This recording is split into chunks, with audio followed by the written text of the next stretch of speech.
Good morning, everybody. Welcome to the stream. Thank you guys very much for being here. Hope everyone is doing well. Lael, Richard, JC, Fuse, Twain, welcome, guys. We are just going to get right into things.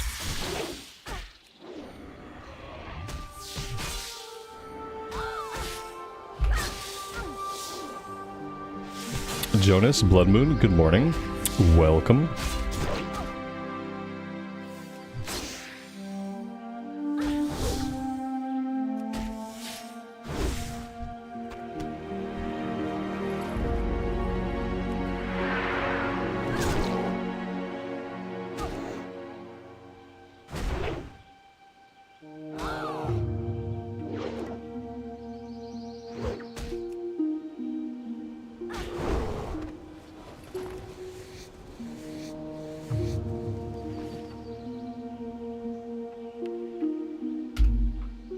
The stream ended suddenly yesterday. No. we had lag at some point. So there might have been something weird that happened when we had some YouTube lag, but I ended the stream normally. It might not have captured it all on the VOD. I don't really know how that works. We had enough lag that most people dropped at one point, and then people came back, and then I ended the stream like I always do. So I'm not sure if it all got captured. Maybe it was lagging a little bit behind. But people in chat were able to realize I was leaving the stream and they were like, take care. So some people were able to see the end of it. Not sure what happened on your end though. Everything was fine on my end, and for some people at least. Am I going arms or fury? Right now we're going into fury.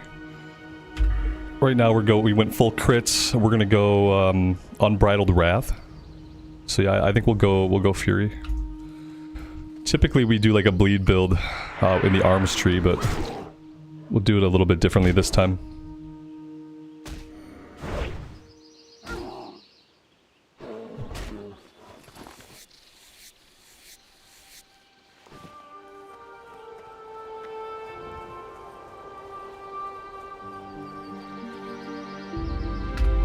Where do I recommend leveling after Elwyn? You really want to zone hop, so level 11. Level 11 you probably have some stuff to do in Dunmorrow. I would say come over to the Dwarven area, go to Dunmorrow outside of Ironforge, and try to do anything like level 6 and up. At level 11 you're probably going to have missed a couple of level 5 quests, but you should be able to pick up like a bunch of level like 7 through 10 quests. You'll have stuff over here to do. You'll have quests that send you out to Brunel Village. You might have missed a couple of quests from the depot. But yeah, I'd say come do Dunmorrow, and then that'll lead you right into Loch Modan, which is where I'm currently at, and there are some level 11 quests in Loch Modan that you can do before trying to do Westfall. Typically I zone hop around level 8 or 9. Like if I start in Elwyn, around level 8 or 9 I'll go to Dunmorrow. If I start in Dunmorrow, vice versa.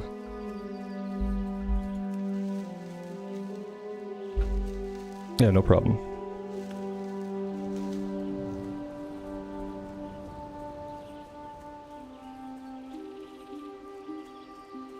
Why good morning? Because it's morning for me. It's 10:15 in the morning right now. And so like since we're on the internet, you basically take whatever I say and then you translate that to whatever your local time is. It's weird how our planet Earth works.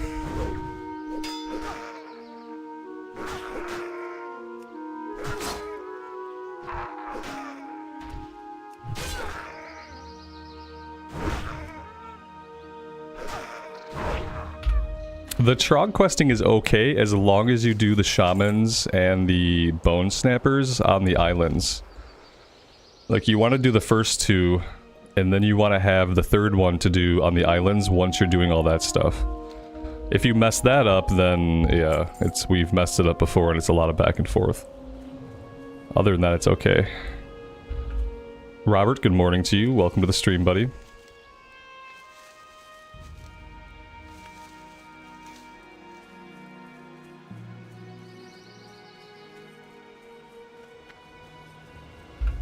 What do I do for a living? None of your business.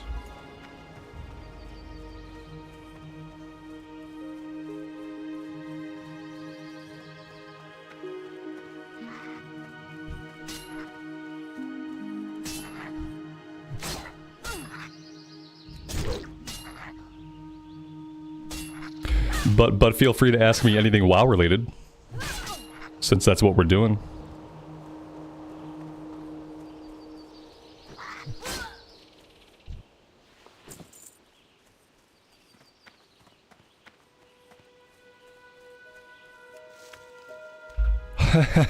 I only respond that way when it's the first thing somebody ever says in my chat.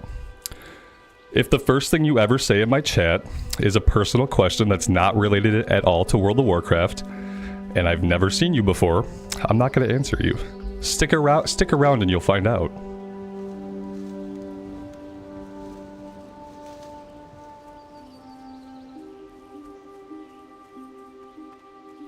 Like, this is old news to anybody who's been around the stream for a while. But yeah, as your first question in my chat, nah. I'm not gonna answer. It's like, that'd be like walking up to some random person on the street and being like, hey, nice car, what do you do for a living? Like, they might answer you, but they might tell you to piss off. You know? You got about a 50-50. And that's fine, but for your first foray into my chat, I would have preferred something about the game. I'm not really here just to talk about my personal life. It's just a weird, especially for someone who's been around for a long time, as you say, it's just a weird first thing to ask somebody, that's all. And I don't really feel like I need to answer it. If you hang out for a while, you'll know all this stuff. Yeah, if you watch the VODs or you hang out with the stream, like, you will find out all these things. I talk about myself all the time when it makes sense to do so. I love talking about myself. I'm basically like a fucking narcissist. But yeah, not just like because you want to know what I do for a living.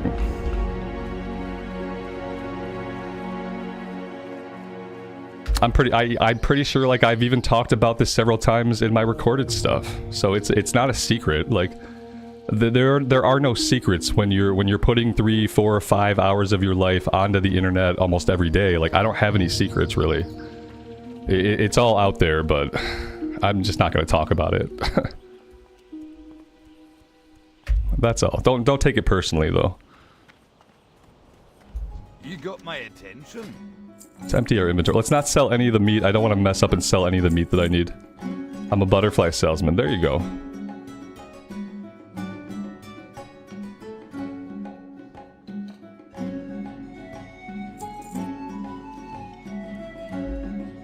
I would say you're safest just asking questions about the game. About my history with the game, about video games in general, about WoW specifically. Like, you ask me any video game related question, and I will probably answer it without giving you snark.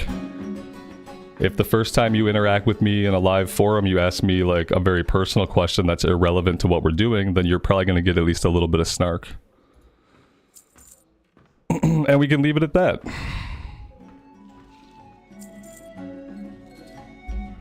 Off with you.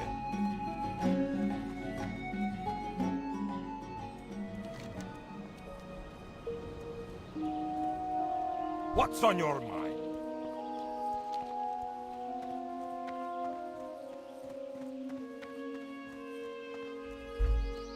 Nenya, good morning to you. Welcome to the stream. I should say I'm a giraffe farmer from now on. I like giraffe farming. I'll come up with something. No, because I don't mind answering the question when somebody asks who's like been around. They've asked me other stuff. We've hung out before. Like, then I don't mind just telling it.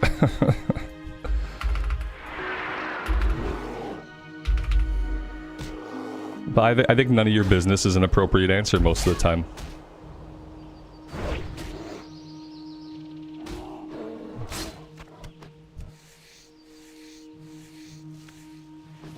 And if you think telling somebody none of your business is rude, then we have an entirely different definition of rude.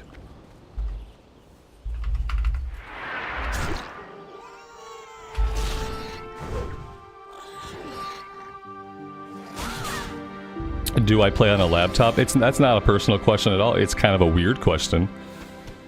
I don't know that many people like stream on laptops, but so no, that's not personal. But it's kind of weird. No, I mean obviously like I'm playing on a whole desktop setup right now.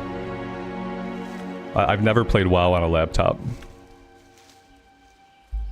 Well, back up, that's not true. I did own a gaming laptop for a little while back around like 2012, 2013. It was a Lenovo laptop, and it had SLI. It had 2 video cards in it, and they were SLI'd. Which would have been cool, but the problem with SLI, especially at the time, is like not a lot of games took advantage of SLI.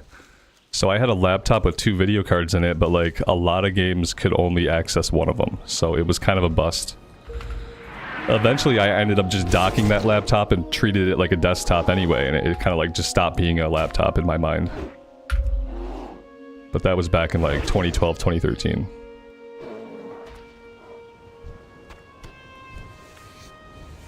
Is vanilla quite low pop these days? No, not really, because of the way that they cluster all the servers together. It always kind of feels like there's people. Like, each individual server is a lower population, but they cluster them. So you're going to see people from different servers. And that really helps to make it feel like there are people playing the game. Because there are people playing the game, but they're spread out across 1 million servers unnecessarily. You're playing on a Lenovo laptop, right on. It was a good laptop. For the games that had, like, took advantage of SLI, it was really good. It's just that not all games... I remember I was trying to play WildStar back at that point. Like, I think I had gotten that PC thinking it was going to be a good PC to play WildStar on. Like, and I think eventually WildStar took advantage of SLI, but not initially. It didn't. Yeah, I docked it so often, like, I forgot it was a laptop, because, yeah, I just left it docked, left it hooked up to all my equipment, forgot about it. And then, like, later in my life, when I started traveling for business a lot, like, then I didn't have a laptop. That was the time in my life when I really could have used a good gaming laptop. Was, like, 2 years after that, I started traveling for work all the time. And that would have been a better time to have a gaming laptop.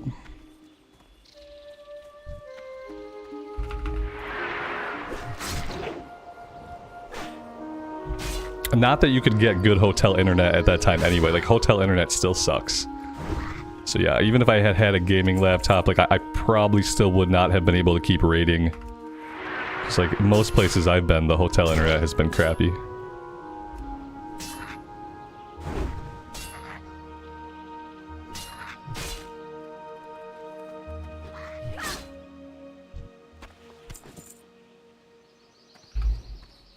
Yeah, that might have been the other thing. I think unless it was plugged in, I don't even think it could use the SLI feature unless it had power. So like if you were running it off battery, it only used 1 video card. It had to be plugged in, I think, to use 2 video cards.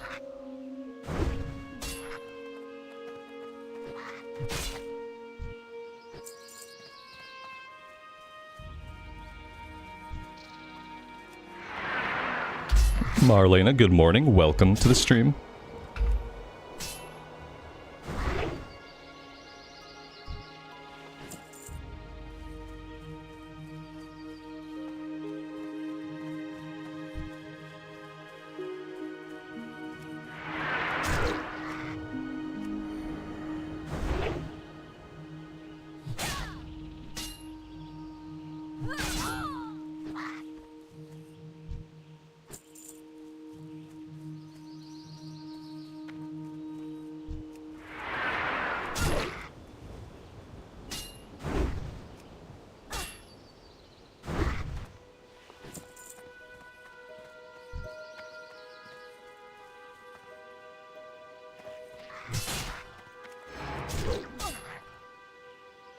Oh, a little bit of housekeeping I should have touched on earlier. I turned in the warrior quest to get defensive stance. So as you'll notice, we now have defensive stance.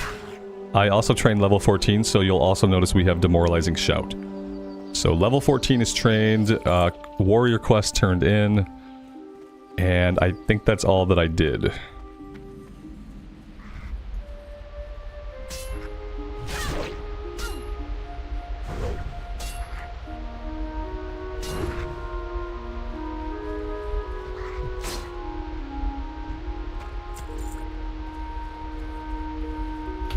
What was my favorite retail expansion? Probably, if we're moving past like the original Burning Crusade, probably Legion.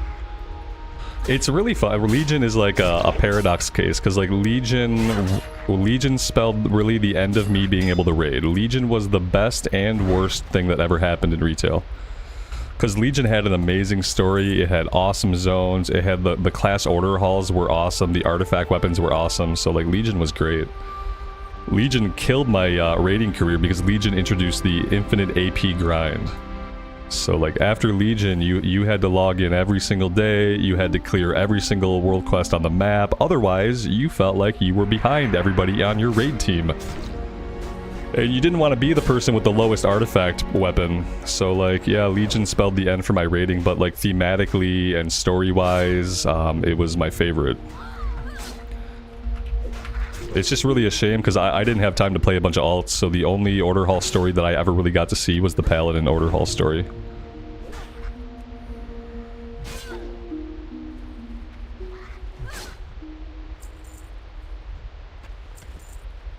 But yeah, Legion was peak Warcraft. Like Legion, like all the way through, Legion felt like Warcraft.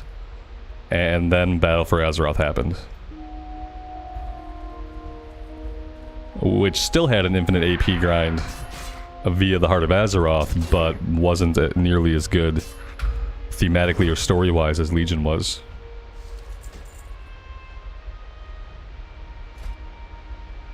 We got a warrior's tunic. Someone needs to explain to them like what a tunic is. A sports bra does not a tunic make. Not that I'm complaining, but still. Words matter.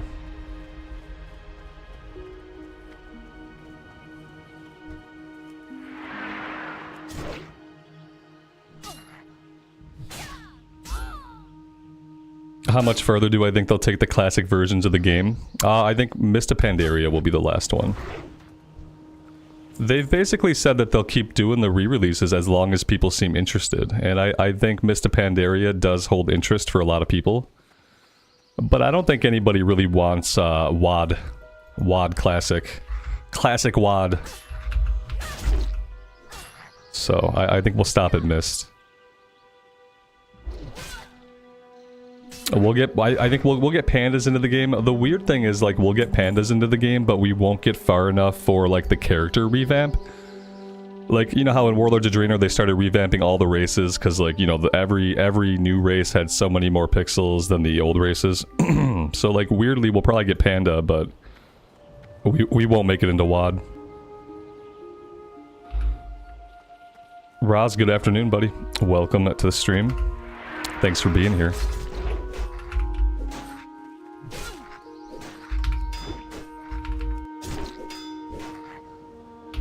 I took a break in Mist, so I wouldn't mind playing Mist of Pandaria Classic. Me and my friend, we leveled up pandas together. He was a tank and I was a healer, and we like power leveled the crap out of him. I think we leveled just as much as we could in one day, which for me at the time was like, we played for like 8 or 9 hours a day with a couple of breaks. I got burned out. We got to max level, and there was some kind of like holiday boss or like event boss we were doing. We were trying to grind on this boss. I think it was for like trinkets. And after like a dozen of times like doing this boss and having like a shitty time, like I was burned out and I quit the game. I think I quit like mid-boss fight.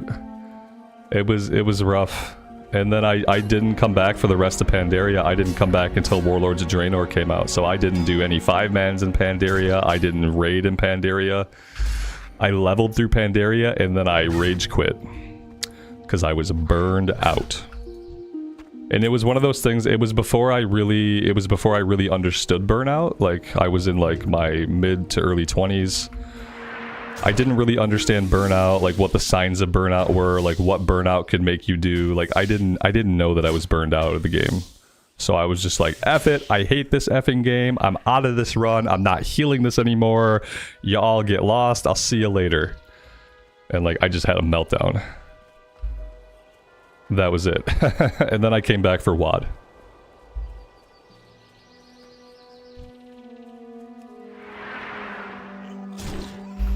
Cata should be the last because at that point it was downhill for subs. Was it downhill for subs? Did you watch Bellular's video where they disclosed the sub counts?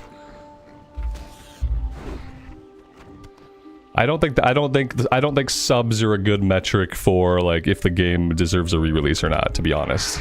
I think we have to leave that up to like what the players of the current era desire. Because you have to understand that a lot of people that are playing Classic are playing through these expansions for the first time. So like a lot of people are getting to experience Wrath for the first time. A lot of people are going to get to experience Cata for the first time. And there will be people who did not play in Pandaria. There are people that started playing the game as late as Battle for Azeroth. So I think it's fine as long as there are people that want to play it. Now that being said, I really don't think we're going to get to Warlords of Draenor. I don't think there's a lot of people that want that. I think even the people that missed it probably don't care very much about it, so we'll see.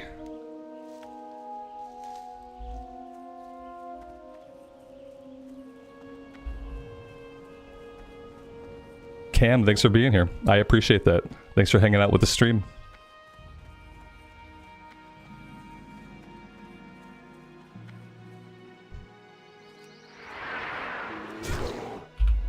See, some people literally started when Classic came out. So yeah, there's a lot of people who have not seen all the expansions, so they're getting to experience them for the first time.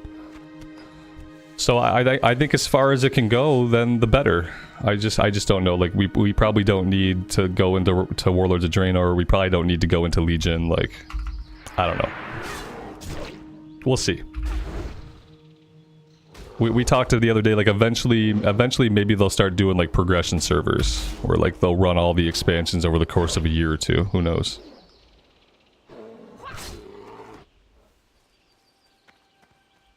No, I don't think they're not gonna go by historical like sub numbers though. Like the historical sub numbers don't matter today now that we're talking about Classic.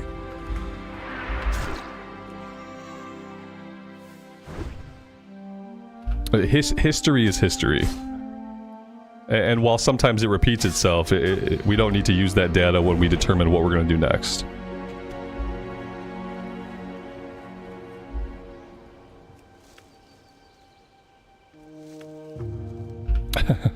Shikozu, that's funny. I used to feel that way about like games back when I was a kid. I remember when I was like a teenager, I used to wish that I could like erase Final Fantasy VII and Final Fantasy VIII from my brain so that I could experience them again for the first time. It's funny.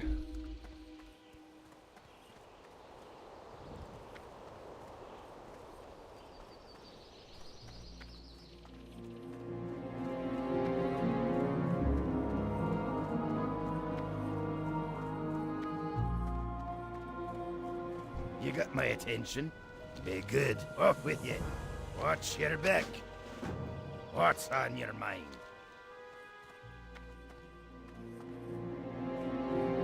Interest you on a pint?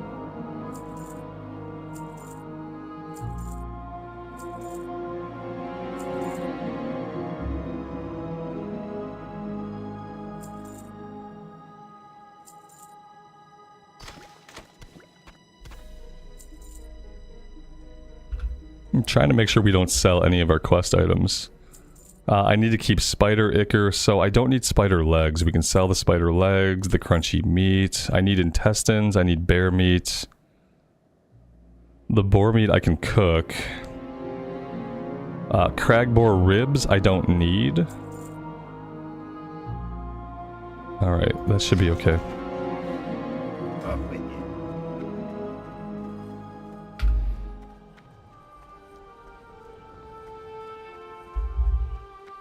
The biggest selling point for Classic is nostalgia. I don't think that's true anymore, personally.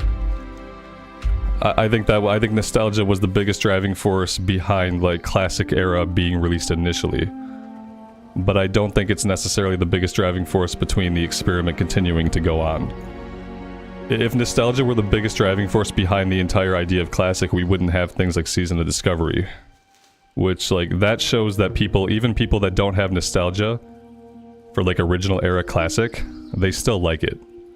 Like Classic has brought in a bunch of new players. And so like at this point where we're at now today, I don't think that's true. I think it was true back in 2018 and 2019, but I don't think it's true in 2024. I think the people that were only around for nostalgia, they probably stopped playing after like BC, if they even got that far.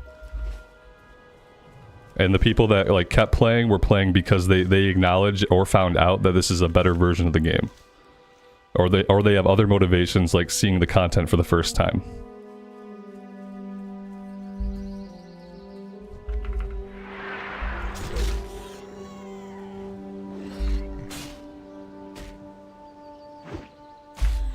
Like, for instance, when I play Cataclysm Classic, there's no nostalgia there. Like, I don't have nostalgia for Cataclysm Classic. I'm going to be playing it because I hope it's going to be fun.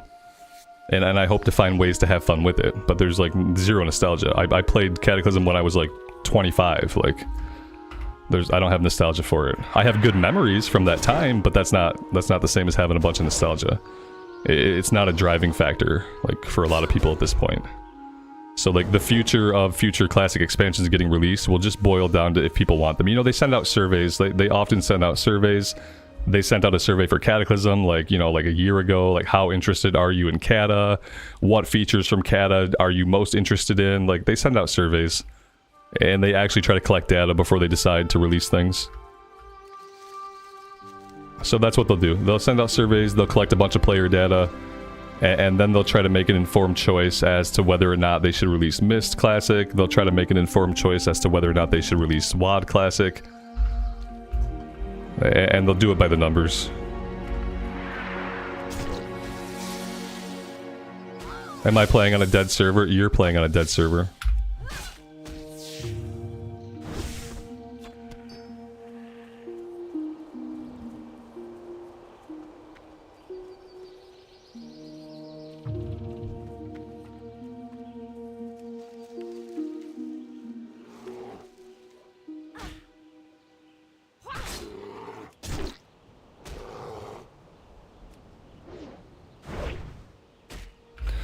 It could be chill, but you don't get to do dungeons. I'll do whatever I want. You don't get to do dungeons. There's plenty of people looking for groups for dungeons. Yeah, what you might not understand about classic servers is that they're all clustered together. So when you're playing Classic Era Classic, you're not just on one server. You are on a server, but you are seeing people from like 10 or 15 different servers. So your individual server population doesn't matter. There's plenty of action in looking for group chat. It's okay. It's gonna be fine.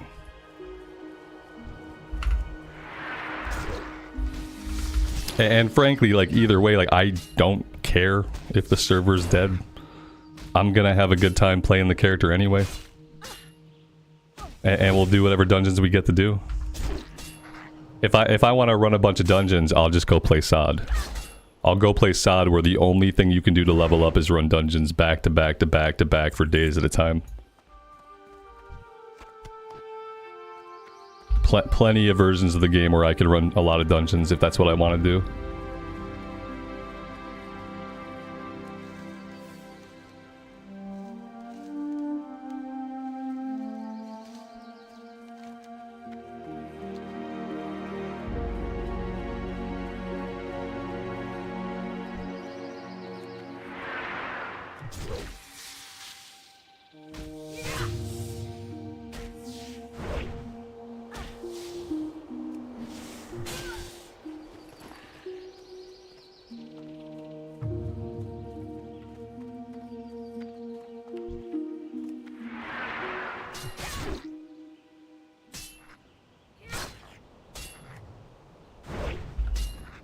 It's more efficient in SOD. I mean, in SOD you have a huge experience buff. In SOD you can't quest in Stranglethorn.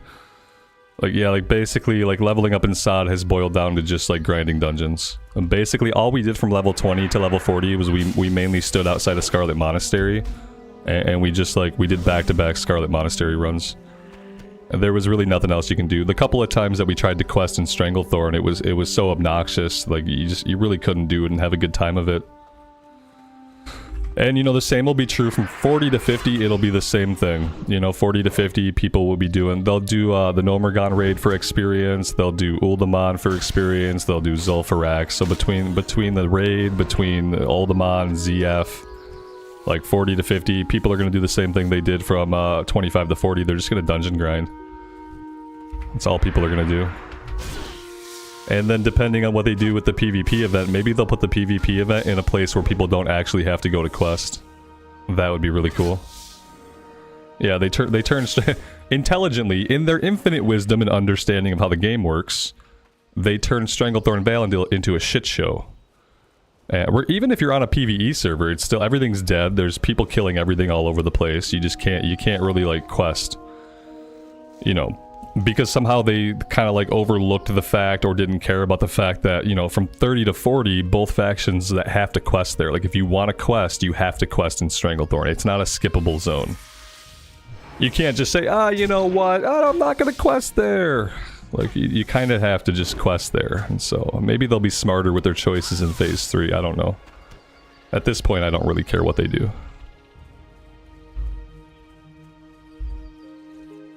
Stan, good morning, good afternoon, buddy. Yeah, Stranglethorn is one of my favorite zones to quest in. That was kind of the big bummer about it.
You must be talking about my first Night Elf Warrior back at launch.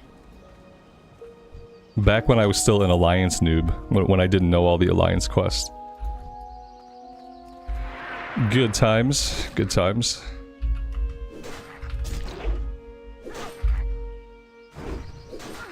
I leave those videos up even though I kind of hate all the audio settings. The microphone gain is up way too high. The microphone is too far away from me. Like it all sounds horrible.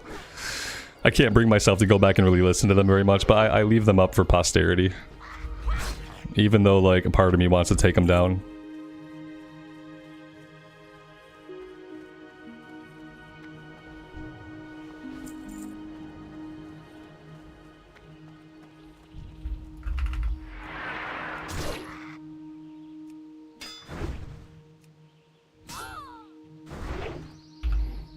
Someone left me a long comment on YouTube the other day when I started this series, asking me to go back to reading out all the quests and stuff. And like I'll read out quests when I'm in areas that we haven't leveled through a lot. Like if we're like in a place like Desolace, or we're in Winter Spring, or we're in Fellwood. Once we get into places that I'm not like super familiar with, where I haven't read the quest like 24 times, then I'll probably go back to reading some of the quests. But like I'm not gonna read the ones that I've read 1,000,000 times before.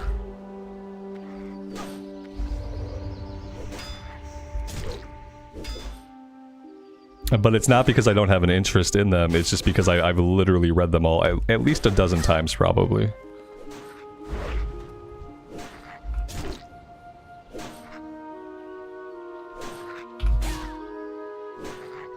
Ramino, good morning, good afternoon to you, welcome to the stream.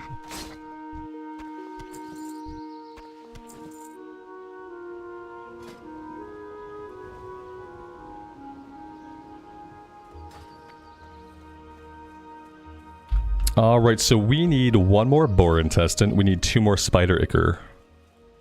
We don't need any more bear meat.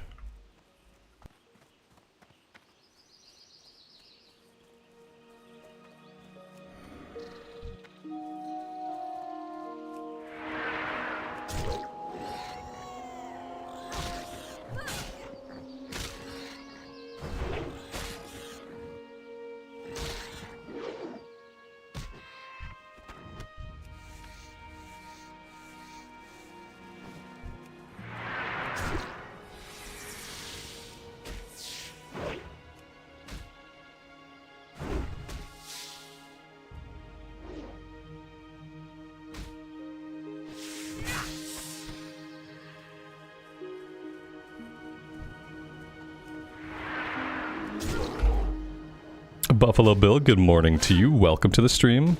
Thanks for being here.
Big Chungus, good morning to you, buddy. Welcome to the stream.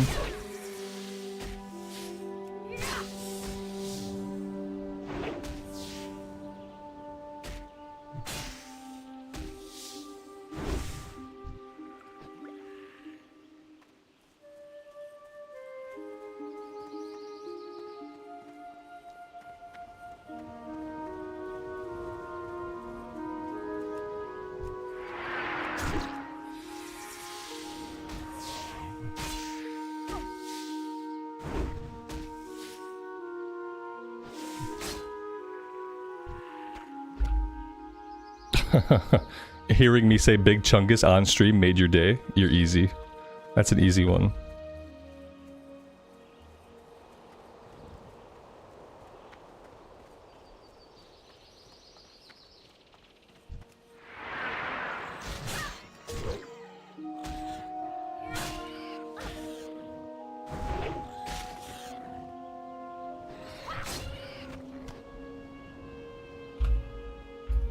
Patrick, good morning and welcome. Thanks for being here.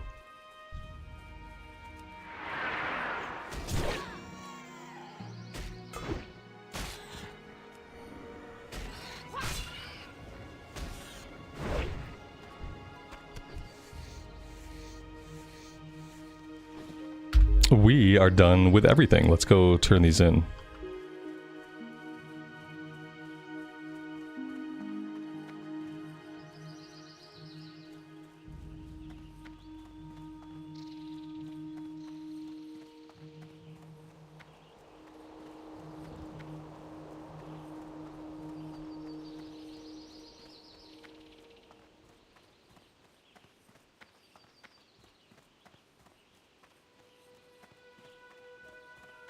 Well met. Keep your feet on the ground. Be good.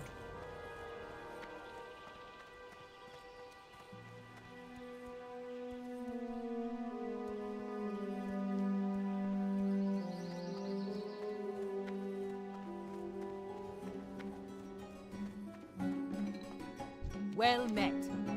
Safe travels. Alright, I think what I want to do now, let's go turn in the Trog quest. We'll do the next one, so we'll do the follow-up. We won't do the third one yet. So we'll do the follow-up, and then we'll probably head over into Westfall for a little bit. And we'll do some of the low-level stuff in Westfall. Let's empty the inventory as much as we can.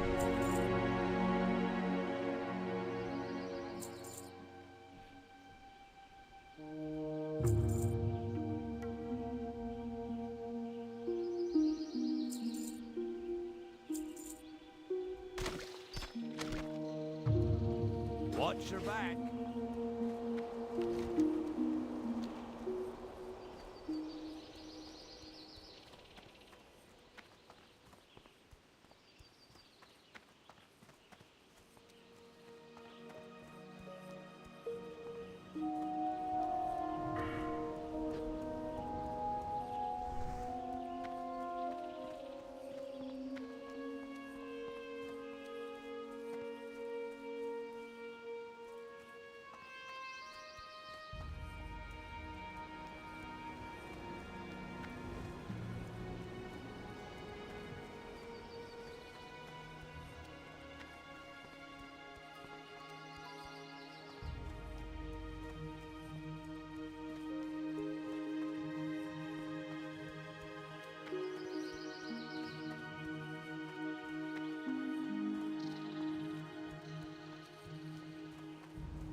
warrior. Safe travel.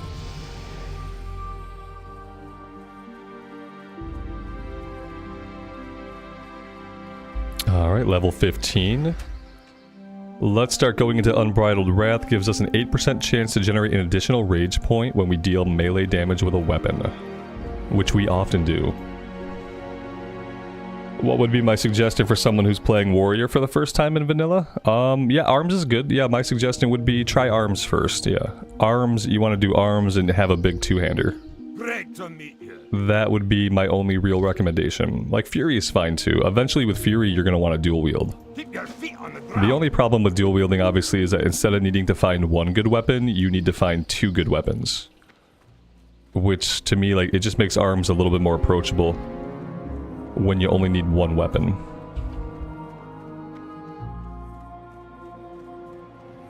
No.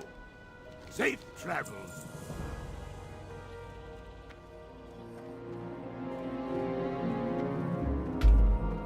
Alright, so even though it's level 15, let's try to do this one. Well, you know what? Yeah, let's do this one, and then when we come back here later, we'll take on the Shaman and the Bone Snappers over this way.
This is not really great.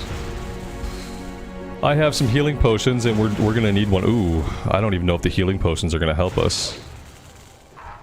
Alright, I have to take this guy out without aggroing anybody else.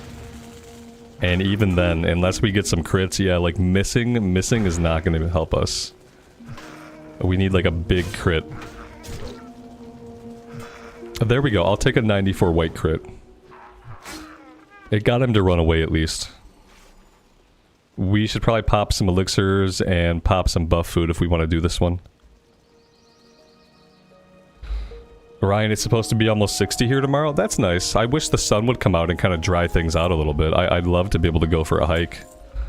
But I know if I try to do that right away, like, it's going to be just mud. I've kind of given up on the temperatures, like, ever being okay.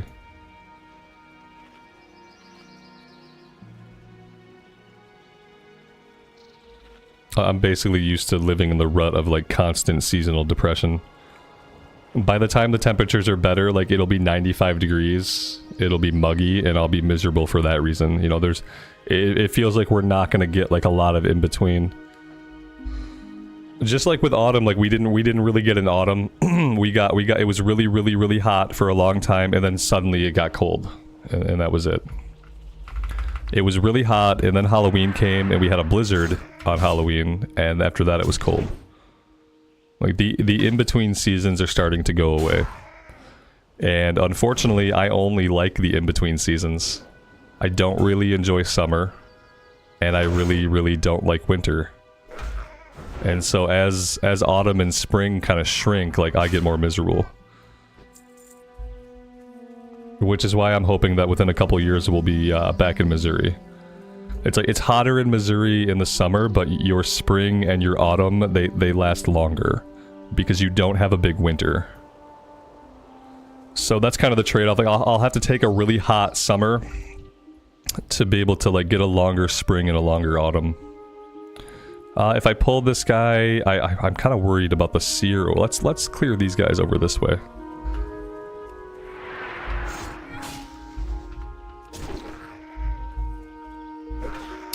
Is a tornado alley? Not if you live like close to downtown. No, the tornadoes happen out in the plains of Kansas. People get confused. It's funny, when we lived in Missouri, every time people'd see like a storm on the news that went through Kansas and caused tornadoes, they'd call us like, "Are you okay?" Like, there are tornadoes if you live like out in the plains, which is mainly like way away from the suburbs and like way away from the city. If you live like in a dense suburb, or you live like downtown, like we live like right downtown, you don't get tornadoes in a downtown area typically. The last tornado that hit downtown Kansas City happened in like 1860, back when it was like mainly like 2 or 3 story buildings. So no, we lived there for like 7 years. I never saw a tornado. Never even saw a funnel cloud. I've seen more funnel clouds in Michigan than I've ever seen in Missouri. But again, it depends on like where you live. It seems close on the map. Yeah, it is, but like, just the way these things pop up, they happen like a lot more out on the plains.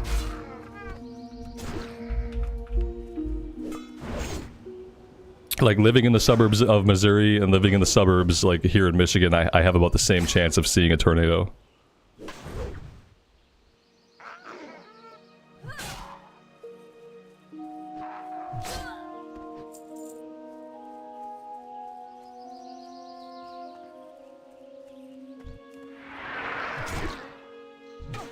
And you know, like, living my whole life under like the slight threat of tornadoes, like I don't get concerned about tornadoes. Like, the things that concern me are floods. Floods are concerning. Hurricanes are concerning. And fires. Like, tornadoes, like, obviously it's gonna suck if a tornado like runs your house over, but the odds of that happening are pretty minuscule. I have a lightning caster. I think we die here. I'm pretty sure this is gonna be a death. We'll see if we can leash him.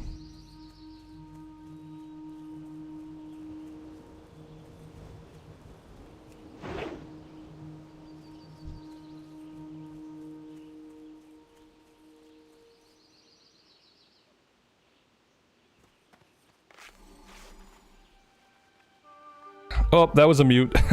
Damn, that's my first one.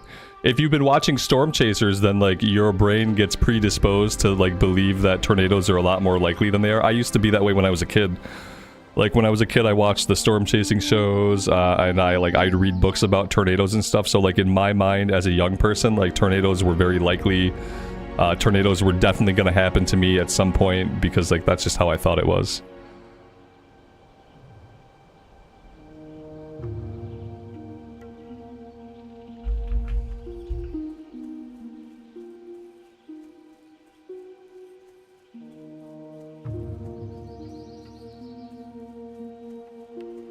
Alright, do I need to go into the cave? I mean, not really. The alternative is I try to clear the fire here. But clearing the fire is probably not going to happen. If I charge this guy, I'm probably going to body pull the other two. I need him to take like 5 steps this way. Yeah, I'm not going to be able to get him. We got an axe. We got a club. That guy had 2 green items on him. I don't know if I've ever seen a mob have 2 green items on them. He had 2 of them. They were both weapons. It's kind of weird.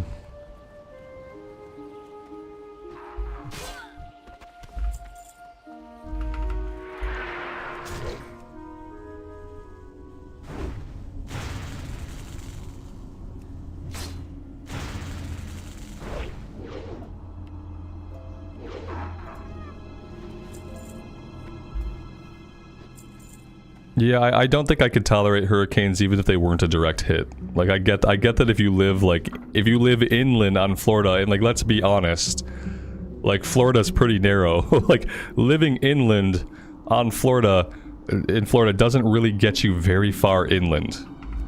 There's just not a lot of in to get to. And so, like, with the chance of flooding and stuff, like, I can't. I can't have flooding. I hate water, like...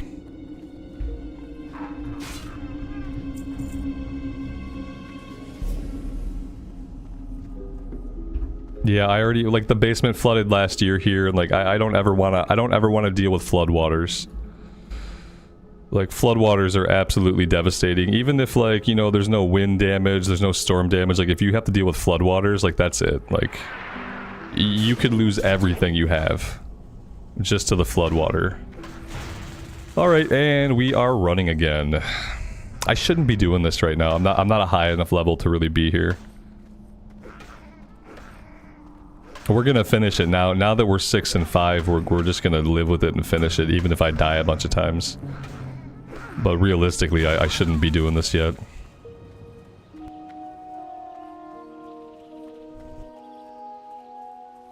A thunder snow. I remember we've had thunder snow a couple of times. I think we had some, like, kind of recently.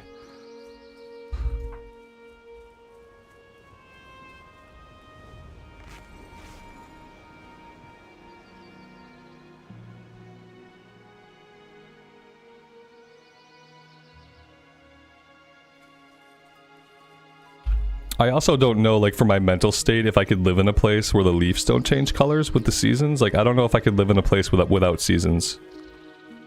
I've lived my whole life with having seasons, and I really like seasons. I like having the seasons actually pass. So if I don't get to have, like, any kind of actual, like, autumn season, that would be, like, really, really weird and depressing, I think.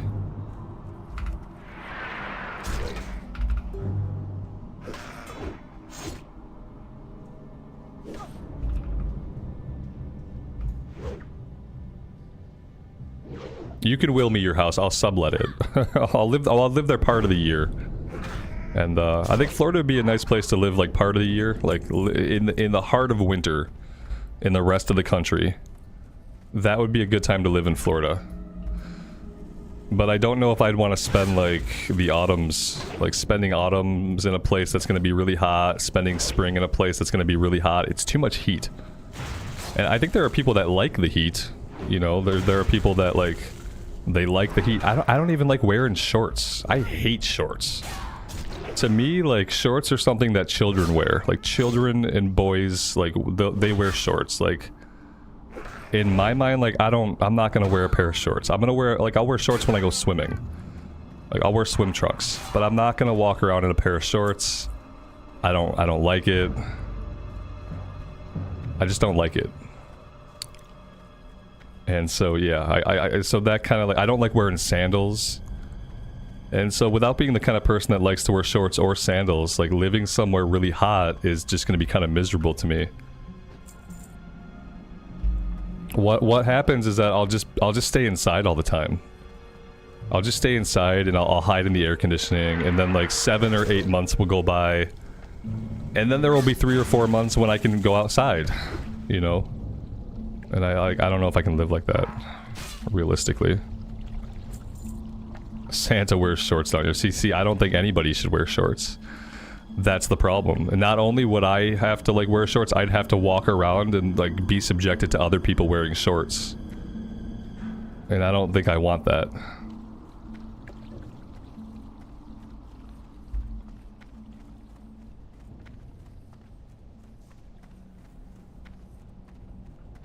Air conditioning, what's that? It's something that works most of the time if you're lucky. When you live in a place like Florida, like, you have to have air conditioning. It's not an option. It's not like here where, like, yeah, you kind of have to have it, but, like, if you don't have it, you'll probably survive. Like, if you live in a place like Florida, like, you just have to have air conditioning.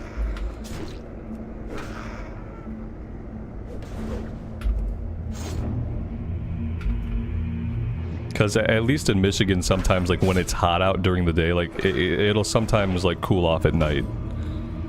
So at least you have that. In a place like Florida, like, it's not going to cool off ever.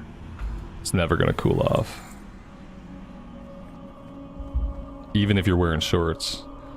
We need 1 more Skull Thumper, 2 more Seers.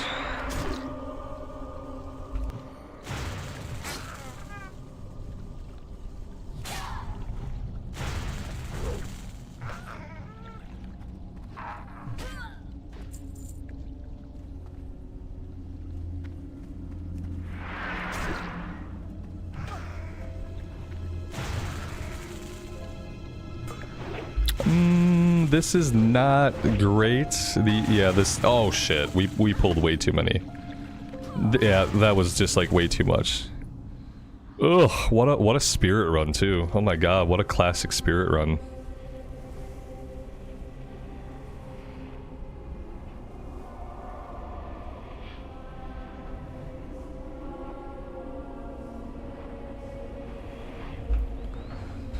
Yep, I'm like so happy that we're not playing hardcore. Oh man, I've died like a handful of times. I'd like to think that if I were playing hardcore that I wouldn't be doing this quest. But the thing is, like, I like to be able to do this quest even though it's deadly. And just getting it done so that later we don't have to come back into this area. The worst thing is the fire ants. See, now you've just given me another thing, because I know I wasn't thinking about fire ants. I wasn't thinking about bugs at all. I hate bugs. I hate bugs of like any kind. Especially small biting bugs, you know? Mosquitoes, ticks. Like, I can't stand that kind of thing.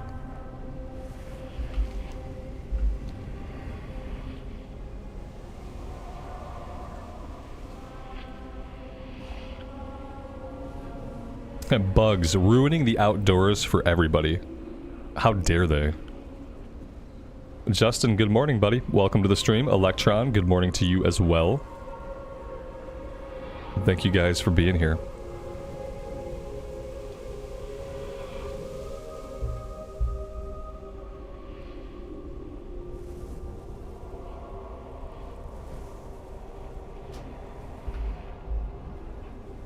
The only good bug is a dead bug.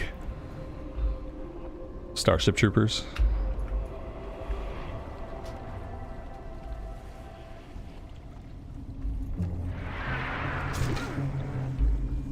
Did I just do the same thing? No, not quite. Robert, you just did the same thing. I didn't see the other guy.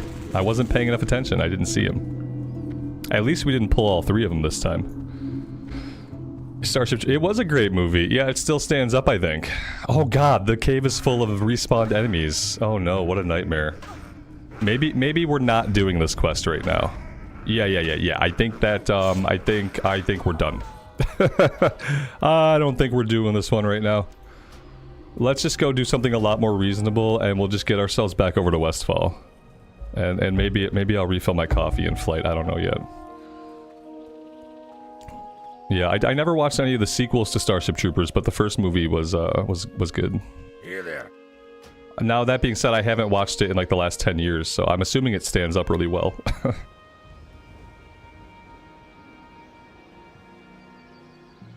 Very good.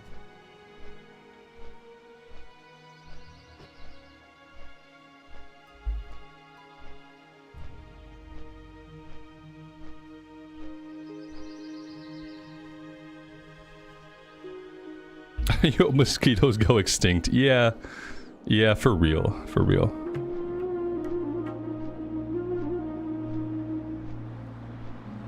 You've never seen Starship Troopers? Oh no. You should probably, it's like, you probably have to go watch it. Yeah, it's like, yeah. If you haven't seen Starship Troopers, you should watch it.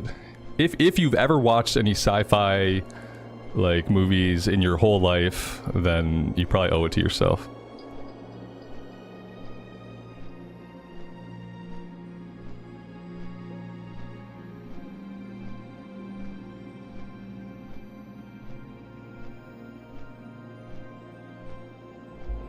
Yeah, don't watch the sequels.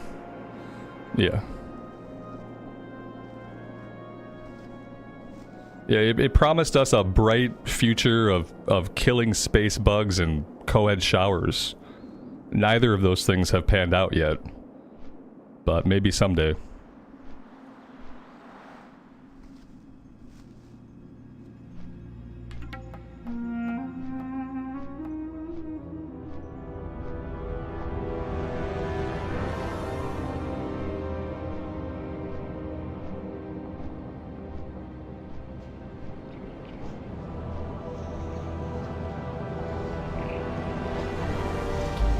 I don't know why I flew to Ironforge. Do we have anything to do in Ironforge? No. No, we don't. Okay, on to Stormwind we go. Be good.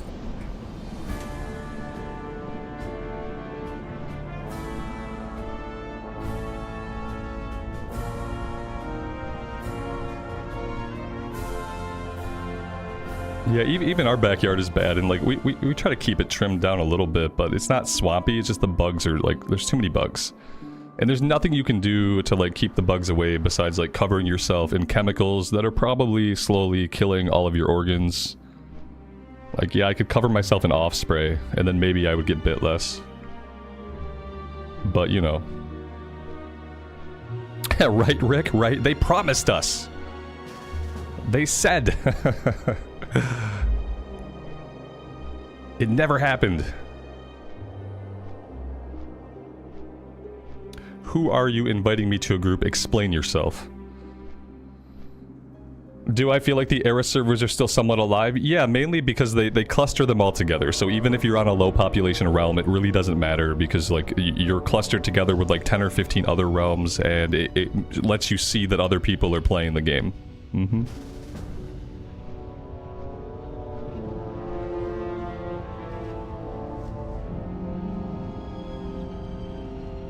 Harry, good morning, man. My Monday is going well so far. Thanks for being here. Tram would have been faster. The tram might have been faster. I contemplated maybe refilling my coffee in flight. I don't think I'm going to, but that's why I took a flight. I thought maybe I would want my coffee refilled, but it seems okay. I'll go for a little bit more.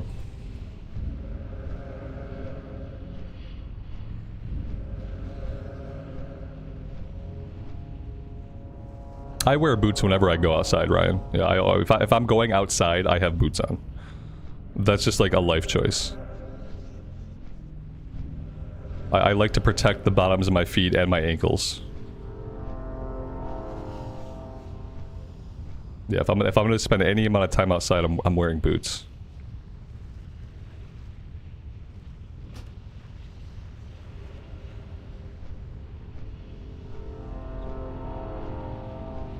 The boots have saved me a couple of times. Many times I've almost rolled my ankles. One time in Missouri, I remember it was like when we first moved in, I was mowing the grass for the first time, and I stepped on a big ass carpenter nail. And my boot stopped it enough, it slowed it enough that I started to feel it like push into my foot, and I was able to not step down on it. And had I been wearing like a pair of sneakers or something, like I would have had a giant ass carpenter nail like a ½ inch deep in my foot before I knew what was happening. So yeah, I've had boots save my feet, like, and my ankles, like, so many times.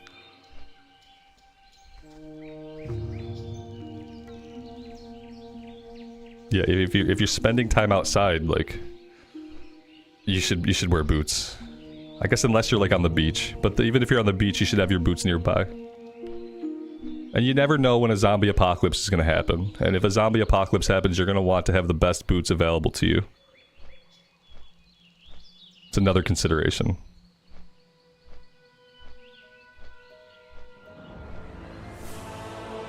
Yeah, normal shoes are for wearing inside the house. Like right now I have a pair of sneakers on.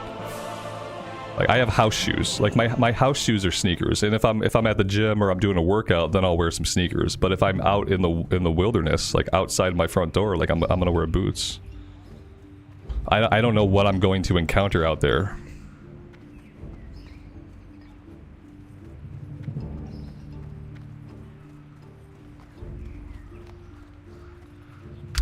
Is there anything we need to do in Stormwind before we take off? We have this warrior training quest. I don't think I have to do this. This is the equivalent of the one we already did for defensive stance. So I'm not like super concerned about that. Stormpike's Order, we can eventually turn that in for a little bit of XP. I don't know if you know what? Let's just go back here and I'll grab Humble Beginnings and we'll turn in Stormpike's Order. We'll just get that stuff done. Even though it's not, like, super essential that we do that now.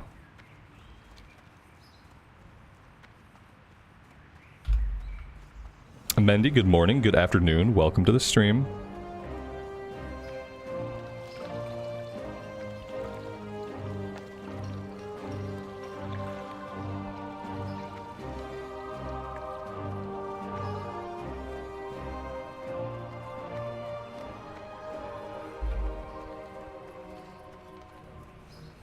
Yeah, obviously the best thing you could do, just don't wear any shoes and just build up the calluses on the bottom of your feet. And just get like really hardcore about it.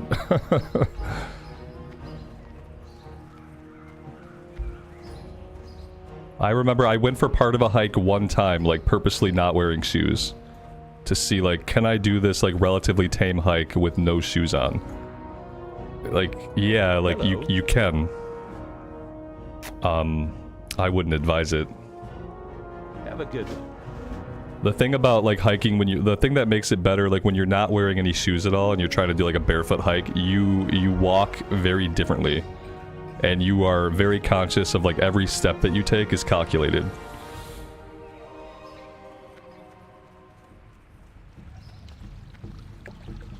But yeah, it was too rough on my weak little baby feet.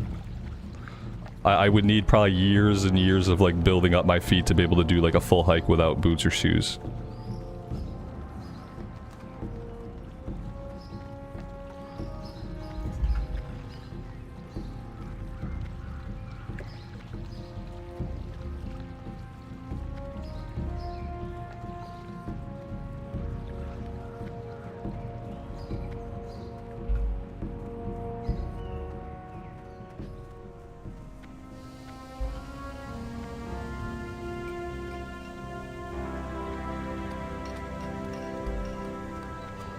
Yeah, these days, even when I'm inside, like, I have shoes on. No. I won't even just wear socks around the house anymore. Be good. What's on your mind? Stormpike delivery would have been nice to already have this one. We'll get that turned in later. What is this over here? Stormpike's Order. Okay.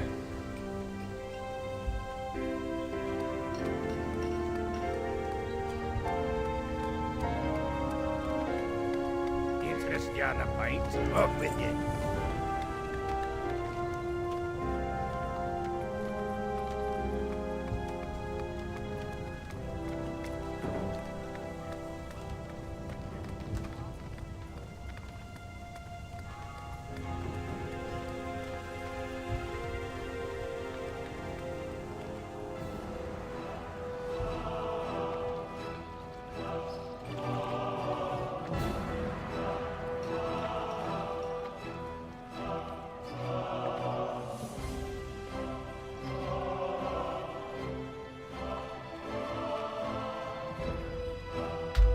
Let's go turn this one in. If there's a little follow-up, we'll do the follow-up. This is the one, I think, where we fight the guy in the bar. If that's what it is, we'll just do it real quick and we'll get it turned in.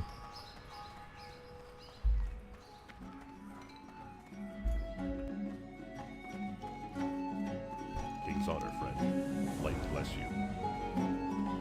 You need something? Have a good one.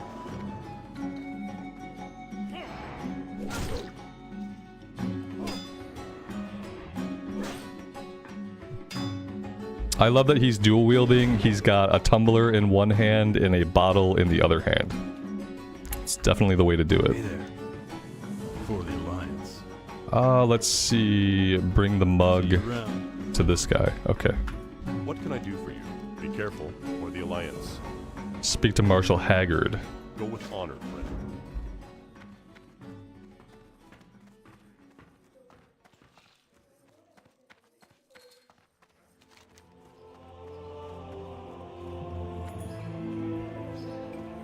I guess I have no idea where Marshal Haggard is.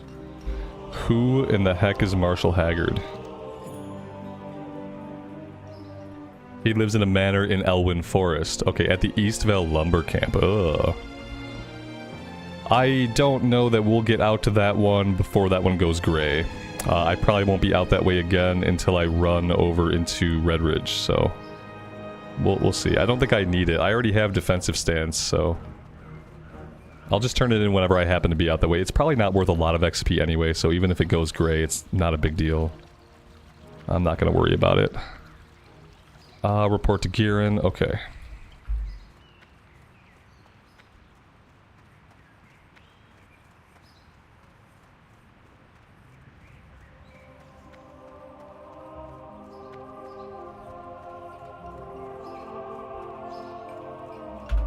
He's only going to give me a one-handed weapon. Okay, cool. Yeah, I don't need a one-handed weapon. But speaking of weapons, this is level 13. We are level 15. Do I need to look for any gear? Probably not. Well, I could use a pair of boots with stats. I could use a pair of wrists with stats. Let's have a little look. There's not a lot of stuff on the auction house. Like, some of what's on there is, like, reasonably priced, but there's just not really a lot of it. Let's look for feats. Yeah, see, like, that's good. Like, okay, I'll take it. But it's not a lot of items. And then wrist. I'm not gonna pay 4 gold. I'll take the bracers of attack power. And then we'll just have to be happy with that.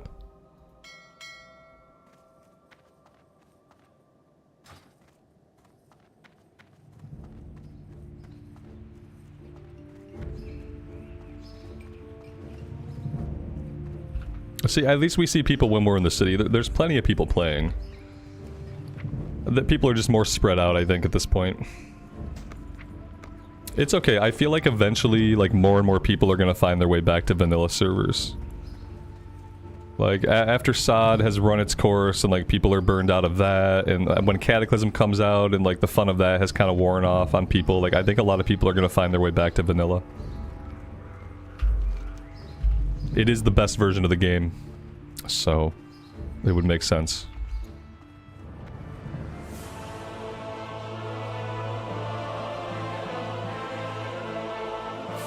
And then, like, at that point, we'll also be back to asking for, like, a true Classic Plus. Where, like, we just, like, all we want is more content in Vanilla Era. And more content is not necessarily like a bunch of class changes or like level upgrades.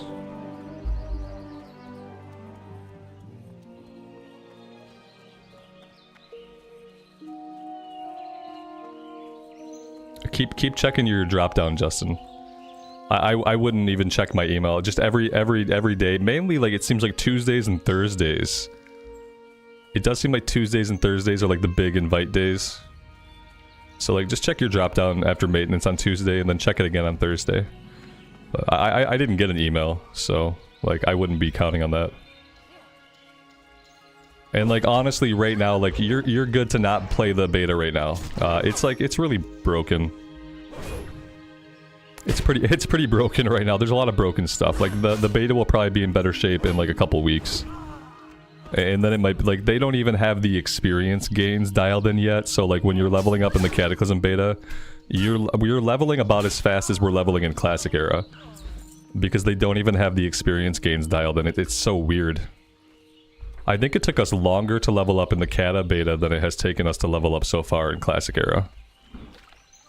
It's really buggy. See, Alex got in, he never got an email either. And so, yeah, like, but it's not worth playing right now. It's just, like, super buggy.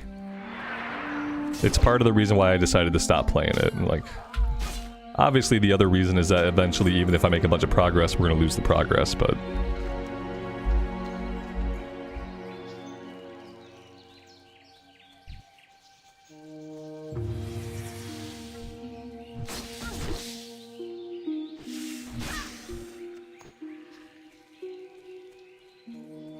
Oh, we died and I never put find herbs back up. There we go.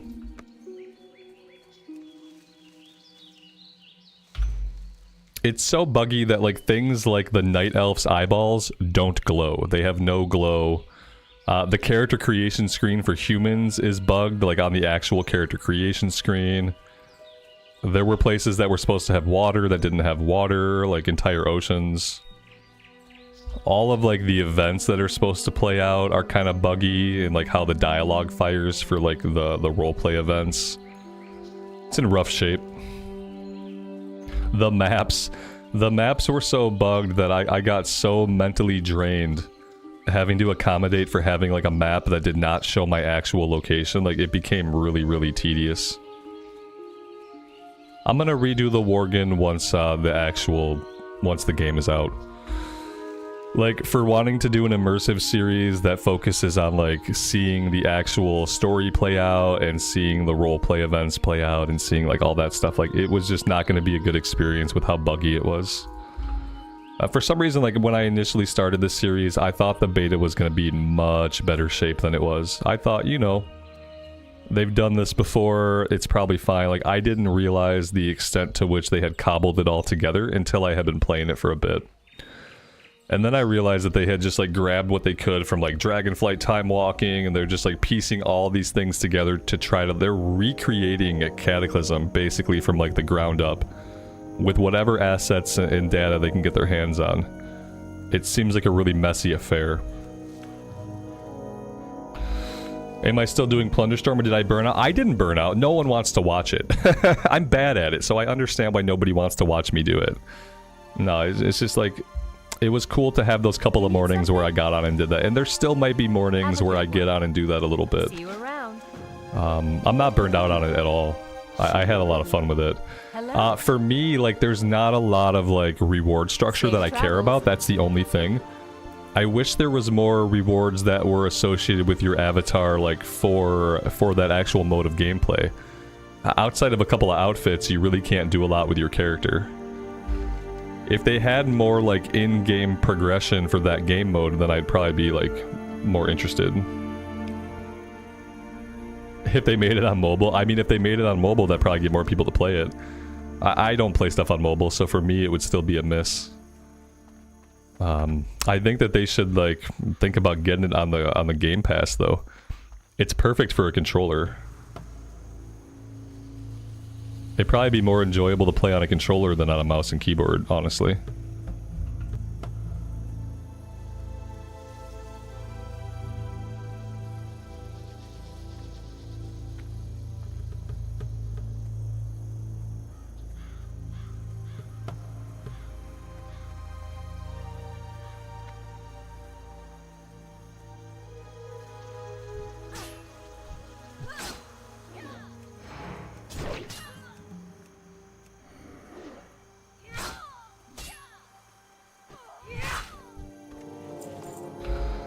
Funny how the no changes people hate it. I mean, like, how, like, I don't understand the point of having a no changes mentality when it comes to, like, just a new, like, fun mode of the game. It's like they didn't change anything, they just made a different game. You know what I mean? Like, I mean, it's okay if you hate it, you hate it. It's just weird to hate it from a standpoint of, like, not liking changes made to the game, because, like, it's not even World of Warcraft, it's just a different game in the WoW engine. It's just weird. I thought no changes was only, like, a classic thing. Like, retail changes all the time. People will hate anything. And oftentimes when people feel strongly enough to hate something, like, it's just a personal problem with them. It's not, like, anything valid that should actually, like, create hatred. It's just a personal problem with them.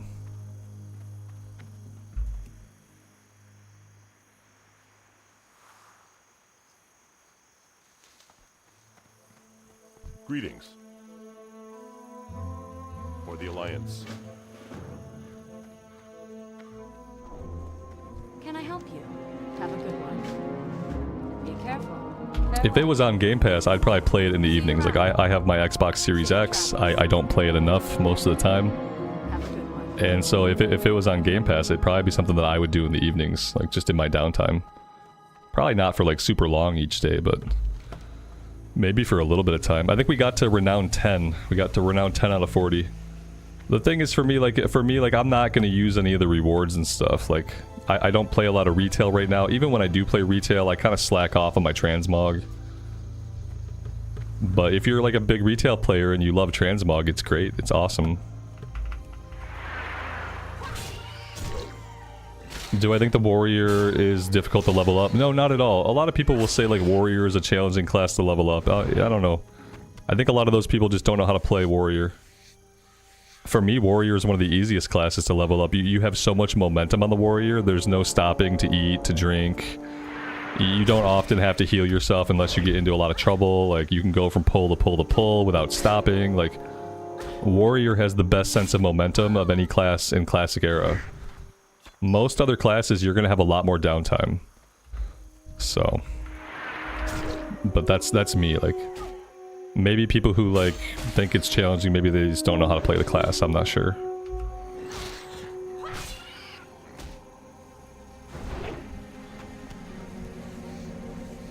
We have no inventory space. That's bad. Let's go try to fix this, like, right now.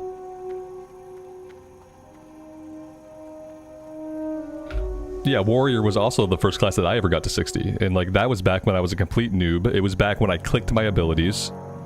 Yeah, I was a horrible player, obviously. And yeah, warrior was the first class that I maxed out. So, I mean, it can't be that hard. Let's sell all this stuff.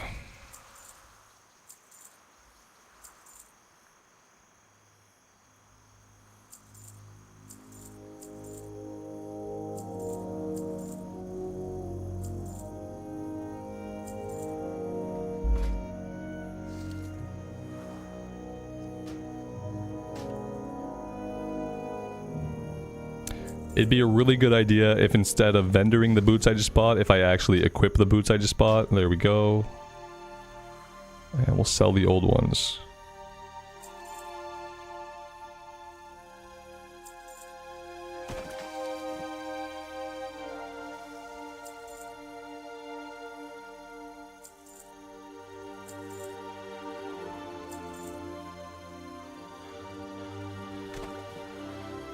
Light bless you. Was I a tank on my first character? I tanked SFK, so yeah, I did some tanking, man. Like, I have good memories of SFK because, like, that was the first dungeon that I ever tanked, and the group was really, like, lenient with me. They helped me learn how to tank. They let me, like, get comfortable with pulling, and, like, yeah, I tanked. Yep, and then by the time BC came out, I was still tanking on that character.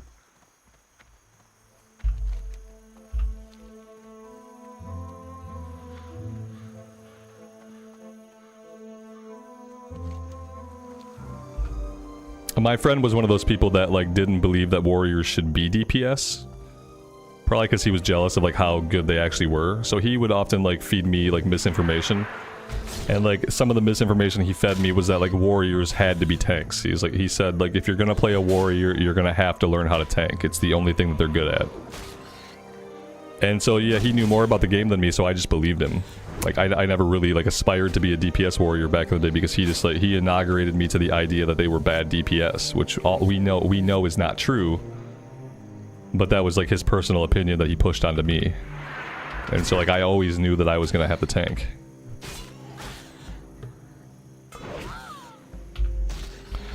Wrath of the Lich King Horde playthrough, look for the Blood Elf Paladin. Yeah, I have the Blood Elf Paladin as a Horde playthrough, and that one, she's maxed. Yeah, look for the Blood Elf Paladin. That playlist started back in Burning Crusade, and then we finished it up like 6 or 7 months ago in the Wrath of the Lich King era. And then we did a bunch of endgame content on that character. I did a bunch of gamma runs, got a bunch of gear. And yeah, that would probably be my most complete Horde side playthrough. It's a female Blood Elf Paladin. Go with honor, friend. Be careful. Go with honor, friend. Did he say that for the shaman too? No, I don't remember any shaman feedback. For the alliance. But like, yeah, as soon as I started playing the warrior, he's like, you know, if you're playing a warrior, you're going to have to learn to tank. I'm like, okay, tell me more. Be careful. It's a really hard job. I wouldn't recommend it. I'm like, okay, motherfucker, you wouldn't recommend it? That's what I'm gonna do. He basically, like, goaded me into becoming a warrior tank. You know when people are like, oh, you know, it's really hard though, and what they're really saying is like, I think you're incompetent, I don't think you can do it. And that was it. I'm like, okay, this is what I'm playing now. Now that you've said that, this is the class that I'm staying on. See you later. Did he main a rogue? I don't remember what he played back in vanilla era. When Blood Elves came out, he became a pally, like a holy pally for his guild. Oh, he was a hunter. No, he was a hunter. Dude mained a hunter. Yeah, he was super proud he was his guild's hunter officer. And yeah, so he mained a troll hunter until Blood Elves came out, and then he became his guild's healing bitch. Have a good one. They made him level up. He was the person in the guild with the most time to play. See you around. So they basically, like, they paid for his sub and made him level up a Blood Elf Holy Pally. Safe travels.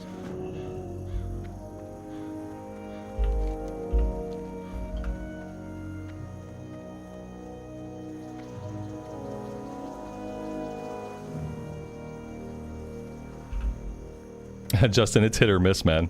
It's also probably, like, also keep in mind when you're on a Classic Era vanilla server, you're not just looking at people on that server. Like, you are seeing people from other servers too. They're all clustered together.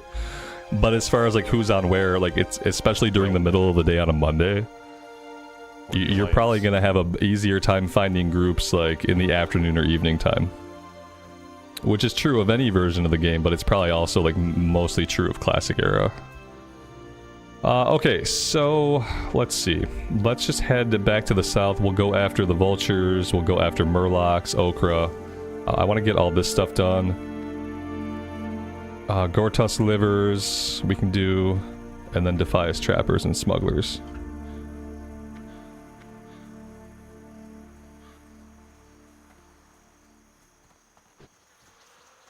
They paid his sub because he spent so much time playing the game that the dude didn't work. So, the only way he had a sub was through, like, the graces of others.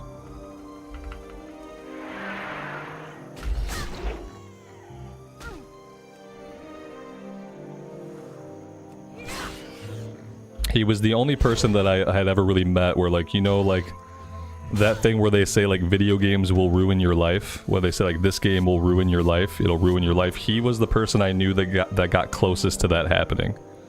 If it didn't happen, and I think he's doing really well today. I think he does like some kind of software coding.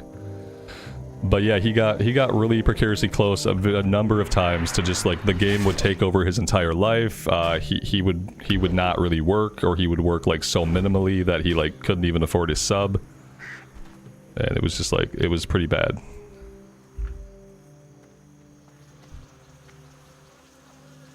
He never did any of that stuff, Ryan, no. he never decided to turn it into anything that was going to be anything. I remember, like, I had my channel going for, like, a few years before Classic came out. And at that time, we were still, like, we weren't close, but we were still, like, on speaking terms, and we would talk sometimes. We actually, like, streamed Dauntless together a couple times on Twitch. And I remember when Classic Era came out, I tried to get him to play it with me. Because we played WoW together for years and years and years. We had great times. We could, like, banter back and forth about the game pretty well. And, like, I tried to get him to play Classic with me. And he said, why would I want to play a version of the game that I've already played before? And I said, oh, I don't know, because I thought you loved World of Warcraft. and that was, like, that was kind of it. Yeah, he wanted to get into streaming and get into, like, making YouTube content. I explained to him, like, how I had done things, and I tried to, like, lead through example, hoping he would kind of come along with, and he did not want to play any games that I recommended. I wanted him to play Outward with me because I thought Outward was up his alley. He didn't want to play Outward. I thought we could play Classic Era. He didn't want to do that. So no, he never turned it into anything that could, like, become anything. Despite expressing the desire to want to do it. Some people have a hard time just starting. They have a really hard time starting to do a thing, and if you don't start to do a thing, you're never gonna do it. Dauntless was pretty fun. For like a for a Monster Hunter like clone, like Dauntless was not bad.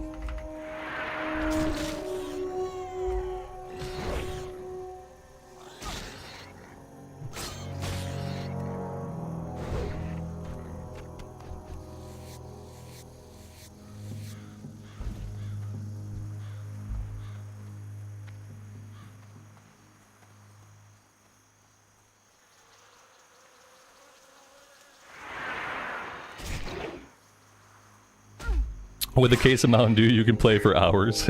Yeah, yeah. He was into his Mountain Dew. He would. I'm sure if he's still alive, it's probably not true anymore. But it'd be like 3 2-liters a day. We had a 3 2-liter a day type of situation going on.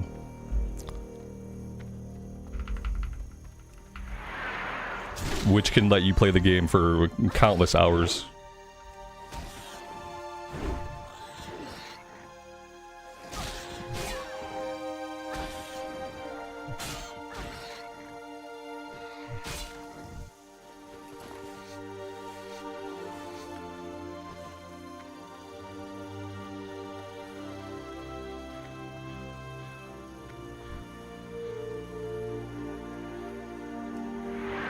Did he have a jug for a bathroom? Not during the short time that we lived together, he didn't, no. we were roommates for a while, back in like our early 20s.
Alright, let's see if we can come over here and grab the pocket watch. I also need to be looking out for the sacks of grain. I don't think I have any. Did I even grab the quest? Oh yes, I did. I have 1 out of 8.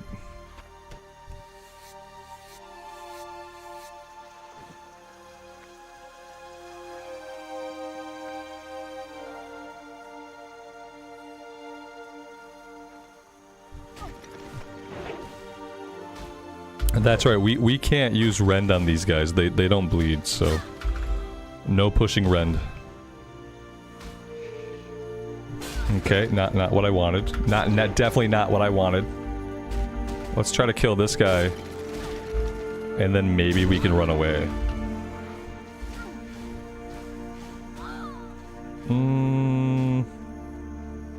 Yeah, we might get away. Nah, I think we're gonna get away. Okay, there's a dodge that helped. There we go. Yeah, we're fine. It's a close one.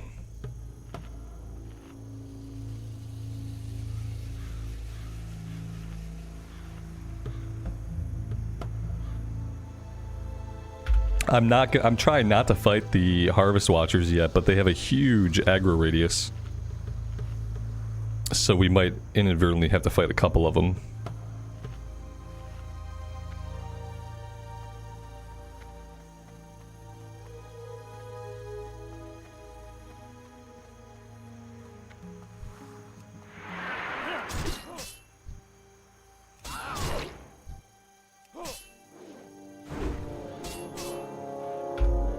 They don't bleed because they don't got time to bleed.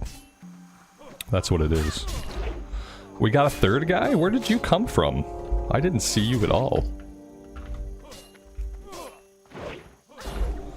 That dodge kind of sucked. We got 45 seconds until we can pop a potion. This might be rip. This could be rip. Unless we get like a really big crit. Or like a string. We gotta get a string of damn it. Oh! Yeah, we really needed a string of dodges or like a really big crit. Oh my gosh. Oh, the classic spirit runs, man. They're really enough to just make you reflect about your life choices.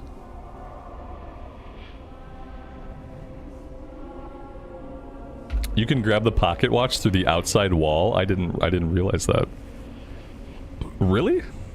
We're gonna. I don't know about that. We're gonna have to see. Maybe like from like around the corner of the front of the house. Maybe.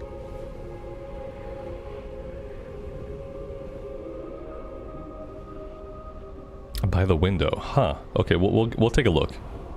I've never done it that way. Oftentimes, like in other versions of the game, like people have already cleared the inside of the house, and I just run in and I grab the item. But with, you know, not so many people on this morning, oh, you know, there's a few people here, so, you know, maybe someone will come by and clear the house for us. I'll check it out.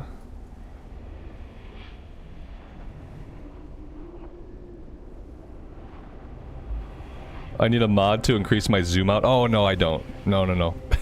I like to play like right here.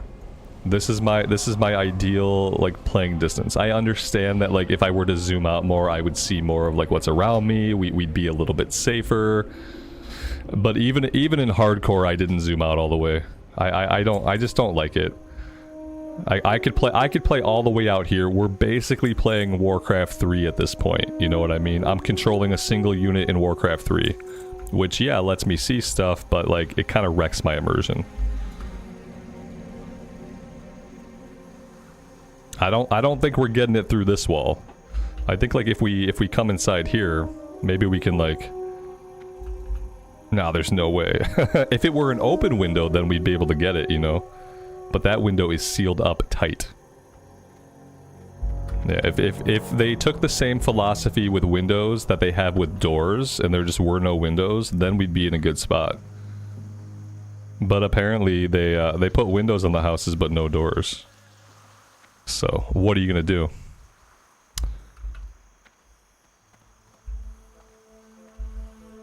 You guys are onto this, like onto this. I don't think.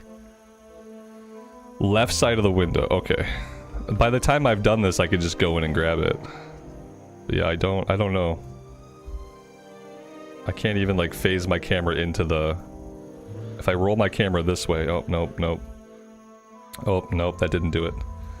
If I roll my camera, I can't get my camera to go inside the house. I'm just gonna do it the old-fashioned way. We'll just walk into the house and grab it. Apparently nobody's home anyway. So, yeah, we're fine. There could have been a way to trick it, but you might have. Yeah, there might be a way to fudge it. It's possible. Or it could have been something that there was a way to fudge it and maybe they fixed it. Because I don't think they want you grabbing it through the window. So they could have seen people doing that and decided that wasn't gonna work. Alright, now we really have to be on the lookout for sacks of oats. I haven't really been spotting any. And I know there have probably been several that I've just like blatantly ran past.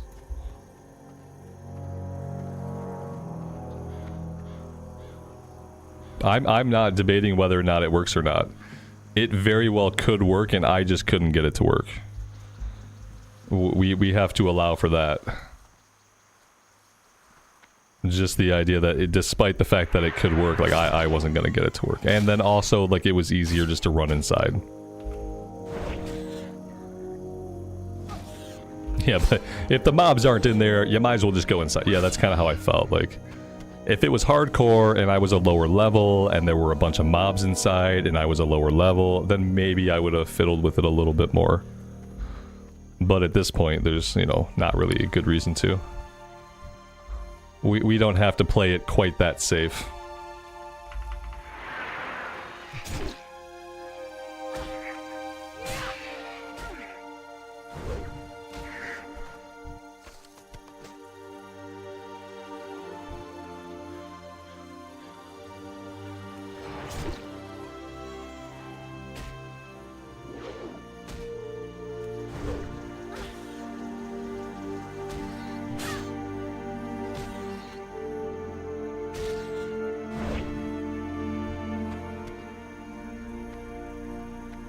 Let's go down here and we'll try to get the Murloc eyes that we need. Pretty sure we need Murloc eyes.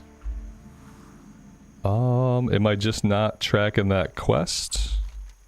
Or did I not pick up? I'm just not tracking it. It's just not tracking. There we go. Yeah, Murloc eyes. And Okra. I haven't gotten any Okra. Well, I got one Okra.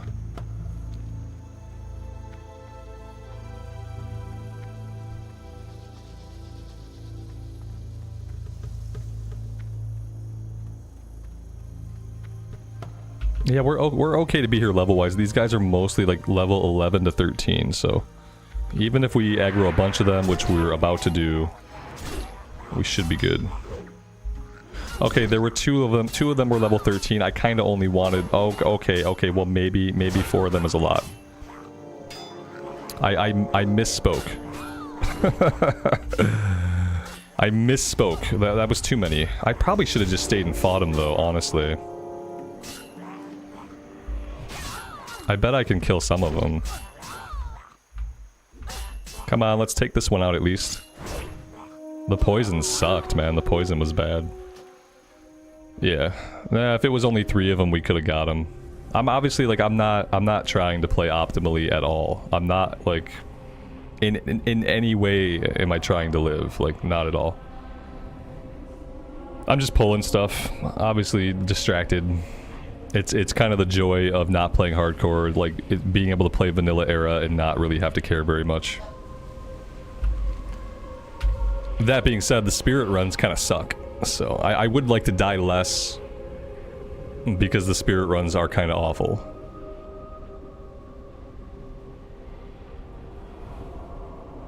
There could be a rare. I've never seen one.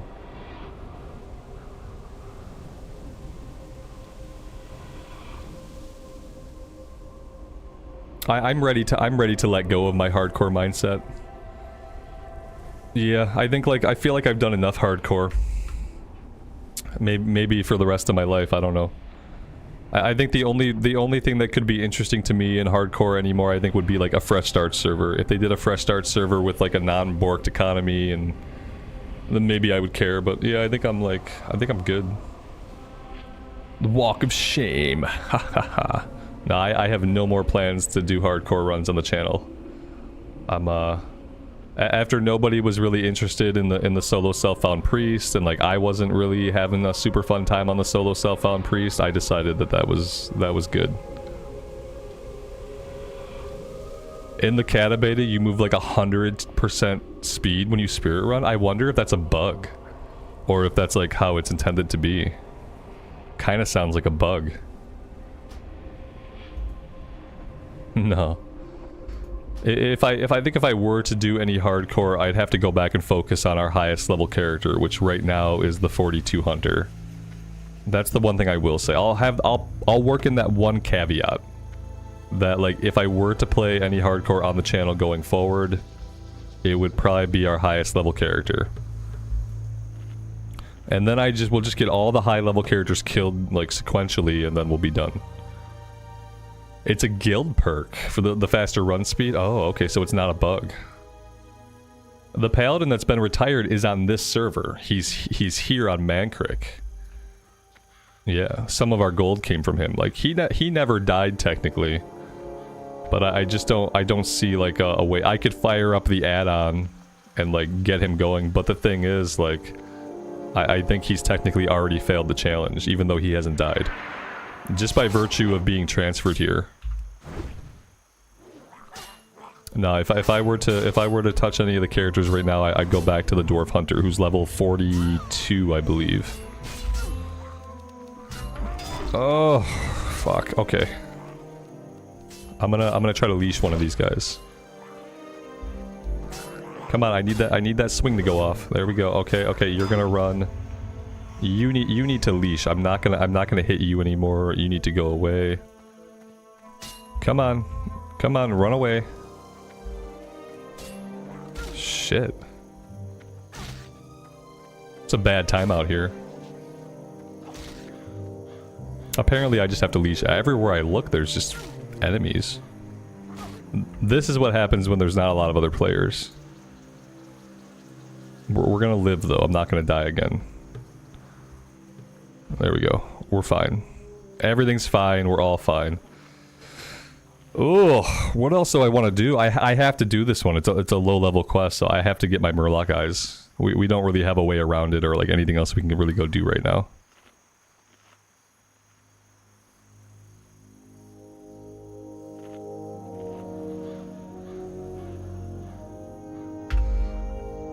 Big Mike, Daniel, good morning guys. Welcome to the stream. Good afternoon at this point, basically. It looks like it's almost afternoon.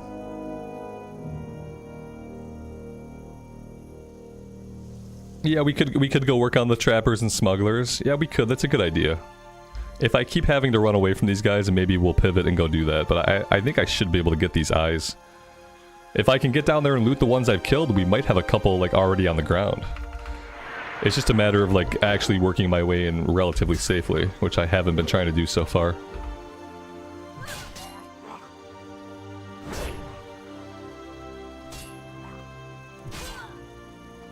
Also, like if I had hamstring, like hamstring would be a good win. I don't think I have hamstring yet though. I do have hamstring. I'm an idiot. There we go. Now we'll be doing better. That being said, the other thing that could be useful would be like a ranged attack. I don't have a ranged weapon, so I'm gonna body pull this guy. We'll pull him way back here.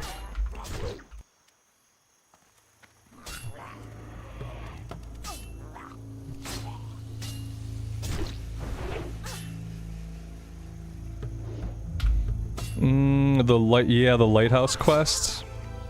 There is the one lighthouse quest where we fight these guys, yeah, but I think that's like a level 19 quest.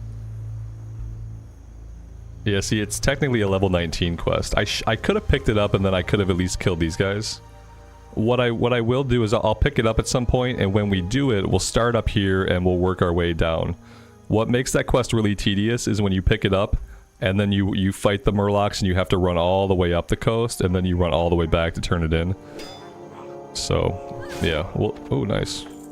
What do I got here? I got like a guardian angel. Just slashing stuff for me. But yeah, it would have been a nice idea to pick that up.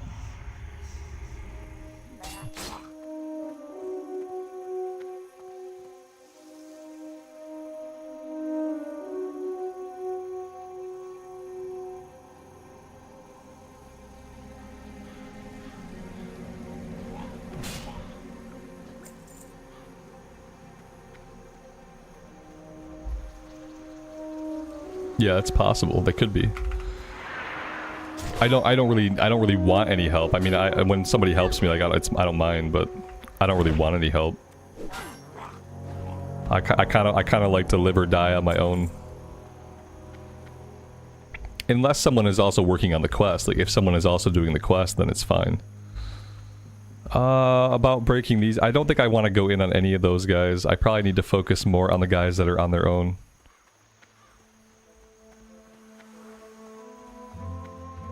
Corey, I'm glad you're digging it, man. This is what I plan to do for the most part until like other things happen. So, like I'll be playing this character like consistently, unless like we get the Cata pre-patch. Then maybe I would like devote a little bit of time to do that. When SOD Phase 3 comes out, I'll take a day or two to get to level 50. Then I'll shelf my Paladin again. And besides that, this is what I plan to do until this character hits 60, and then once the character hits 60, we'll figure out what we want to do next.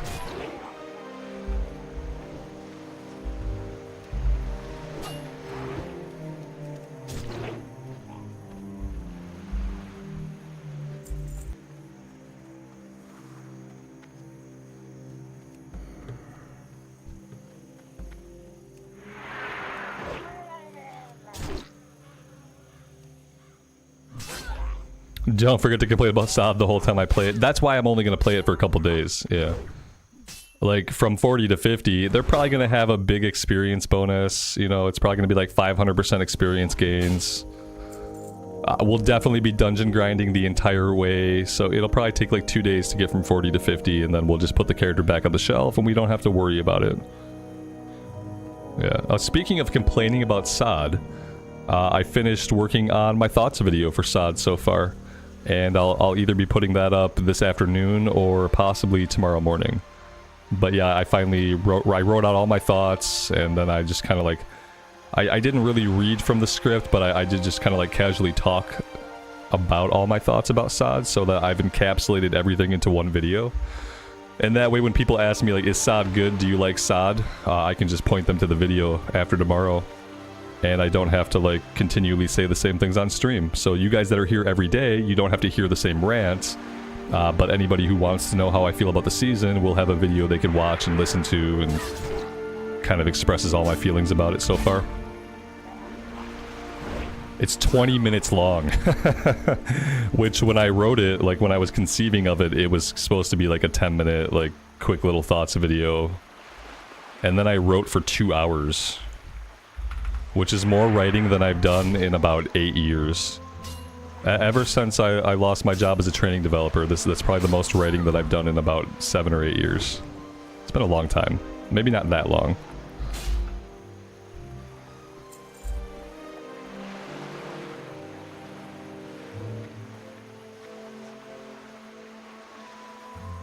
I have 2 out of 3 Murloc eyes. We need 1 more.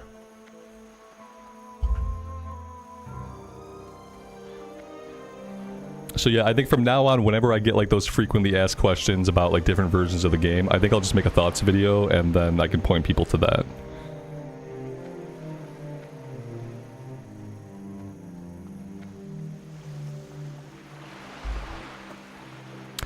My inventory's full. That's really, really bad. My inventory is having a lot of issues. I think the biggest issue is I have a lot of linen. I either need to like turn these into bandages, or I need to sell it all. I'm gonna have to take a couple minutes to let that run. Let it make. Oh, you know what the other problem is? These barnacled things. I need to pop those open. That'll open up a little bit of room, but not very much.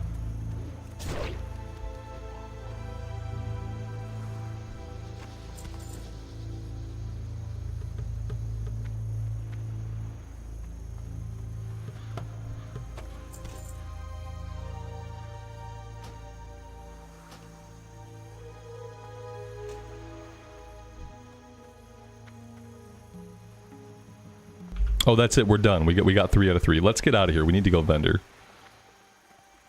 We need to vendor very, very badly.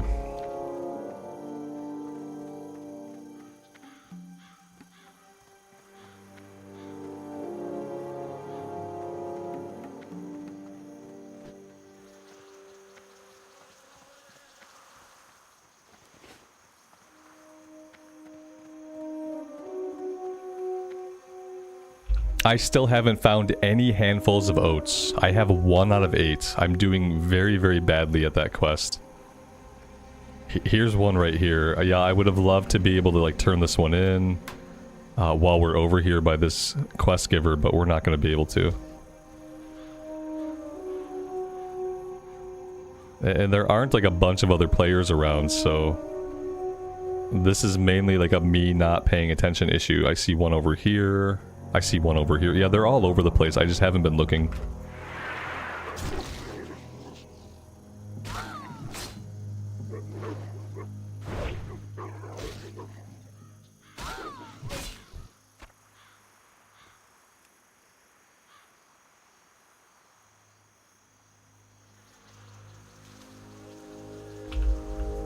Jackie, good afternoon. Welcome to the stream. Thanks for stopping by.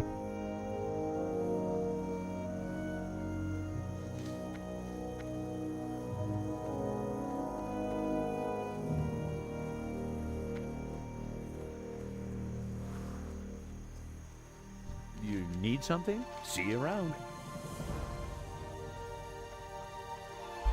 So for the Westfall Stew quest, we need 1 vulture meat and we need some okra. But I don't think I really can afford to fight anything until I get my inventory cleared out at least.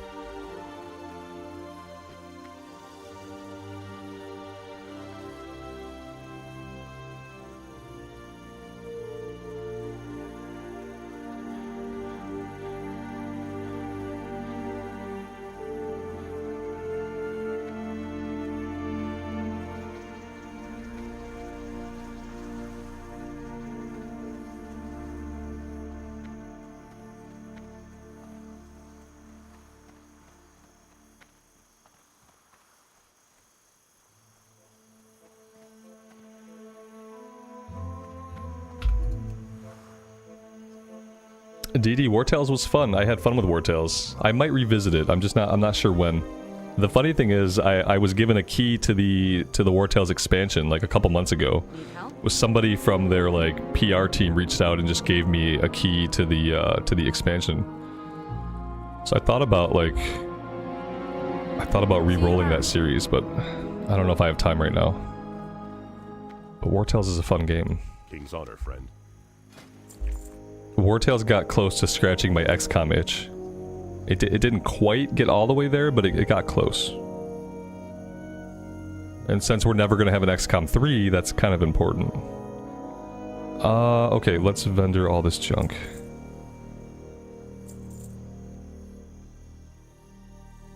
How do I like playing Classic Era so far? Do I enjoy it more than SOD? Yes. I mean, this is not my first time playing in Classic Era, but this is my first time playing Classic Era for a long time that wasn't a hardcore run. So it's been a nice feeling to be back in Classic Era without knowing that I'm going to lose my character at some point prior to level 50. It's nice to have a character that I know I'm going to be able to level up all the way to cap. As for SOD, I'll be putting out a thoughts video on SOD either this afternoon or tomorrow morning, so keep your eyes open for that, and that'll let you know how I feel about SOD.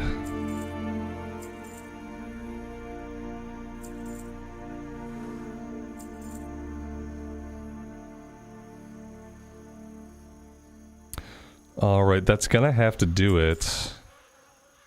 I should eventually let my first aid run, and I should get that done. We could cook a bunch of the boar meat, and then we could sell that. Let's do that.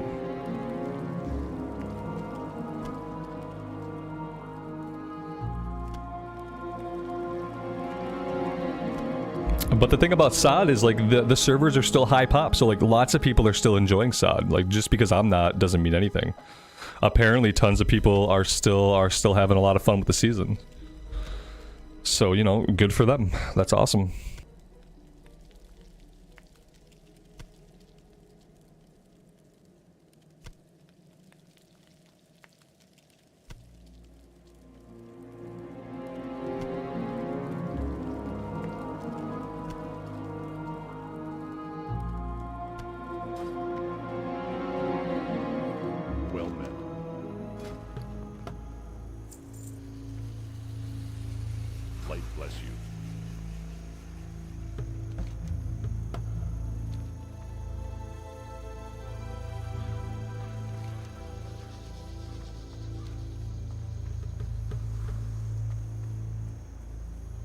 There are like a couple of things they could have done completely differently with SOD that would have kept me playing it.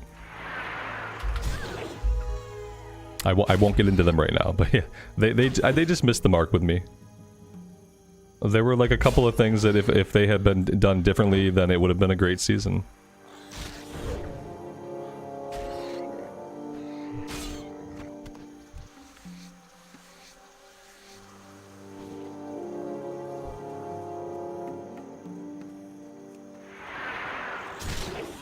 And there's still a chance that level 60 will be fun. I always hold out hope for that.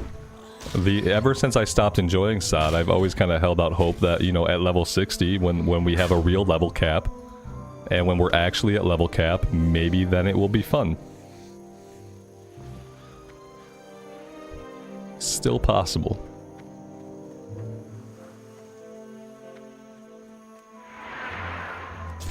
Then again, if I get to level 60 and people are still asking for my gear score, if people still want you to have all the bosses killed before you get into a pug, if people still want you to have logs, like I'm still not gonna want to play. I think that the environment in SOD right now, it would probably be much better. Like if you had an active guild, then that's probably like much more enjoyable than having to deal with the pug environment.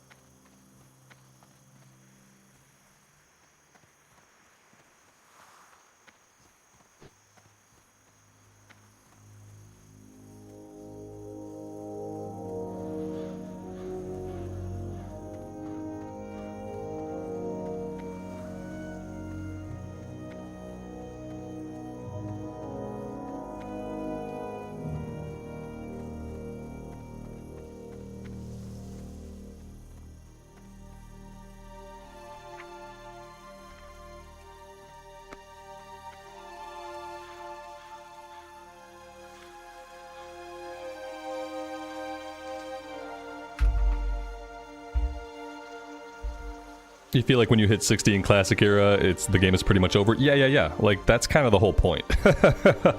when you hit 60 in regular Classic Era, like, a lot of the content is done. Like, there are raids to do. There are some 40-man raids. There's, like, 25-man stuff. Like, there are raids to do. But Vanilla Era was never focused on the endgame.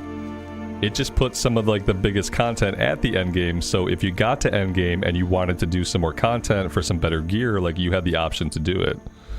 But it wasn't, like, as endgame focused. Whereas, like, SOD has become a version of the game where at each level cap, it's just endgame focused. It feels a lot like retail, but missing everything that makes retail good. That's kind of what SOD's like fake level bans feel like. They feel like retail endgame, but they're missing everything good about retail endgame. Namely, like, shit to do for solo players who don't want to raid on lockout. Like, if you don't want to raid on lockout and you don't want to PvP, there's really nothing for you to do. You know, you can go level an alt and spend 100 hours getting all 38 of your runes. But besides that, there's nothing. As someone who's already leveled a ton of alts in my life, like I don't really need that. So I'm hoping at 60 they'll actually have like raid progression where like a raid will come out, you will gear up in the raid. Another raid will come out, you will gear up in that raid. Another raid will come out, you will gear up in that raid. Like I'm hoping that if they're gonna do endgame like in Classic Era, that they actually have like raid progression. Not like a raid that then leads me back into leveling up. I don't find that interesting. I need to get Okra. I just haven't been finding the guys that drop it. Let's head over this way and see.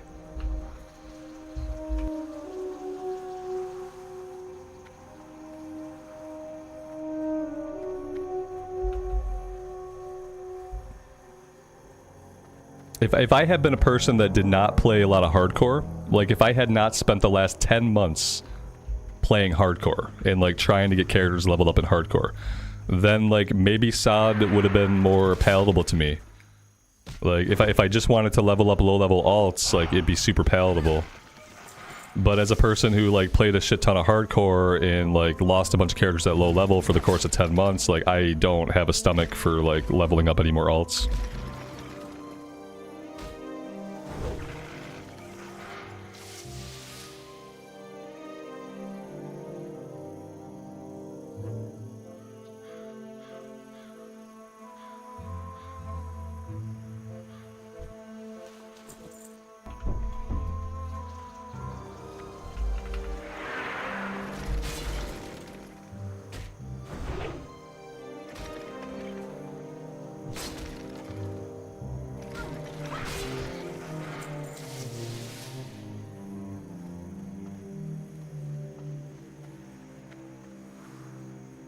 What's XCOM like? It's like military strategy combat with Overwatch mechanics. So it's kind of the same thing. It's like phase based. Like you take your actions, then the enemy takes their actions. There's Overwatch mechanics and cover mechanics. And it's the Overwatch mechanics and the cover mechanics that games like War Tales are missing. That's why they don't really like fully scratch the itch. There's no real use of cover, and there's some things that are kind of like Overwatch, but not really like Overwatch mechanics.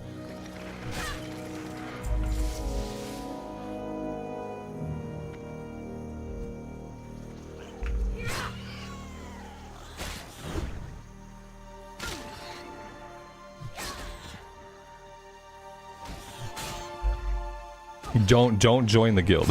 don't ever join my guilds. My guilds are all dead. Despite my best intentions, like the guilds die when I stop playing that version of the game.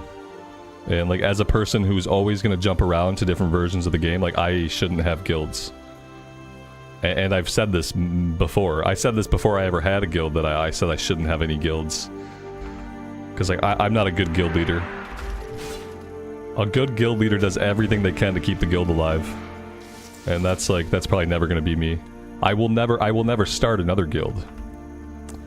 Like we have the guild on Mankrik in Wrath of the Lich King, and I'm fine taking that guild into Cataclysm if I play Horde side, but I'm not gonna make any more guilds. I don't want anybody's like experience with the game like tied to like what I'm doing with the game. I want everybody to find like their best home. I want people to find like active guilds that like work for them. And yeah, I really feel like whenever I have a guild going in a version of the game, like the moment I stop playing that version of the game every single day, like nobody logs in. And then they have these characters they've leveled up that like maybe they don't get to play now. Whereas if they'd have just joined a guild that was more like suited to their playstyle, like then maybe they'd still get to enjoy the game. I don't know. Let's see. I need one more okra.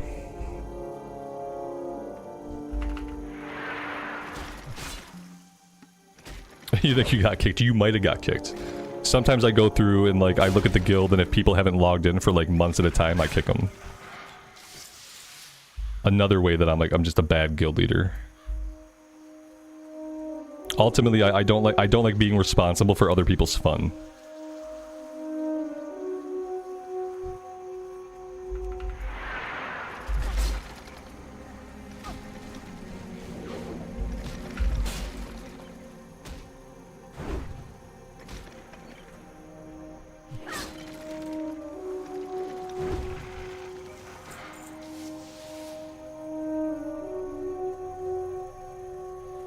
Alright, my wife brought me some food to snack on, so I'm going to turn my camera off and I'm going to eat some of this food. I'm going to keep playing the game.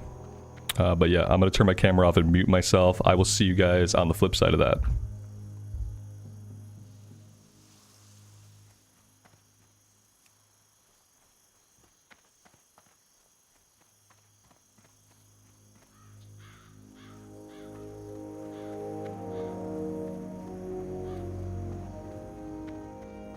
Hello. Safe travels. Be careful. Farewell.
Alright, Mario, good afternoon, buddy.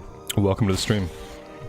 Why can't I seem to find the camp that I'm looking for? Oh, it's right over here. I was pretty close.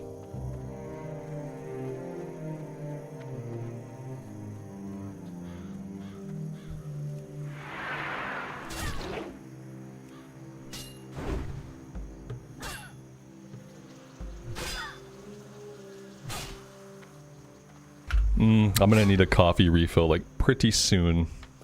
We're gonna have a little coffee break.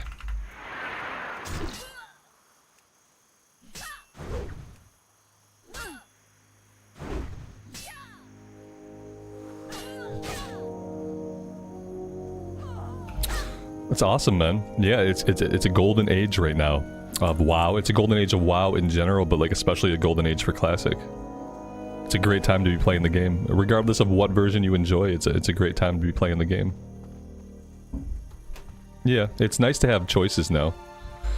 You know, for a long time, if you didn't like the direction WoW was going in, a lot of you were just stuck like either not playing it or tolerating it, and now we have so many different options of different ways to play.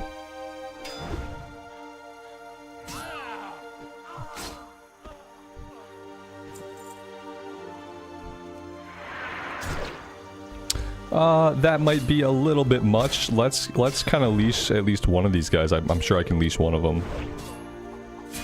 Probably leash the ranged guy. Nat Mage, thank you, man. I appreciate you saying so. Thanks for popping in, checking out the stream. I appreciate it.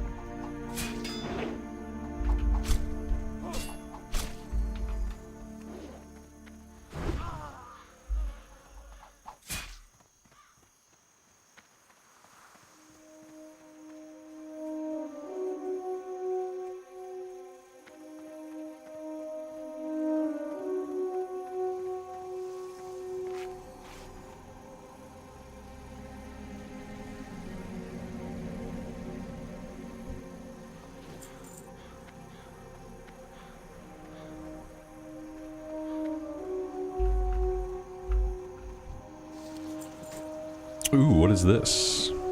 Oh, one stam, one strength. I'm pretty sure we have better. Yeah, I think we'll keep what we have.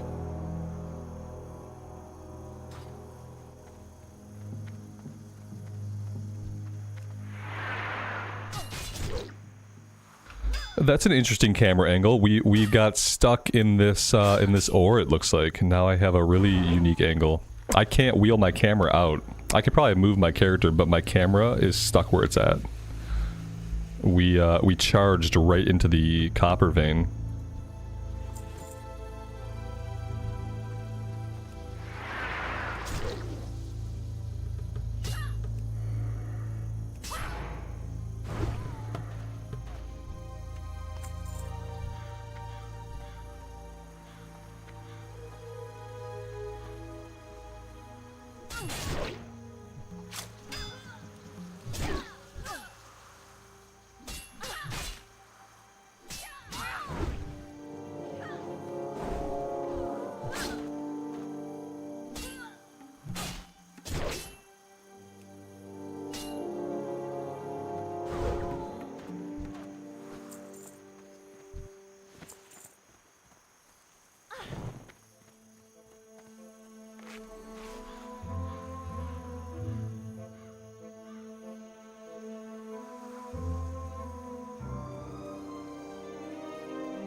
It must feel really different for people who like took a long time off the game and like came back for Classic. See, I played WoW like all throughout. There were times that I was like not playing, you know, like I didn't play a lot in Mists. Mist was mainly the biggest one that I missed out on. I didn't play a lot of Mist of Pandaria. But it's probably very different to like get to play Classic as someone who like played a long time ago and then you stop playing for like a big chunk of time. As opposed to someone who like kind of continuously played and then Classic came out and then you got to enjoy Classic.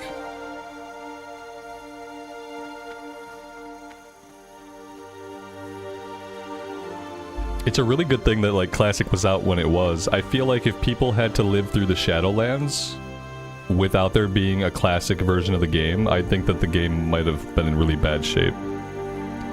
They were very lucky to already have Classic going and to be like into the Classic experiment when Shadowlands was like just really being an awful game to play. Because otherwise, I don't know what would have happened.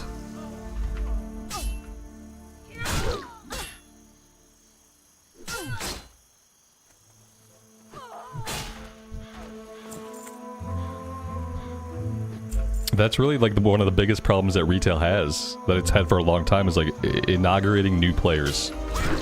Like if you're coming from like outside of WoW completely, or even if you just stepped away from the game for a long time, like coming into retail WoW, it's not easy. The weird thing is it's easy to start up a character and to like level up a character, but then like to feel like you know what you're supposed to be doing at any other point in the game is like, it's difficult, you know? Especially if you get to max level, and like it's like kind of overwhelming. Like on the one hand, there's so much stuff to do at max level. On the other hand, as a new player, you often don't know what the heck you're supposed to do.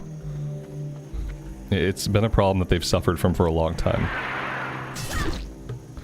The game is like so complicated from like an outside viewpoint that I don't know if they'll ever get it to a point where it's going to be like super friendly to new players. They need to do something. The only thing to make a thing like super friendly to new players though is to make it a little bit more simple. And I have a hard time believing that they're gonna walk any of the game backwards and like make it more simple. So yeah, it's a great thing that they have Classic out, because Classic is a really good place for people to go who are like new to WoW. If you're new to WoW, like Classic is a version of the game that you can learn to play without looking up a guide, without watching a bunch of videos. You don't need 100 add-ons to play Classic. There are some useful add-ons, and you can use them, but you don't need them the way that you need add-ons sometimes in retail.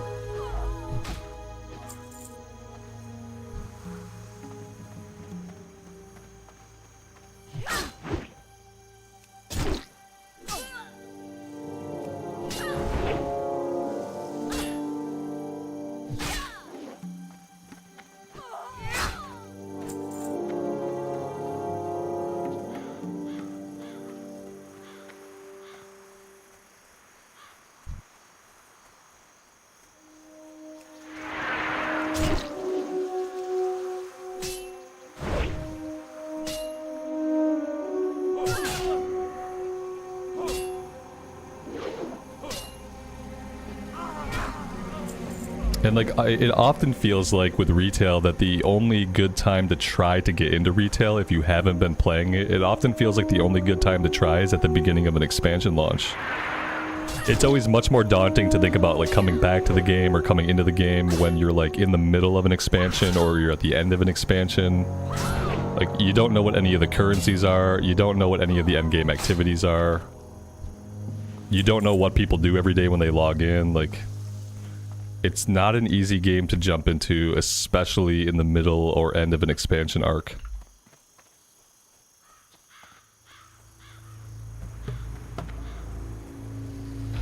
And then like the other thing about retail is like retail is so much more about like playing the patch. Like if you're a consistent retail player, you play the patch, not the expansion, which means that like every patch you are now getting a gear reset. Like the gear you got in the last patch, it's no good anymore. You're gonna replace all that gear every single patch. As opposed to like gaining gear like throughout an expansion and having some of that gear matter from like patch to patch, like it doesn't. A new patch comes out and there's catch-up mechanics and ways to get better gear than you had, even if you were trying to push some like endgame content in the previous patch.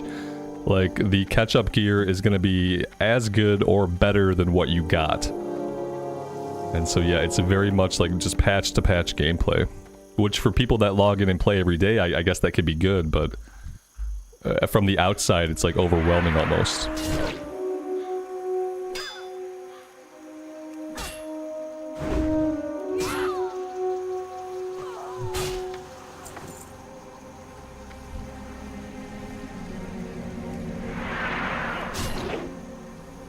That's just how modern gaming is. Yeah, maybe. Yeah, it's about content cadence. It's about more content coming out faster, faster, faster. Yep, and as soon as new content comes out, like, you don't want people to have to worry about the old content, I guess.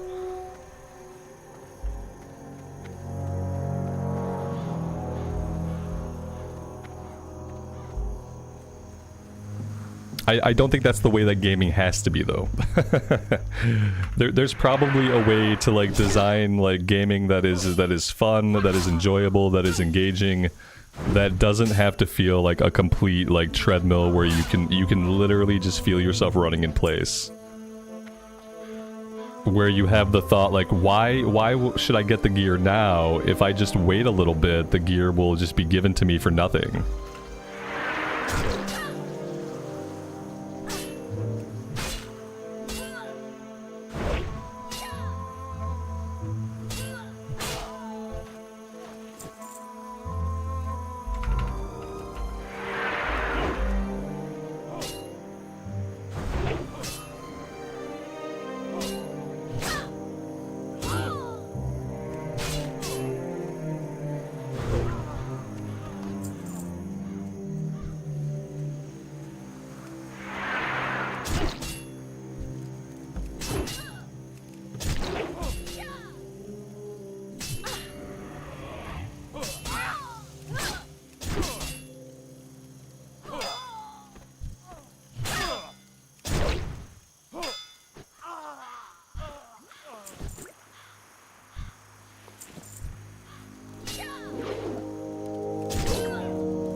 Oh yeah, if you watch anybody play the game competitively, like on Twitch or anywhere, like whether you're watching PvE content or PvP content, if you watch somebody play retail on Twitch, then like half of their screen is definitely going to be covered with like extra add-ons, more UI elements.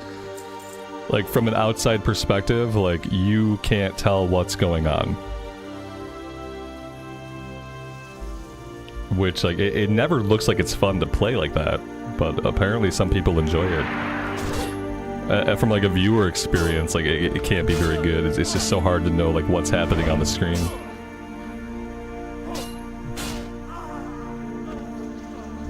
Yeah, if add-ons weren't a thing, the game would feel markedly different. Class design would feel different. Boss encounters would be different. Like basically everything about the game and how it's played would be fundamentally different. If add-ons were not a thing. The interesting thing is like you can see that they have an idea about like no add-ons. You know, they released Plunderstorm and Plunderstorm has no add-ons. So like the concept of no add-ons gameplay is like somewhere in their minds. But at this point in WoW's history, like you can't make the game no add-ons now. The game's been out for 20 years and you've had add-ons that whole time. The actual game design has been done with the thought that people are using add-ons. So like so much of the way the game is designed now takes into account that people have add-ons helping them play the game. There's really no way to ever roll it back. You're gonna have add-ons in WoW for the rest of its life. With the exception of the odd game mode, like if they do Plunderstorm, no add-ons. Maybe one day we'll have a Vampire Survivors minigame, that'll have no add-ons. Like, with the exception of minigames, like you're gonna have add-ons to deal with for the rest of the game's life. Yeah, like if you don't want add-ons in your game, you have to do what Final Fantasy XIV did and just have a no add-ons rule from the very start. What can I do for you? Go with honor, friend. Be careful.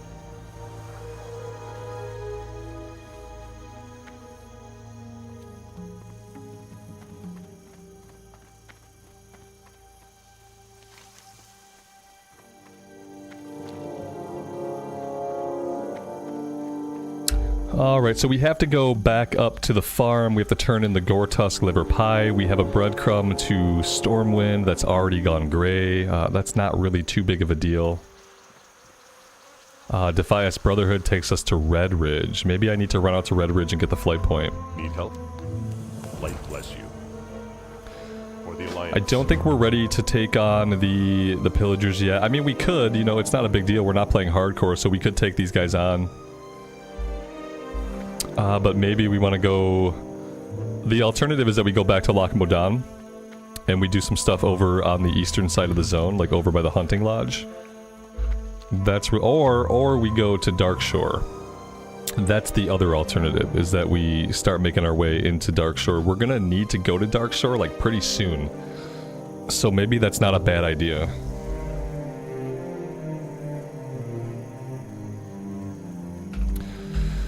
Maybe we go turn this in, then we take ourselves to Stormwind. We can make the wetlands run, because yeah, I think it's almost time to go to Darkshore. Wolfheart, it's going well, man. Yeah, it's been a while. Thanks for stopping by. I appreciate it.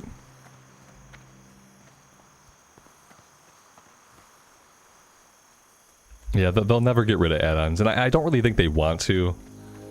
Honestly, like, I don't think they really want to get rid of add-ons. I think they know that they can't. I don't even think that they think, like, oh, there will be one day we can get rid of add-ons.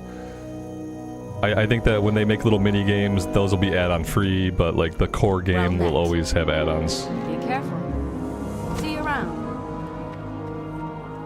They'd have to redesign too much of how the game works. Like the classes would have to be simplified. Rotations would have to be simplified. You couldn't have classes that had like 15 cooldowns. You know how like a lot of classes in retail, they have like 6 1-minute cooldowns, 3 3-minute cooldowns, 4 30-second cooldowns. Like all of that is predicated on the fact that you're using weak auras to tell you when your abilities have come off cooldown and when to press them again.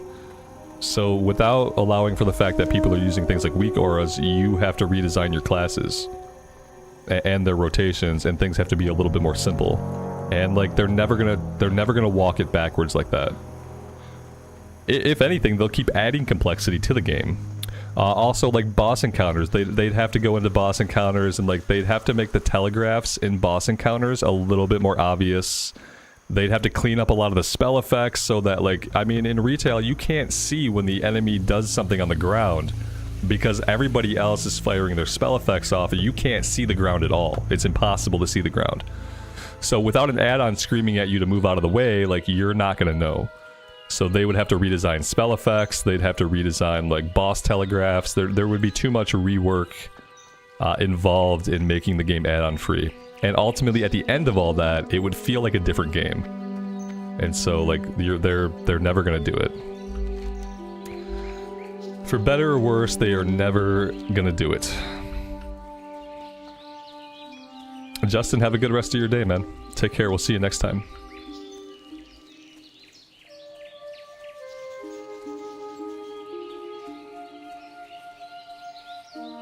Oh yeah, oh I've seen it, yeah. Yeah, when you're in any kind of raid or any kind of fight, you can't see the screen at all. I have turned my spell effects all the way down, and even when I was doing Emerald Dream stuff, like fighting the world boss in the Emerald Dream and stuff like that, like, even with my spell effects all the way down, I still couldn't see. I still couldn't see the ground around me. I couldn't even see my character. It's horrible. It's a bad experience. To be like fighting any kind of boss and just to like not even be able to see my character. I can't tell which way my character's facing, like, it was bad. I think like I could probably get used to it a little bit over time if I like looked at that kind of thing every day, but it's like, it's visually overwhelming. And it's not pleasing to look at, you know? It's not like, oh, look at all the pretty spell effects. It's like, oh my god, look at all the garbage.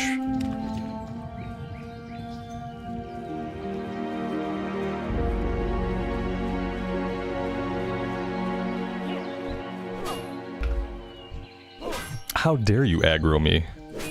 Level 9 scum. Probably would have been faster just to run back to Sentinel Hill and grab the flight point. But yeah, we're already halfway there. It would feel like Classic. I mean, yeah, but like the thing is, like there's even add-ons in Classic, and there are people that play Classic with a bunch of add-ons. So it's like, yeah, as far as like spell effects go, I'd love to see spell effects scaled back to like a more classical version. Or at least when I turn my settings all the way down for spell effects, like maybe that could do it. Because yeah, even when I turn my spell effects in retail all the way down, it doesn't seem like I can see anymore. I didn't feel like, oh, that fixed it. Now I can see. I was still like, okay, it's still kind of a mess. And the way bosses telegraph stuff isn't clear. Like if you look at Final Fantasy XIV bosses, like when they lay a telegraph on the ground, it's very obvious. Like it's bright, you can see it, it's crisp. It's not overtaken by all the other spell effects that are happening. So like maybe even just like redesigning how bosses telegraph stuff out into the world could help a lot with like just visibility.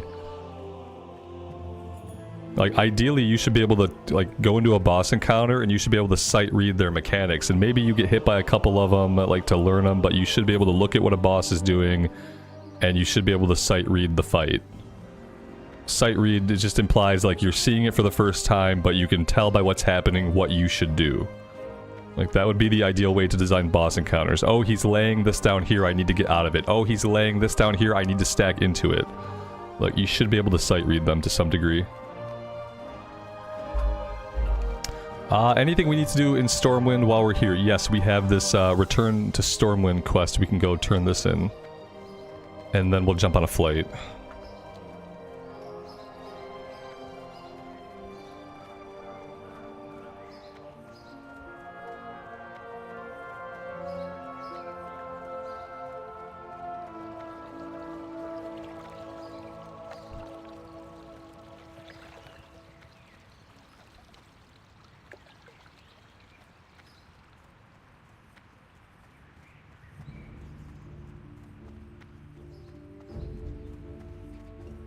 We also hit level 16, so we can visit the class trainer as well. And obviously I never spent my level 16 talent point, so let's put it into Unbridled Wrath.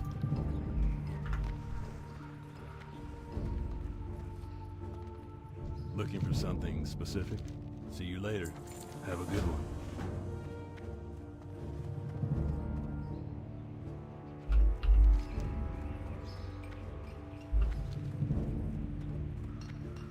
Yeah, the spell effects settings, they act like they're going to like reduce the amount of spell effects that you can see, but they don't do enough. They don't go far enough.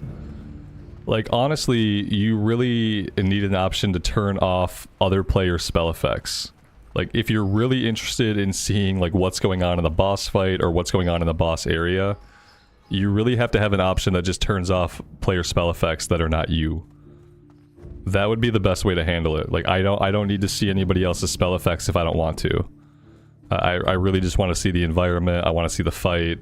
I guess the only caveat to that is like sometimes healers have abilities that they lay down. Sometimes like support classes have abilities they lay down on the ground that you need to like stand in. So there'd have to be a caveat for that. Basically turn off other player offensive attack abilities. Like I don't want to see any of it.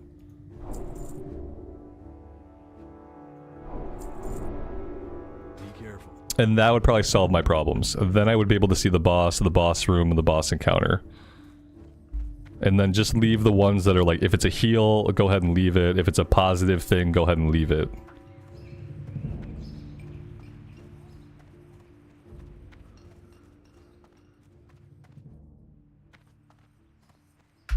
It probably will be a little faster if we just take the tram, so let's try to do that.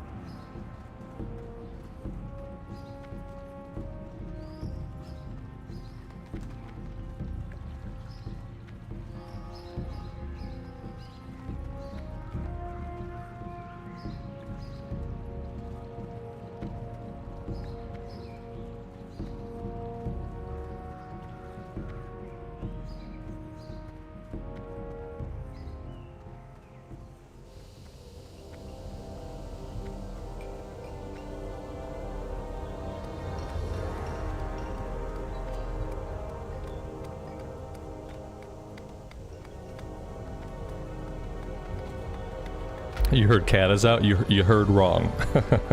The Cata beta is open. But Cata's not out yet. Cata is slated for like an early summer release with the pre-patch coming at the end of spring, I believe. Looking at the roadmap.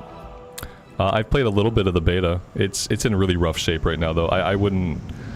all I can really say about the beta right now that would be accurate is that the beta is really early in beta. The beta is in really rough shape, so I can't really say a lot about it.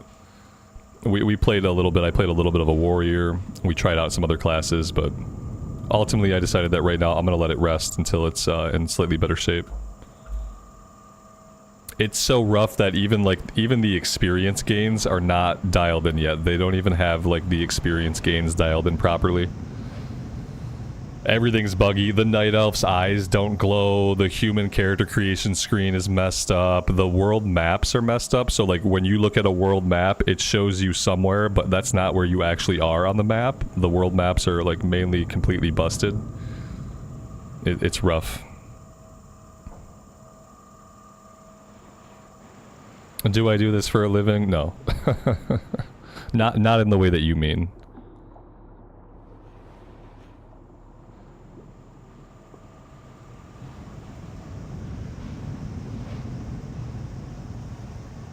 The last time I did anything for a living, I was a corporate training developer. But that was a long time ago. Parkow, good evening, buddy. Welcome to the stream.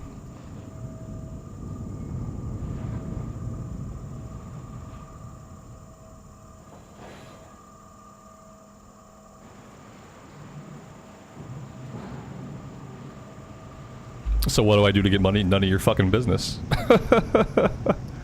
To be quite honest.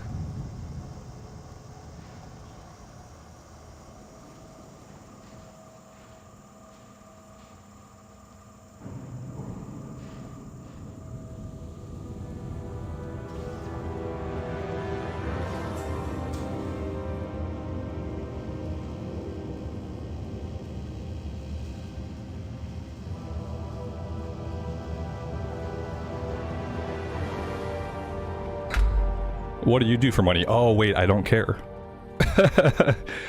It's weird, man. Think about it like this. Think about it like you see a guy on the street. You don't know the guy. You don't know anything about him. Do you walk up to random people on the street and say, how do you make your money? No, you don't do that. If you're really curious, just hang out. You know, it's no secret. Like, my life is no secret, buddy. Like, I stream for like 4 hours a day most days. Like, eventually you hang out long enough, you learn stuff like that. It's just really off-putting when, like, the first thing I hear out of somebody is asking me about money. It doesn't make any fucking sense. Like, who cares how I make my money? We're playing a video game. Why do you care?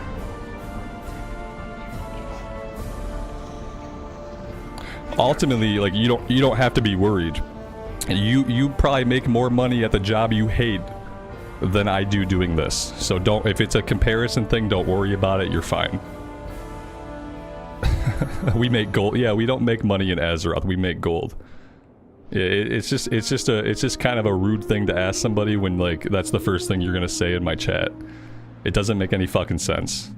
If you were to ask me something about video games, something about World of Warcraft, I'd be happy to, like, talk about those things. If you had been a person that has been hanging out with the streams for a while and I knew who you were, and we had chatted about other stuff, and you were just kind of like curious, hey Robert, what have you done in your life for a living? Then I'd probably give you a less rude answer. But I'm giving you the answer that I would give a random person if they walked up to me on the street and asked me that question.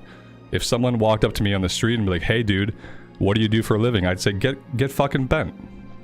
I don't know you. So it's just an honest reaction. You've been here many times, but I don't know who you are, man. We'd have to have a chat. You know? We'd have to have talked about other stuff. Like, people who've been here a lot, who've been, like, vocal in chat, like, I read everything that happens in chat, so, like, I recognize people who've been around, you know? It's just kind of a rude thing to ask, and now you know. Now you know, and maybe you won't do that to somebody else. That's all. And what's a TikTok? I'm too old for TikTok. I don't even think TikTok exists anymore.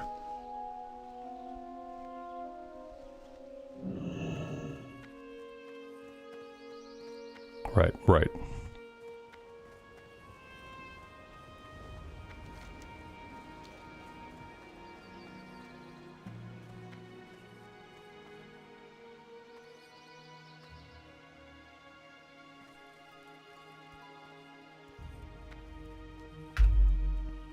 No, I haven't seen the TikToks of people asking random people what they do for a living. No.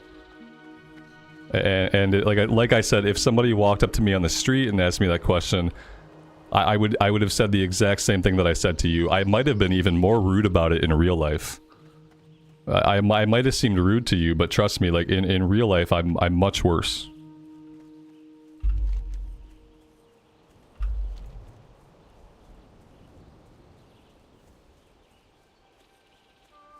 Yeah, that's fine. That's absolutely fine.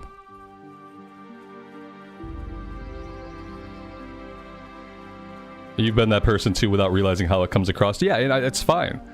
Like, you're allowed to make a social faux pas. You're allowed to fuck up. You know what I mean? You're allowed to like do those things, but you have to be willing to be corrected by people. And like you got corrected, and it's okay. Social faux pas happen.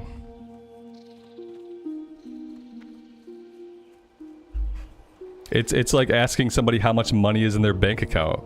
Like you wouldn't even like ask a close friend that. It's basically like if you've become an adult and you don't understand that it's just kind of rude to talk to people about their money, then you weren't raised right.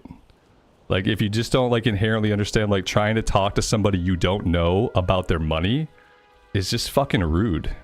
Like I don't know how that's not obvious to people. That's kind of why it triggers me, because so many people coming up these days, like you just don't understand like the basic things that are obviously rude to talk about. Yeah, ask.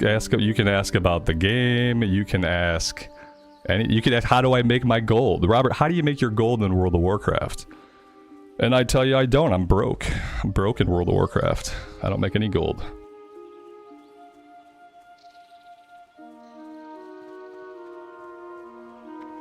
To ask somebody how they make their money as an interaction is a social faux pas. Yes, it is. It's fucking rude. It's just rude. Unless you've been around that person, and unless you're like more familiar with them, and then like, but basically here's the thing. Whether or not you think it's rude doesn't matter. When you ask somebody a personal question about their personal life, you have to accept whatever answer they give you, even if you don't like it, even if you think it's rude. That's kind of the territory you step into when you ask somebody something that's personal. Something that's unrelated to the context that we're hanging out in. Like, I'm never going to be offended by something you ask me about the video game, because the video game is the context that has brought us all together. If we were at a job convention, if we were hanging out at a job fair together, and you were to say, hey man, what have you done in your past career? That would be a setting where like we would be more prone to talk about that kind of thing. A social faux pas happens when you ask a dumb question way out of context, which is what this is, right?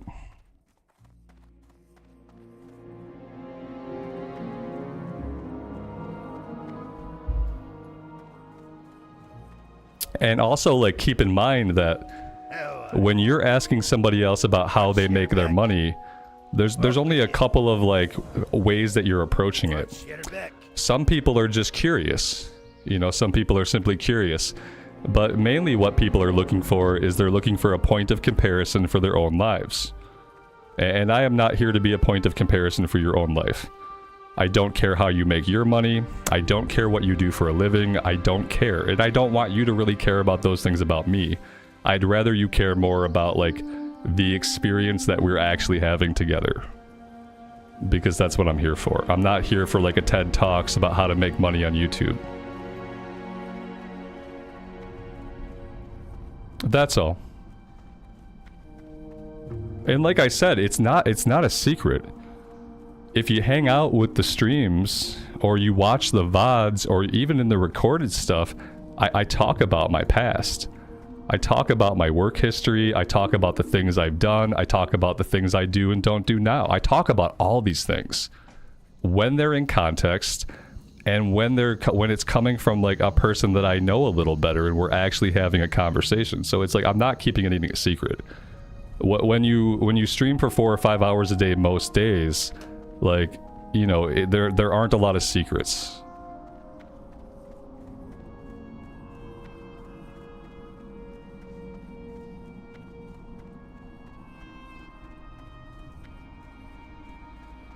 And like another thing I hate is like, this is not a job.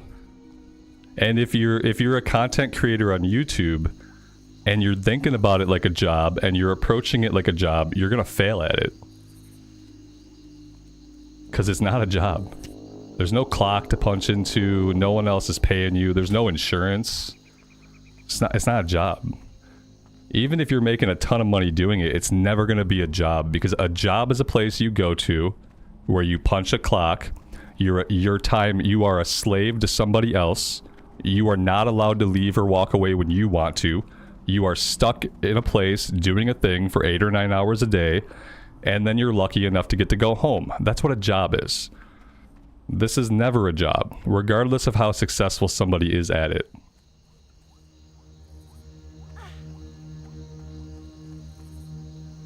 A job is a place you go to sell your labor. Think about it like that. What's the state of SOD right now? Stick around, check out the channel tomorrow morning or later this afternoon. I will have a video about my thoughts on SOD. As far as the state of SOD, like, lots of people are playing it. Tons of people are playing the game. Servers are high population. People seem to be having a great time.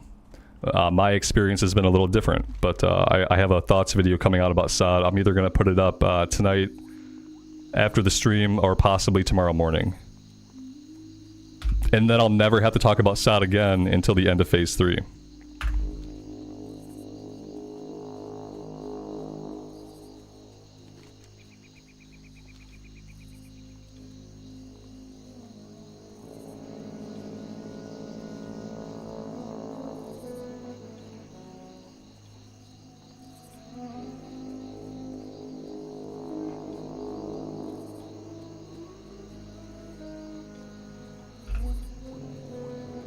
Yeah, I mean, the cool thing is if you resub, even if you don't like SOD, there's like 16 different ways to play the game right now. So even if you don't like SOD, you can play Wrath of the Lich King, you can come and play Classic Era, you can play Hardcore, like, eventually Cata will be out. Like, your sub has a lot of value. It's like probably the most value you'll get for any subscription that you pay for. And the great thing is, like, the WoW sub has not gone up in price in 20 years. You know, everything else in the world costs like twice as much. But your WoW sub has been the same, and you get a lot more for it these days. So it's definitely a time to check out WoW if you have any interest. No, you're wrong. You are wrong. At a job you can't tell people to fuck off and get lost, but I can do that here. And that's like one of the ways that you're wrong. But ultimately you are wrong, and that's it. When will Cata be out? It looks like, according to the roadmap, it'll be out at the beginning of summer. Beginning to the middle of summer, sometime around then. I think the pre-patch is going to come out at the end of spring. So it depends on when you qualify the start of it. Most people would say like maybe it starts with pre-patch, so end of spring. I think in the pre-patch we're going to get the world revamp. They're going to probably put the world revamp in the pre-patch because they said they're going to let us play Worgen and Goblin. So if we're getting Worgen and Goblin in the pre-patch, we're probably getting the world overhaul too.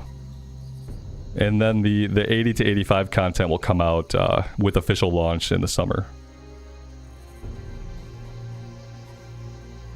Ollie, thanks for being here, man. I appreciate you checking out the stream.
Are we a blacksmith? No, we are an herbalist and a skinner.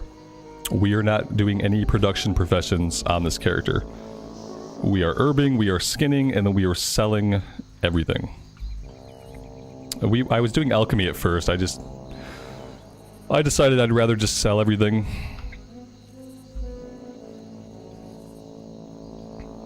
Yeah, the game is really fun. Especially vanilla era. Vanilla era is a nice way just to play the game and chill.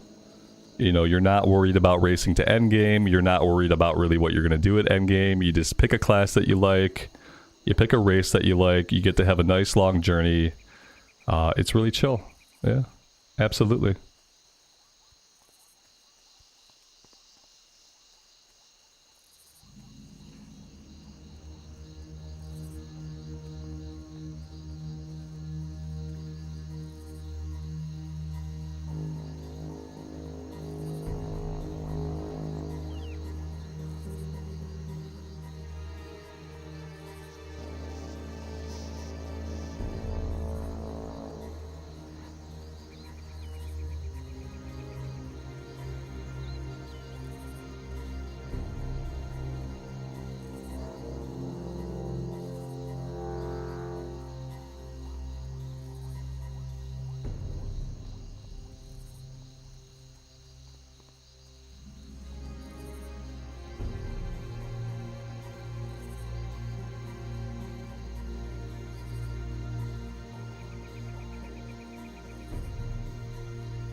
Yeah, Dragonflight and Vanilla are like so different that they're just different games basically.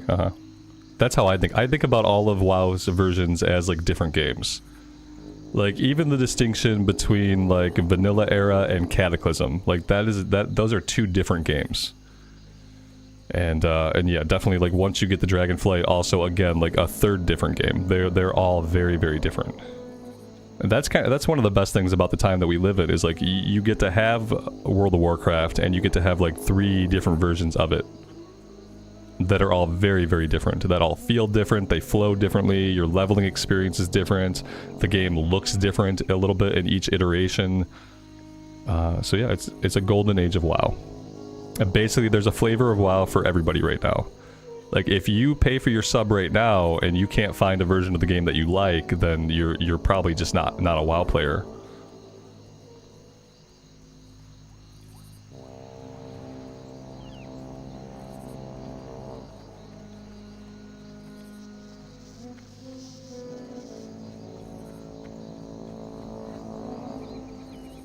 I have to remember to grab the flight point. You heard there was a Battle Royale mode? You heard right. Yeah, there is a Battle Royale mode. There's a Battle Royale mode if you log into to retail, and you don't have to own Dragonflight for it. You just have to have an active sub. But yeah, there's Plunderstorm. We played some of that for the past few days. It's just like a totally different thing. It's completely doing its own thing. It's pretty fun. I've enjoyed my time with it. Should WoW Classic be free? No, absolutely not. No, there's not a lot of things in life that should be free. All the things in life that should be free are not free. I definitely don't think that a video game should ever be free. When things are free, like in the entertainment space, when something is actually free, the quality of it goes down one way or another. You already get so much value for your WoW sub. You get like 6 different ways to play the game. The WoW sub has not gone up in price in 20 years, even though inflation has doubled the price of every other commodity. Like, no, like, WoW Classic should not be free. They should probably want more money for it, but the fact that we only have to pay 14 bucks a month USD and that we get access to so many different versions is actually pretty amazing. You know what should be free? Food should be free. Healthcare should be free. Housing should be free. There's a lot of shit that like should be free to human beings that are not free. But when it comes to stuff that's purely for entertainment, purely for fun, I don't really believe that any of it should be free. Free just means they're going to try to get more money out of people willing to pay.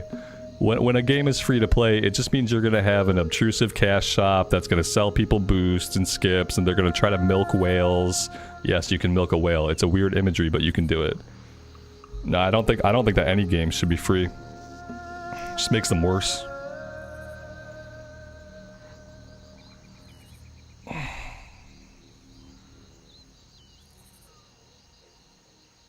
We almost dove into political stuff. We got really close.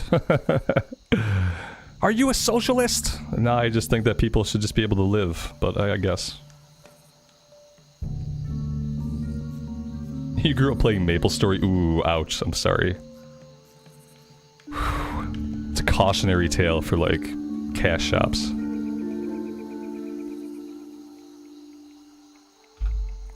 Fortnite is free? That's fair. They have a pretty big cosmetic shop, though, don't they? That's what I meant when I said if a game is free, they will find a way to get lots of money out of a few people. You know, they can get when a game's not free, they get a little money out of everybody. When a game is free to play, they're gonna find a way to get a shit ton of money out of a small group of people. Whether it's by selling cosmetics, or whether it's selling skips, or whether it's selling a premium battle pass, like they will find a way to make their money.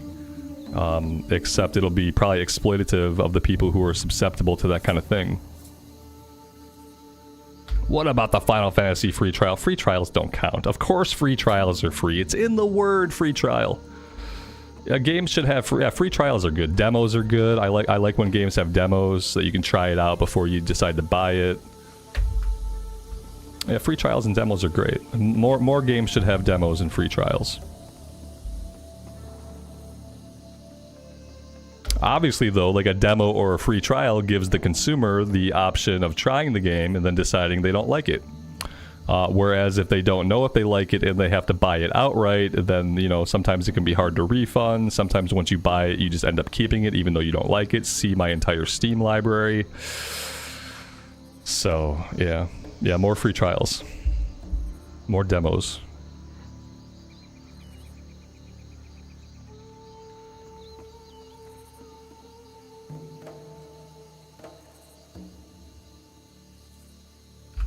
I've always paid monthly. Yeah, I've never paid for a 6-month sub. I've never paid for a year. It would probably, at this point in my life, it would probably be okay for me to pay for like a 6-month sub. But I just pay it monthly. Because you never know.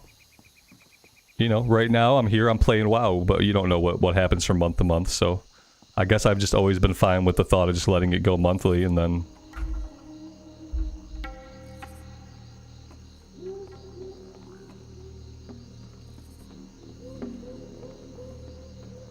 If you know you're gonna play, then it's great. It's a good value, you know. I got so used to like most of my life not knowing from month to month if I was gonna keep playing that I just got used to letting the monthly sub run. A Blood Moon, that's awesome. I appreciate that. Thank you.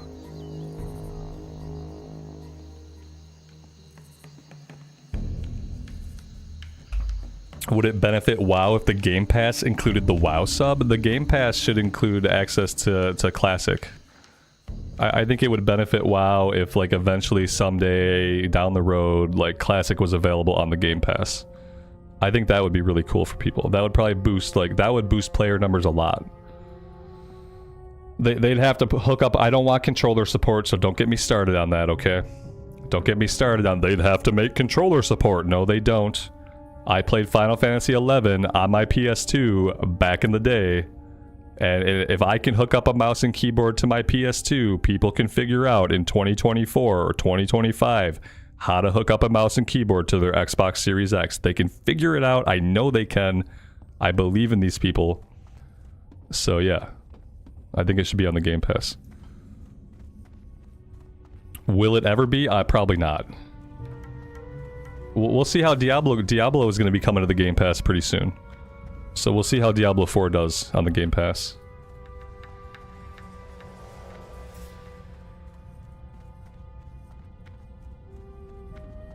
Yeah, I don't want to think about trying to do controller support for World of Warcraft. Now Plunderstorm, if they put Plunderstorm on the Game Pass, yeah, Plunderstorm has 7 buttons. Like, Plunderstorm is ready to go on a controller. Like, I would play more Plunderstorm if it was on the Game Pass. Just as something to do, like, in my downtime. What brings you here? Goddess or child?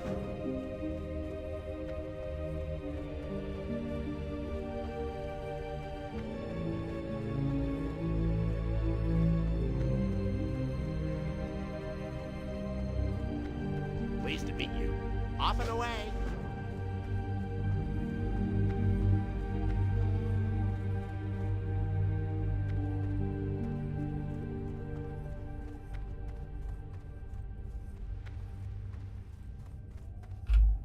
Is Plunderstorm the new Battle Royale mode? Yes. Yeah, that's what they're calling it. Mm-hmm.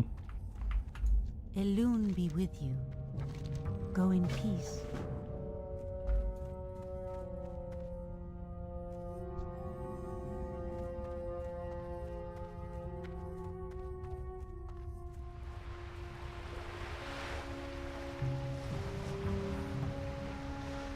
How are ya?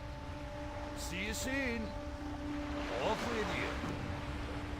Safe travels.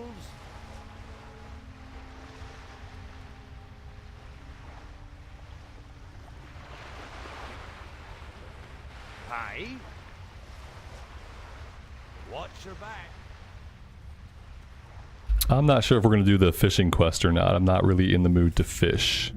So we might not do that one. Will I do dungeons on this character? Yeah, we will.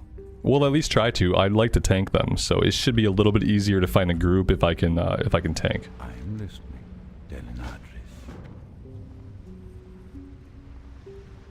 I am honored. We're not going to be able to run around and pick up everything. We have 17 out of 20 already in the quest log, so I should probably be a little bit more picky-choosy about what I grab here. Easy Strider Living we need to grab. That's a level 12 quest. Plague Lands. I might have to drop a couple of things. What do I want? If I had to drop a quest, what would I want to drop? Let's drop this warrior quest. I really don't think I'm gonna follow up on that. And that's really all that I have. Quest log is getting tight.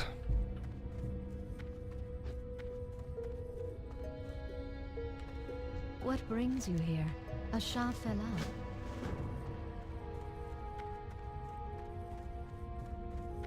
Peace be with you. Farewell. May the stars guide you. Go in peace.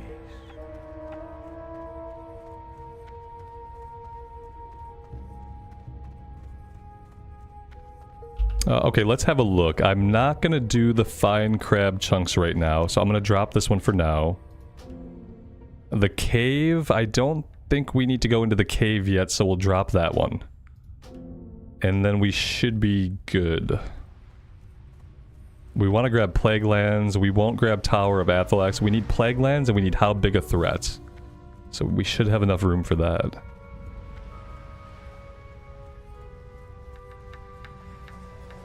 Alone be with you.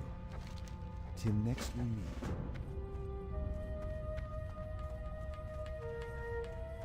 Ishnuala.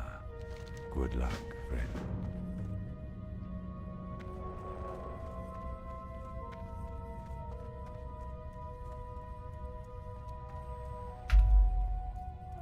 Yeah, we gotta do crawler legs first, actually. It's gray right now, but we have to do this to unlock all the other Buzzbox quests. So let's knock that one out really fast.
Where do you train two-hand maces? On the Alliance side, that would be in Ironforge. So talk to a guard in Ironforge and look for the weapon trainer. They're in the main ring of Ironforge, in like the northeastern corner of the ring. Yeah, you'll get two-handed maces, two-handed axes.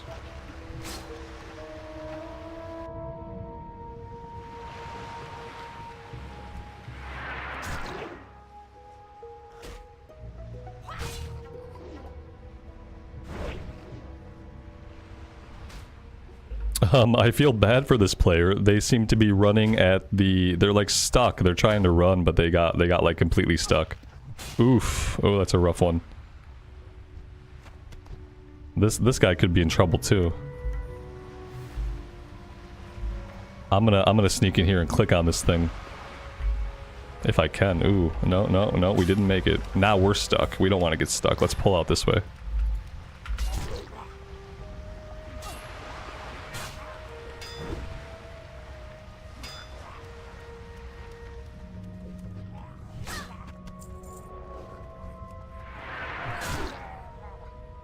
Happy Easter. You're a week early. I appreciate the thought though. But you're super early. And if it were this week, you'd be a day late. How do I feel about the current state of Blizzard? The state of the Blizzard address. I feel like it's fine. I don't know. There haven't been they've been doing cool stuff. There haven't been any big scandals. I feel like Blizz is doing pretty okay. They've come a long way since 2020, 2021 Blizz. Now, to be fair, outside of World of Warcraft, I feel like most of their games kind of suck. But, you know, I'm not an Overwatch player, and like I thought Diablo 4 was kind of crap. That's just my personal opinion. I'm sure as a company they're doing fine with those IPs. I just don't happen to care for them.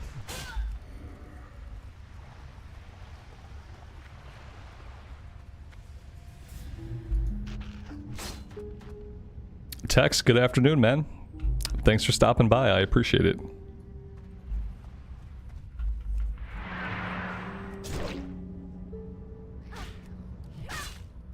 What would it take for me to stop playing WoW? I don't know what that means. That's a weird question. Why would I don't want to stop playing WoW. When you ask somebody what would it take for you to do this, that's implying that like maybe they would want to do that. What would it take? I don't know. If I got hit by a bus, I guess, and died, then I would probably not play WoW anymore. Besides that, I'd probably keep playing it. My favorite class, you're looking at it.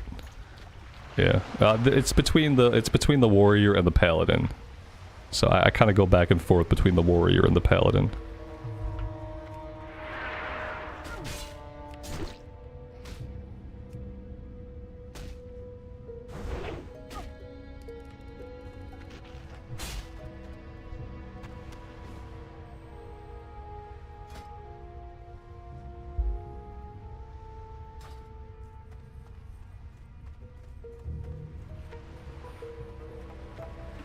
What would it take for you to stop playing WoW? A bazillion macaroons. If I had a bazillion macaroons, maybe then. What's a macaroon, you ask? I don't know. You'd have to ask your local goblin.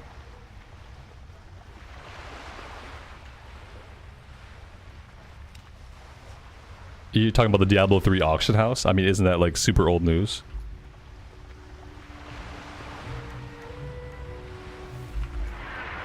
You can't just dust off old scandals and apply it to current Blizzard. That's not fair. Those are different people.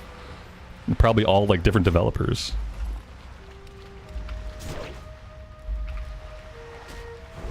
Blizz has been good recently. Yeah, Blizz has been doing good. I think they've been trying to make like good choices. They canceled their survival crafting game. That was a good choice. I was happy to see that they canceled the survival crafting game. I always thought it would be really stupid of them to like try to make a survival crafting game, and like, you know, post 2024 would have been really just a dumb time to engage with that market. So yeah, they've been doing pretty good. The warrior class in retail? I can't really speak to the warrior class in retail. I haven't played a warrior in retail recently. I played a warrior back during Shadowlands a little bit, to level 50. But it's been a long time, so I couldn't say. I didn't have any thoughts about that at the time. I wasn't a big Diablo 3 player, and I don't really care how people spend their real life money. Yeah, it didn't affect me, and so like if something doesn't actually affect me, I try not to develop like strong feelings or emotions about it. There's too many things in life that actually affect us, and like I kind of save like my reactions and emotions about things that are actually like important or things that actually directly affect me. Like people spending real life money for gold in a video game, like yeah, it happens all the time.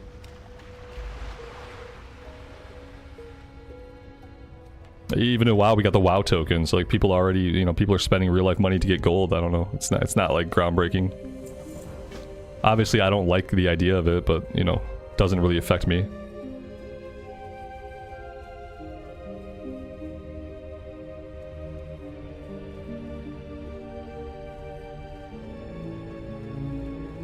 Peace be with you. Illume light your path. I try to accept that like I don't have to have a strong opinion about everything. Goddess watch. That's what I try to accept. You don't have to have a strong opinion about everything. It frees up a little bit of energy when you actually do have a strong opinion that you care about.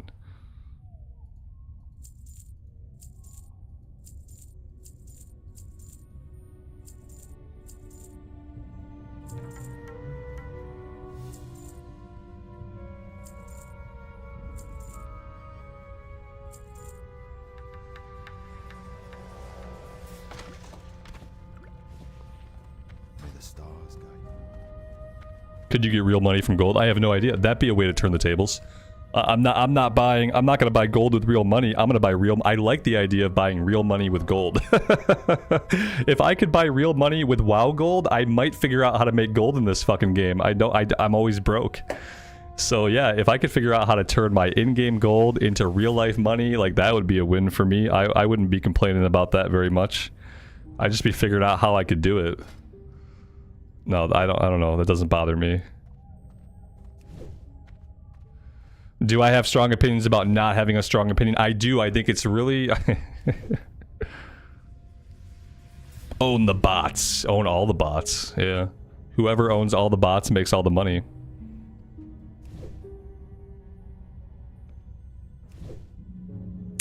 Guys, I'm gonna let this go for a minute. I have to bio, so like, yeah, I have to get up for like, I'll be back in like a minute and a half. I'm gonna let this run, and we'll make all the heavy linen, and then I'll sell a bunch of it, and then we'll keep going. I'll be right back. I swear.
I'm gonna make all of them, and then we'll just sell them.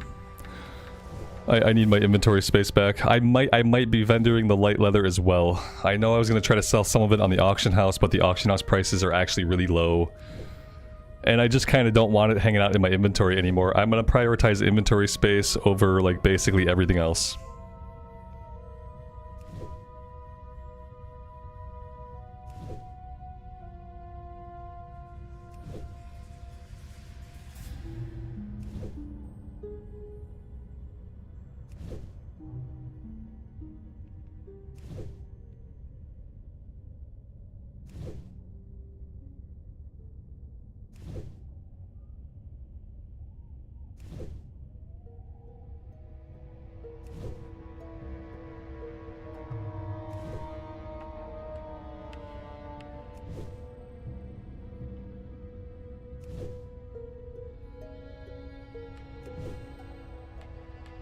Where did I get a 19-pound catfish?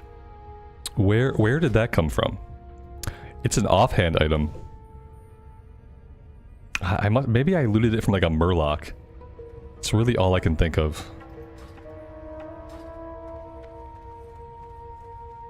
I am honored.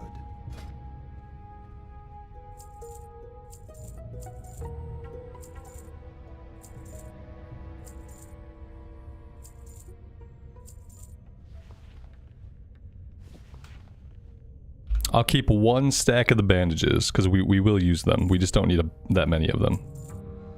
I'll keep some of my buff food, but I'm not going to hang on to all of it. Gortus snouts. I think I need these. It says I need them. I'll sell them for now. If I need them, I'll farm them back up. Be careful.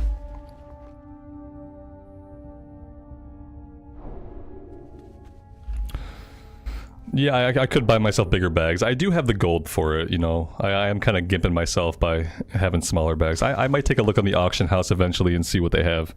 I want to hang on to most of my money for my mount. But I feel like we'll probably be fine for the mount by the time we get to that point.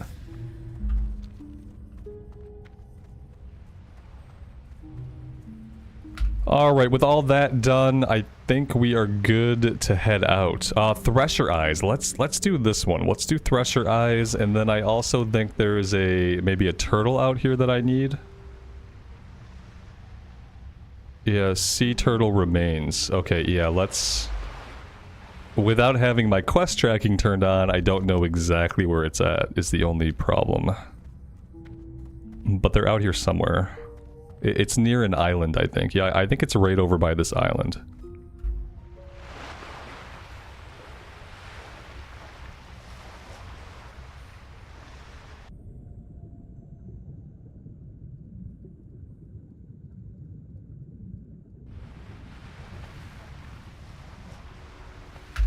You get your first mount at level 40, and it costs around, for the training and the mount together, it's about 100 gold. It's like, it comes out to like 95 gold, I think.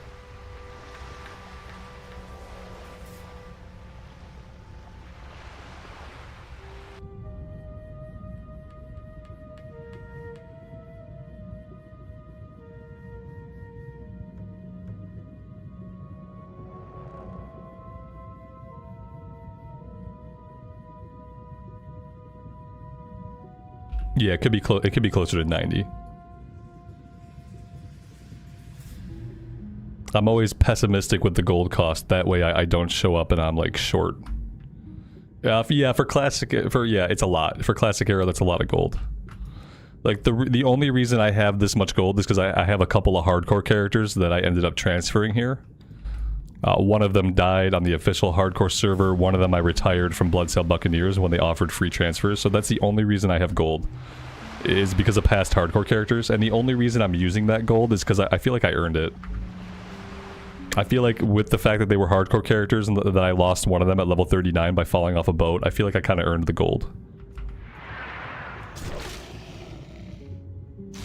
Will I do dungeons? Yeah, we will. We'll try to tank them. So like we got dead mines coming up like any time now. Once we're back in Westfall and we're like finishing up with some of those Defias quests, we'll do dead mines. At least we'll try. I'll tank it and I'll spam for a group and we'll see what we get. Not a lot of spam happening right now, so yeah, we'll have to see. Drew, thank you so much for the membership, man. I really appreciate that. Thanks for being here.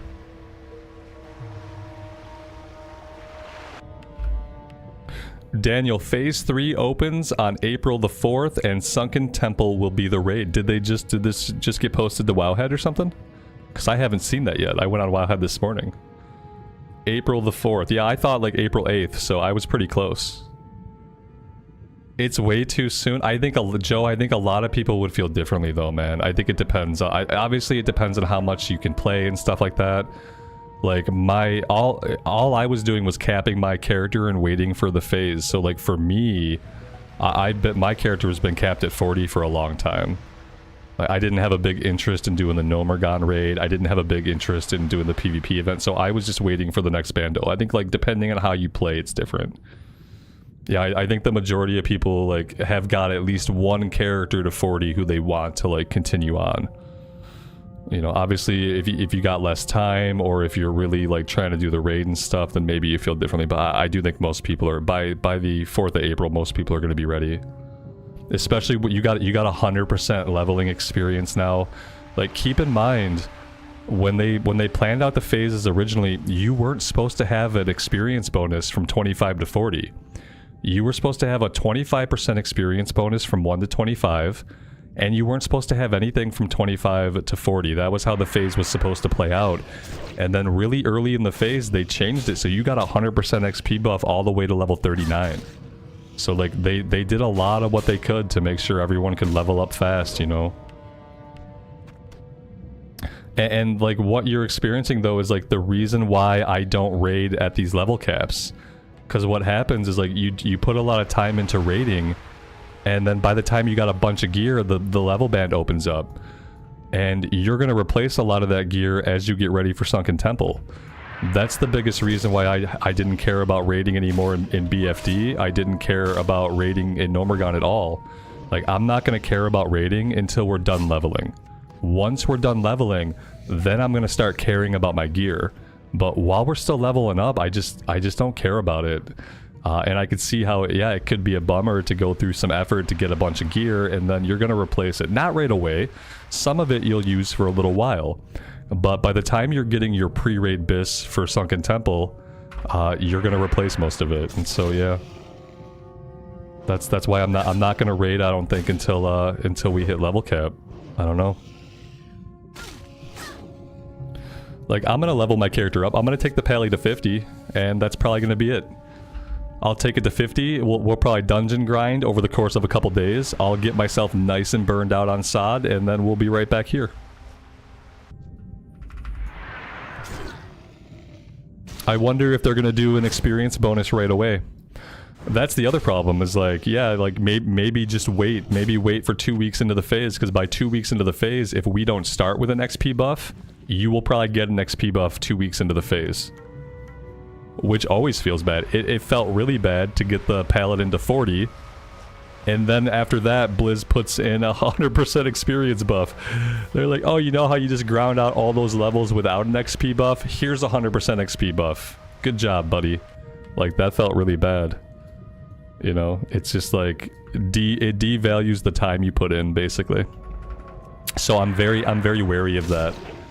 I'm very wary of the fact that, like, you know, after 2 weeks of the phase being open, they're probably going to put in a massive XP bonus, just like they did with phase 2.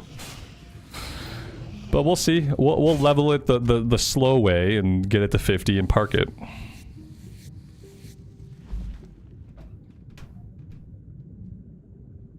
And so April the 4th, that's what is that? Is that 2 weeks out?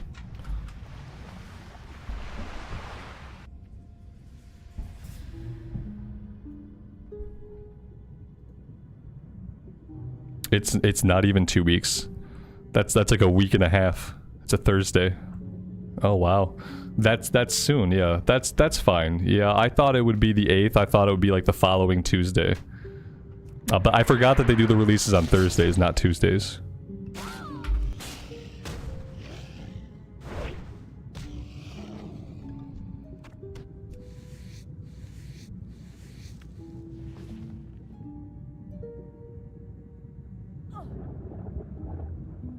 We ran out of oxygen.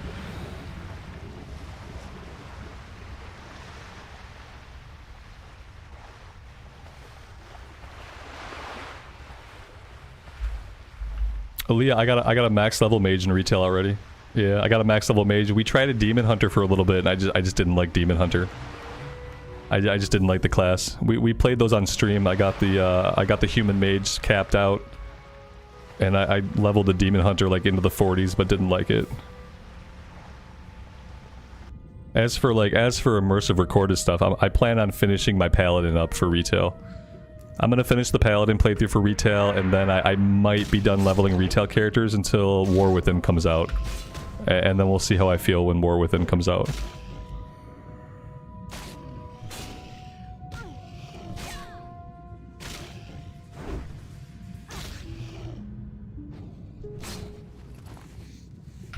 Like right now in retail, I have a shaman at max level, I have a warlock at max level, I have a mage at max level, and then I'll have the paladin to max eventually. And I think that's good.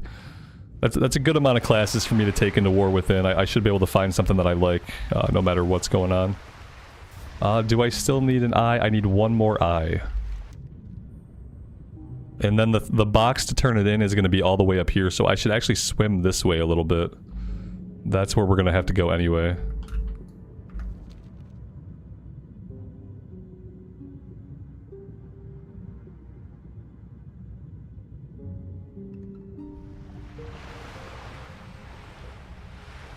I'm glad they released the release date for the sod phase today. That's awesome. That's going to coincide perfectly with the video that I'm going to put out later today about my feelings about sod so far. So that's nice. Because now that the phase is opening up, I think like more and more people are going to ask me how I feel about sod, and I can just point them to the video without having to repeat myself.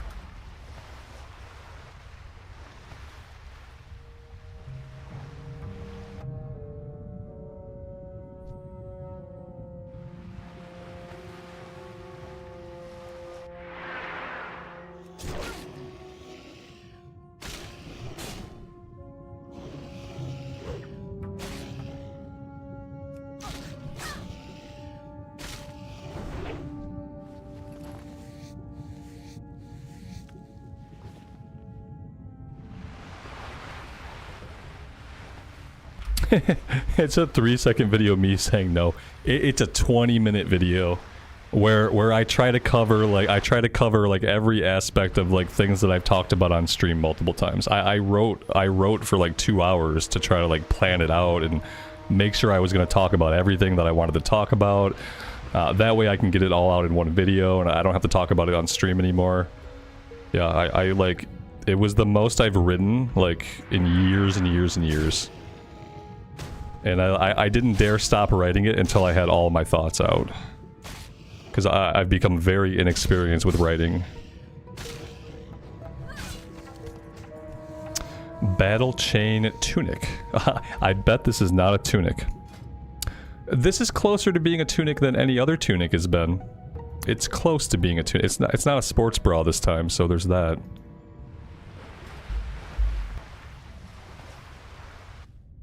Sunken Temple is a 20-man raid. Oh, you know, like, that's good. That's good. Why is it good? Because it means more face rolling.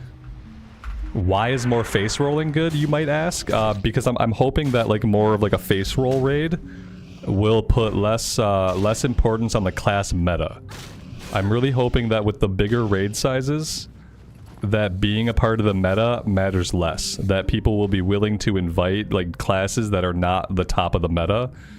I'm hoping that a bigger raid size will mean that people will care a little bit less about gear score, they'll care a little bit less about your logs. I'm really hoping that more like face roll, like more classic style raiding, like actual classic style raiding with the bigger raid sizes, will cut down on that like retail mentality, like that fucking Mythic Plus mentality of like only invite the meta classes. What's your gear score? What color is your log? Like I hope that maybe it cuts down on some of that stuff. So for me, like for my current philosophy, like the bigger raid size is a good thing.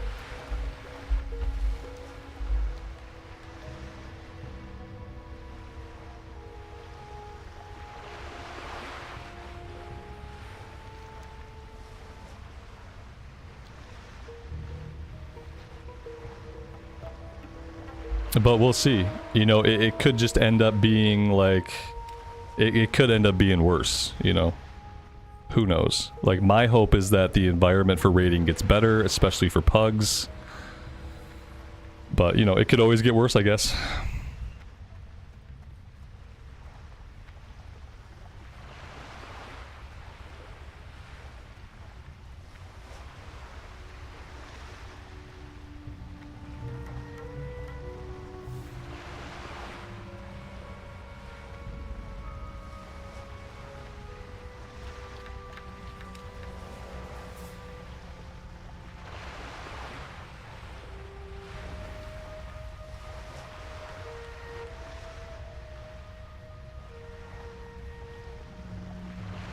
Yeah, I would just love it to be like just a face roll raid.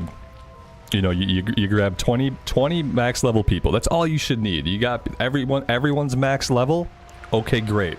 We're max level. Let's go into the raid. Let's start getting gear from the raid. Like, we shouldn't have to worry about anything else. We should have to worry about getting to max level and finding 19 other people to group up with us. And then we should be able to go into the raid.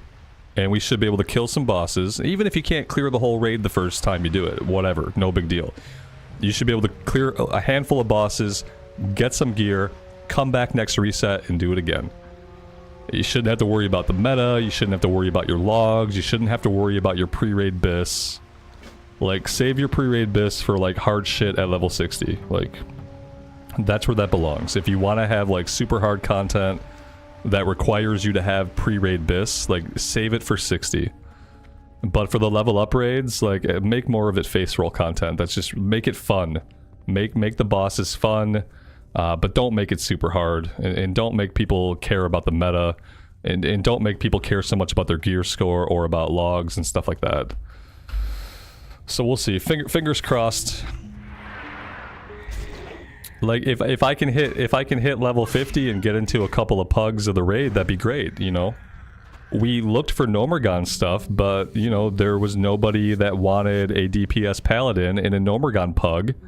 And why? Well, because DPS paladin were D tier DPS. And when we have to be concerned about a meta, there's no pug in their right mind that's gonna invite a D tier DPS to their group, especially a D tier melee DPS. So we didn't do Gnomergon, and I just wasn't going to worry about it. But if we can hit level 50 and just get into a pug for Sunken Temple, then I would check it out at least one time. And unlike Gnomergon, it doesn't have awful music. So that's a bonus too. Is gear score still used in Classic? In SOD it is, yeah. Like, in SOD has kind of become like a retail player's Classic paradise. That's kind of what SOD has become. It's like, it's all about gear score, it's all about logging, it's all about your parses and the class meta. Like, SOD has become like a tiny Mythic Plus player adventure extravaganza.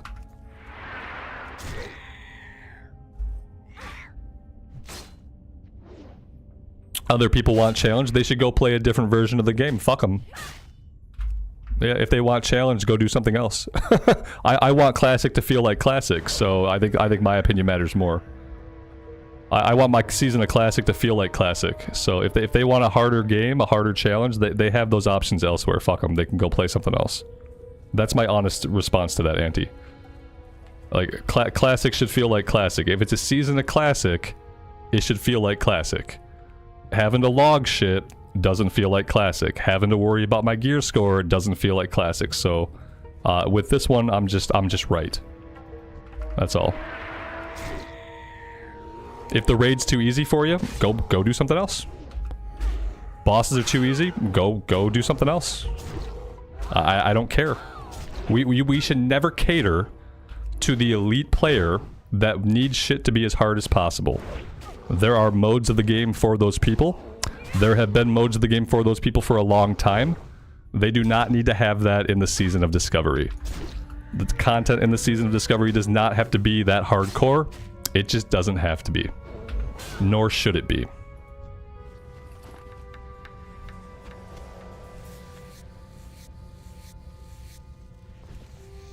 Yeah, we have other modes of the game where people can go be elitist. If you have to stroke your EP and you want to see your big logs and your big numbers, just go play a different version of the game.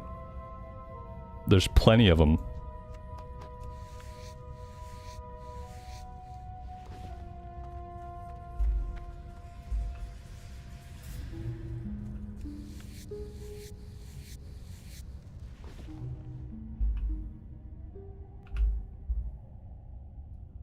Nat, thanks for being here, man. I appreciate it. Have a good rest of your day.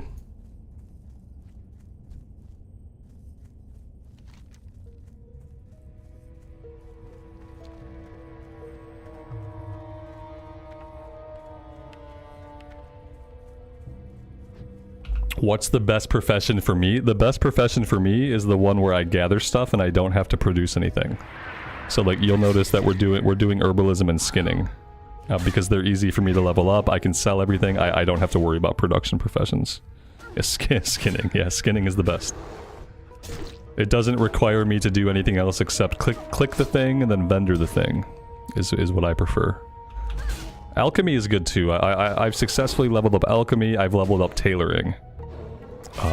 But yeah, I don't do a lot of production professions. I tend to fail at keeping them going. Yeah, it also sucks to not be able to skin the animals that we kill. It feels very wasteful. Especially when no one's like running behind you doing it. When everything's very populated and there's other players, like someone else can skin it. But when there's nobody skinning it, it feels bad. Let's capture this thistle bear. There we go.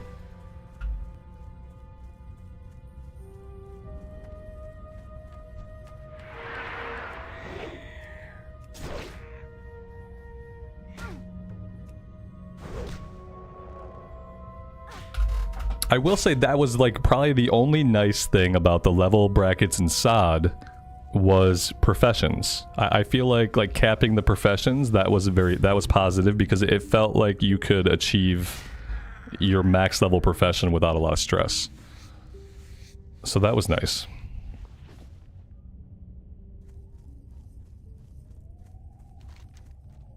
Let's come back down to the south. We have a couple of low level things to do down this way.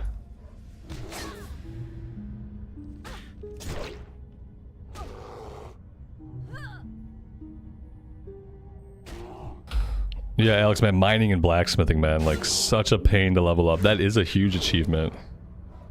Like, that is such a pain to level up. Blacksmithing, man, ugh.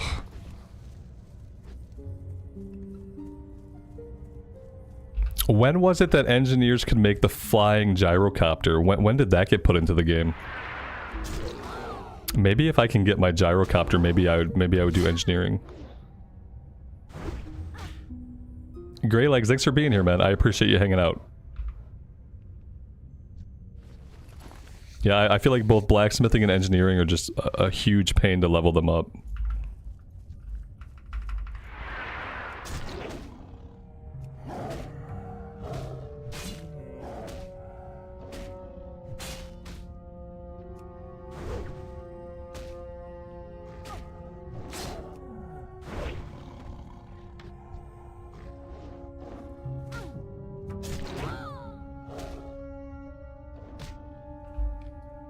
Oh yeah, you're allowed to use the auction house. Yeah. It does count if you use the auction house. Yeah. Yeah, you don't have to mine up everything yourself. No, that'd be brutal. Oh god, we got a bear stuck in a tree. If I stand in the tree, if I stand right here and I don't move, then maybe I can kill him.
For phase 3, did they talk about like their PvP plans, or do they not have any PvP plans for phase 3? So Sunken Temple is the raid. In my mind, Sunken Temple as a raid is a good choice because like I really hated the 5-man.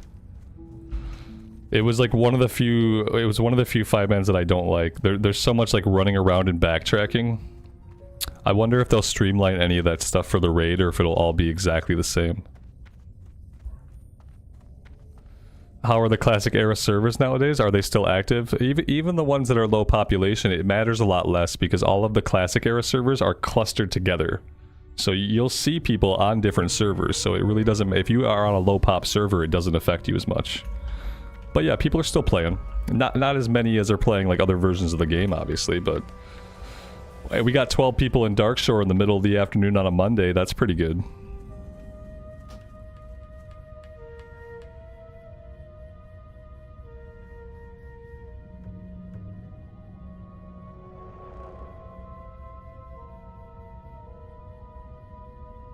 What am I looking at here, Alex? Okay, well, let's see. Operation Nomergon, Zalzane's Fall.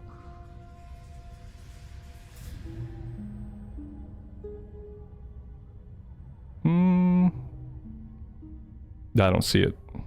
That's April 1st.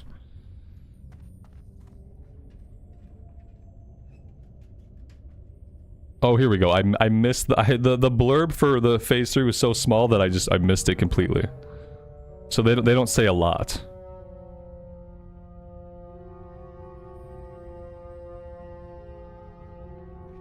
Discover new runes and abilities and more. Why does it say new runes and abilities? Isn't that like saying the same thing? So they don't say a lot here. No PvP plans. Maybe the PvP plans fall under and more. But I feel like if they had a big PvP event, they'd probably want to talk about it. So maybe there isn't one. Would anybody be super upset if there wasn't like another enormous like PvP world event? Because I wouldn't care. I never did the Ashenvale event a single time. I never did the Stranglethorn event a single time. So like with any luck, maybe there just won't be one. That way they won't ruin an entire zone by having a PvP event in it. That would be cool. Just like leave the zones alone. Don't ruin a whole zone's experience by having a PvP event in it. If they want to do another PvP thing, maybe they should actually make a new battleground. What a novel idea. Like make a new battleground.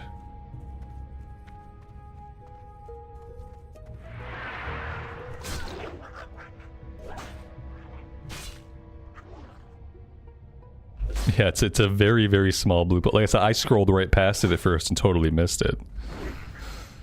So I'm hoping that means no new PvP event, no new PvP reputation, or any of that stuff. Christopher G, thanks for being here, man. I appreciate you hanging out. Congrats on the new PC.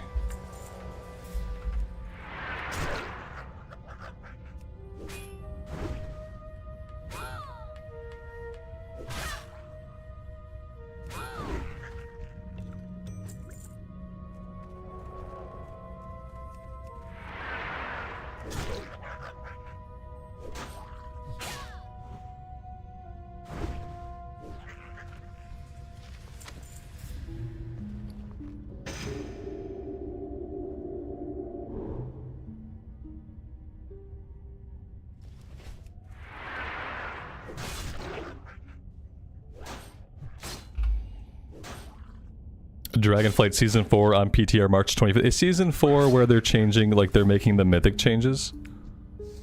I was either reading about or watching like a Bellular vid that was talking about the changes they're making to Mythic Plus. How like most of the mythic keys now are not going to be a time trial. Like the time trial stuff is not going to kick in until you're like much higher up in the mythic keys. Which sounds really good. I'm happy that they're finally making changes to Mythic Plus to make it just like a harder 5-man without the time trial. However, let's just say like damage already done. It's been years.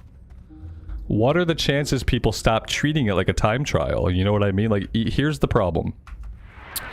If at the highest end of the spectrum it's a time trial, that means even at the lowest end of the spectrum, you have to practice it like it's a time trial. Does that make sense?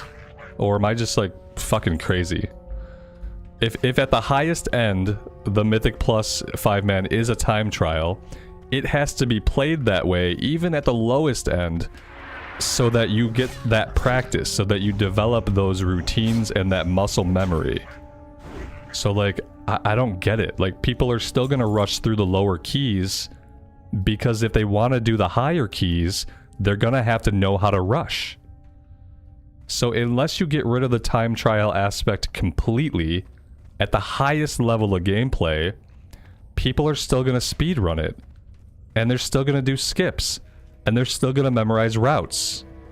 They're not gonna be like, oh, hey guys, hey, we don't have, hey, it's only a plus 15, guys. We don't have to rush this one. Let's take our time. Let's have a nice leisurely dungeon. Like, no one's gonna do that. Because when you're doing the highest content, you're still gonna have to rush. So I don't think it's gonna change anything about how people run those 5-mans. Like, I've been in normal heroics where they have run them like a mythic because everyone is practicing for mythic. So what's the point? What's the point? It's recycled content. Yeah, I mean, it's not like a new season in the sense of like a season. Isn't that how seasons in WoW have always been? Hasn't it always just been recycled 5-mans with different affixes? Or am I missing something? Like, have they ever had a season in retail that was new content? I thought it was just like basically the same 5-mans with some different affixes. Like a different list of dungeons out of the pool with different affixes. Like, that's what I thought seasons were. I thought that was like old news. Oh, the raids. Oh, I don't even know. When I guess like I'm not being an endgame player in retail. When I think of seasons, I think of the mythic. I think of mythic. Like, I guess I wasn't even thinking about raids. Oh yeah, obviously you're not gonna get new raids. They ain't giving you new raids.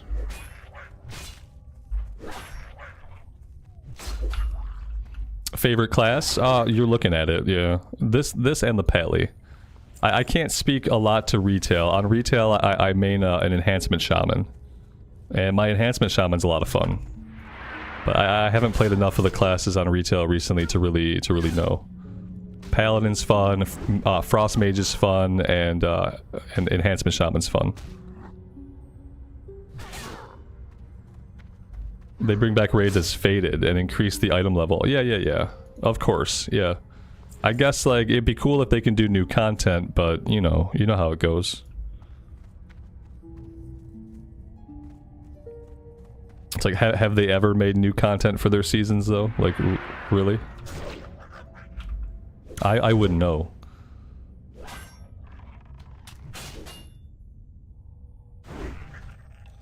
To me, I guess I assume that like a new season was like the same content with better gear and like different difficulty affixes. That was just what I assumed the new season was.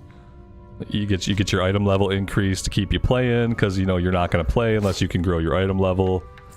But basically you're doing the same content, slightly different.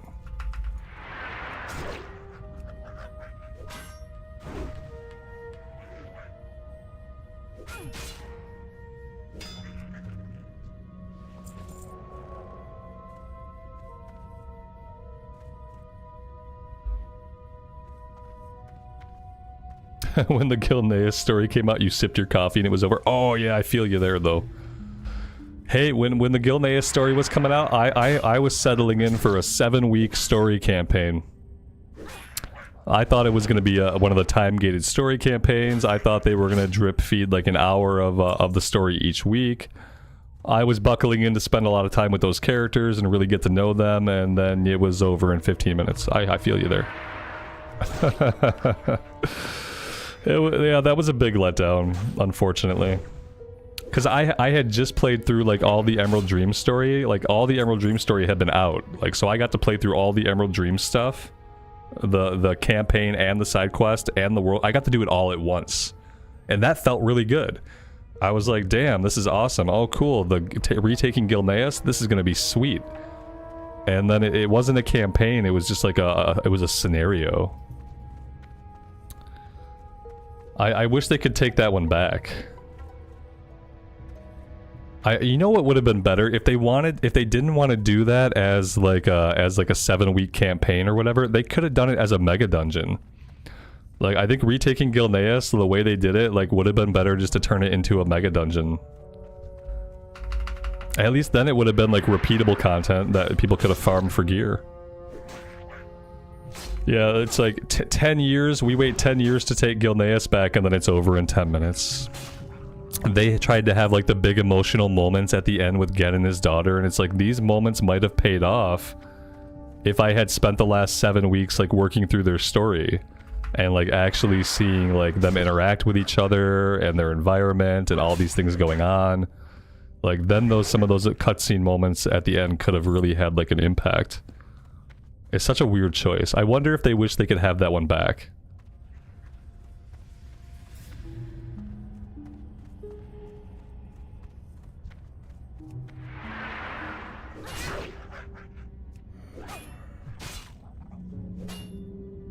I guess that's a lesson in always tempering your expectations. Like, take a look at what your expectations are, and then like pull them way back. Like, just reel those expectations in. Reel them all the way in.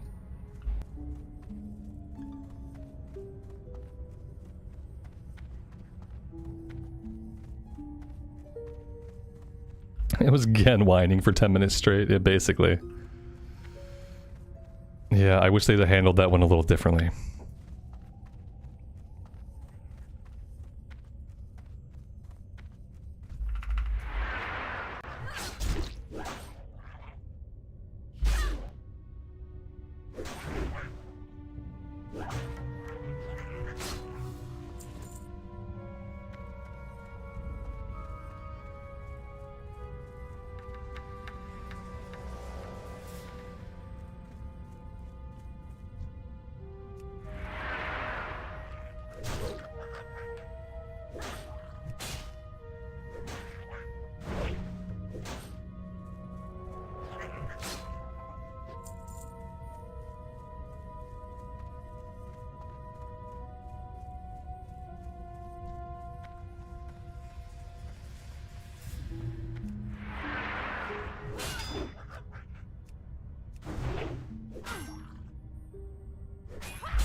You know, when it comes to WoW and like how they tell stories in the game, you have to keep in mind that like WoW was not always a game where they tried to tell like these big like character-driven stories.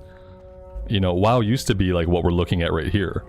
And this is basically like all of the artists. Like, it's just like each story in Classic is a story about the zone. It's a story about like the inhabitants of the zone, and it's like a zone by zone kind of story.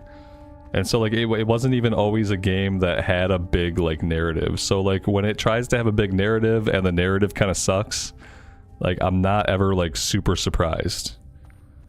Because it didn't start off as that kind of game, and I just don't think they ever really had the talent like to make it that kind of game. Because they definitely don't really have writers. They have game designers, and like a game designer is not a story writer. A game designer is not a dialogue writer. Like, they just don't have a team of like writers.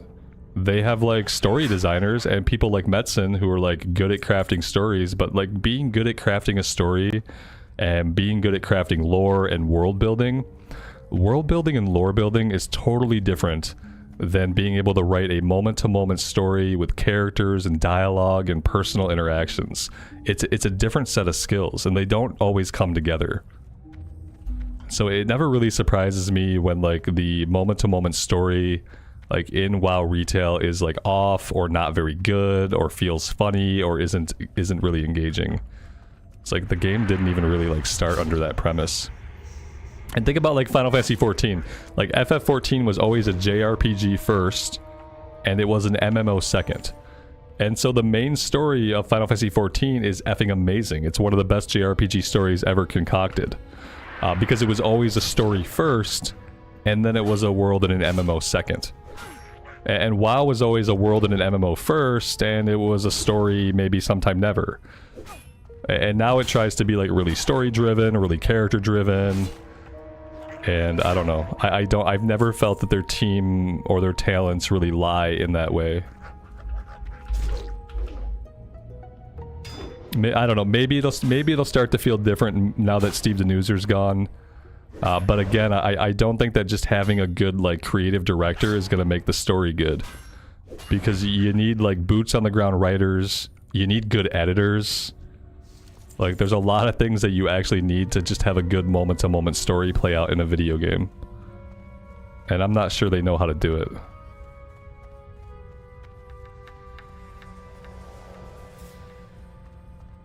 Like, think about the storytelling in Warcraft 3 and, like, how much better it was than, like, mainly, like, any of the story we've been given, like, since then.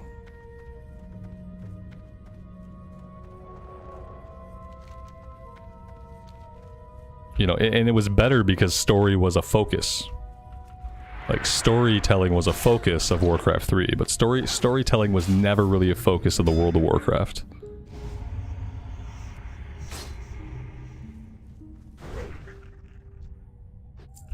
Yeah, and it's not just that, like, they don't even really know how to write compelling dialogue.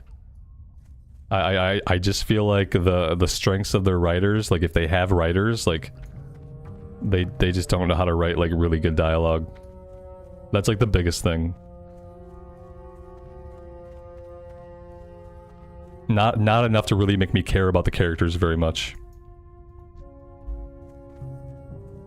And then, you know, there's the fact that they don't often have the time to let characters breathe. They don't have time to, like, let the events breathe. It is just often, like, one thing after another, after another, after another. Like an 8-year-old watching a Disney show. Yeah, like, it's bad. You can't even really compare it to, like, Saturday morning cartoons, man, because there were some Saturday morning cartoons back when I was a kid that had amazing storytelling. Like, obviously the X-Men animated series, Beast Wars Transformers had amazing storytelling, the show Reboot had amazing storytelling and amazing characters. Like, there are a lot of cartoons from the 90s that tell more compelling stories and have more compelling characters than have ever been introduced into World of Warcraft. So yeah,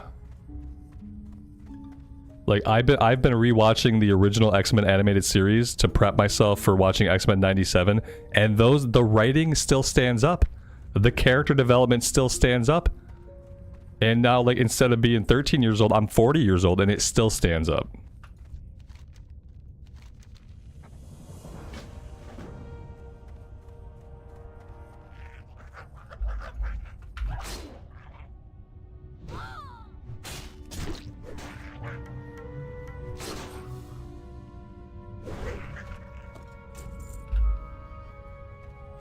Yeah, I feel like they should just go back to focusing on what made the game great. Like, maybe just stop trying to tell, like, a really big story. You don't have to.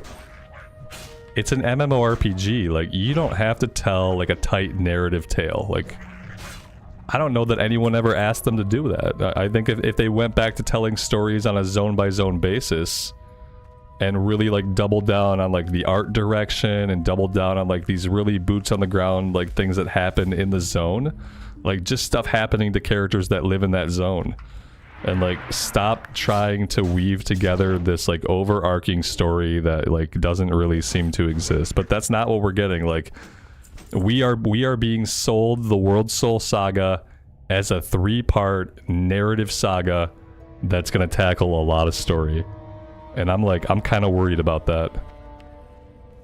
Because even if Metzen's ideas are gold, if he doesn't have the writers to pull it off, if the quest writers aren't good, and the dialogue writers aren't good, and they're not willing to invest in more voice acting, like, then the story's not going to come across as being any good. Like, no matter how awesome a cinematic is, like, if the in-game storytelling isn't any good, it's not going to be a good story. So I'm really worried about that.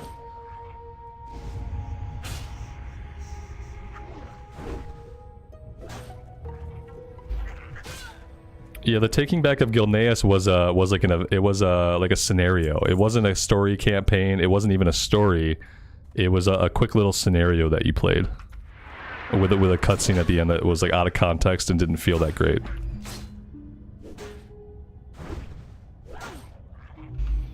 Oh, the quest will never be voice acted. Yeah, yeah. If you're waiting for the quest to be voice acted in this game, that's never gonna happen. They are never gonna put the effort into voice act like the quest. Like if you're talking about like I go over here, I pick up a quest, and the guy talks to me, that's never gonna happen in WoW. I don't know why. Like don't ask me why. Okay, money, I guess. But yeah, they're not gonna voice act the quest. They just need more voice acting throughout, but they're never gonna voice act the quest. I've been just killing these guys and just killing them and killing them. I'm not even sure that I need to be here anymore. Oh, I've just been running my mouth about all kinds of stuff. What am I looking for here? I think I'm good. I think I've been done for a while. I think we're ready to leave this place. Yeah, quests could be voice acted by using AI. Yeah. But they'll say that that's not to the quality that they want. They'll say, oh, you know, in considering the use of AI for quest reading, we feel like that's not the quality or the consistency that we would like to set with World of Warcraft. Like, they would just have a corporate reason why they won't do that. Like, yeah, obviously Blizzard could train their own AI to voice act all their quests. Like, they're in the best position to do it. And at this point, it would probably be really easy for them to. But they will say that it would not be up to their quality. They're also not going to pay voice actors. So on the one hand, they're going to say that the AI would not be the quality they want. On the other hand, they're not willing to pay for the time or money for the quality of voice acting that they would want. So it's like, you're not going to win. Yeah, you see, I already beat you to it. Then hire voice actors. No, that costs too much money. Yeah, it's like on the one hand, the one thing isn't good enough. On the other hand, it's too expensive. So you're not going to get it.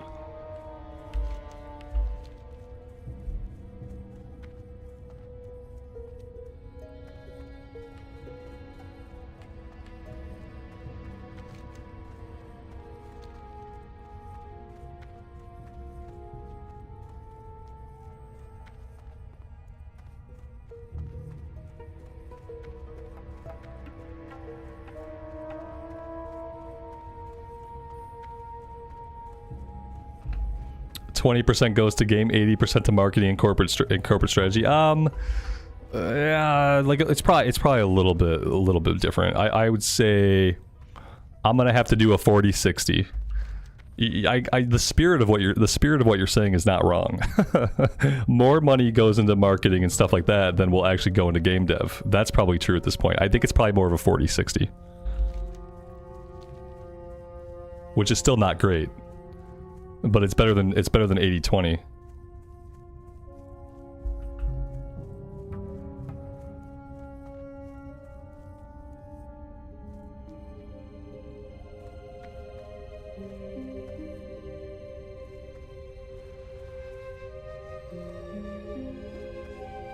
Greetings. Good luck, friend. How may I help? Illuminate your path.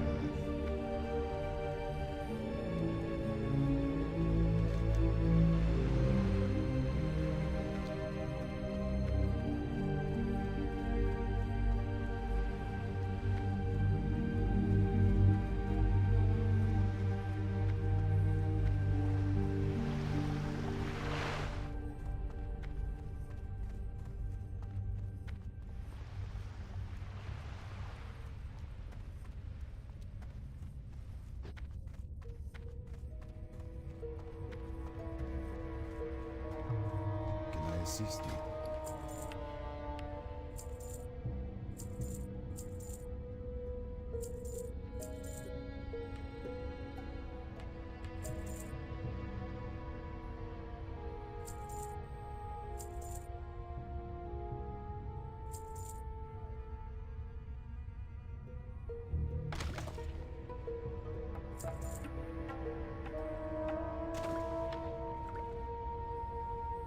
Good luck, friend.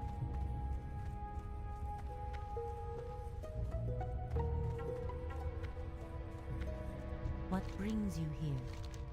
May the stars guide This quest is so weird. It's like there's one green item and then there's 2 white items. Nothing is more classic than that. If you want leather intellect, we got you. If you want cloth or mail, no, look elsewhere. Asha Fela.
Oh yeah, I should probably check the mail. Then again, did I train axes? This'll tell. I have not even trained axes because I am a bad player. I've only been in Ironforge like 24 times, you know.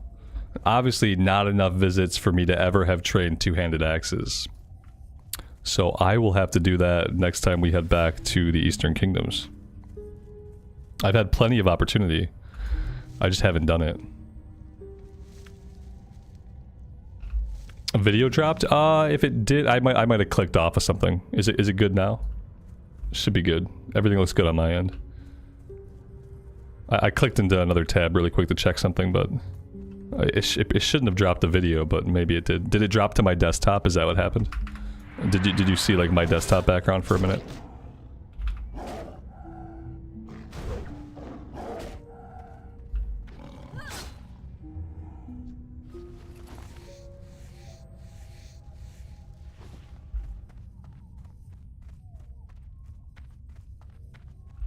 Oh yeah. That's what I did. Yeah, okay.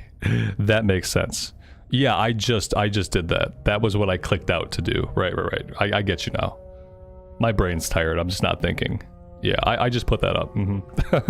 I put it up now because I want to have it up after the stream, but if I wait and I stream much longer, I'm going to forget to put it up. But yeah, that's up, and yeah, if that link should work.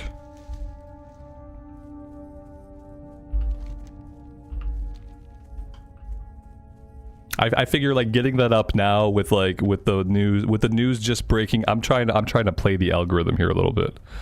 I'm a skeevy YouTube creator trying to play the algorithm. So like what I figure is that, you know, like the news about SOD just kind of broke that like phase 3's been announced. So I'm trying to use like the phase 3 announcement momentum to somehow work the algorithm to like get my video out there. So I thought it'd be a good time to get the video up as people are kind of finding out about the phase opening up. The sun is bright and warm outside. No. It's not gonna stay that way, Amy. You know that. Don't taunt me with that. Don't taunt me with that. You know that by the time I get myself outside, it's gonna be cloudy and 20 degrees colder. How may I help? Goddess, watch over me.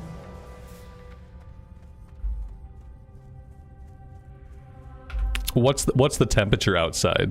Yeah, dropping hints. What's the temperature outside? It says 55. Is that real? Is it 55 outside? Shit. I might have to go touch some grass. And by grass, I mean mud. Because I'm pretty sure like all we have right now is mud.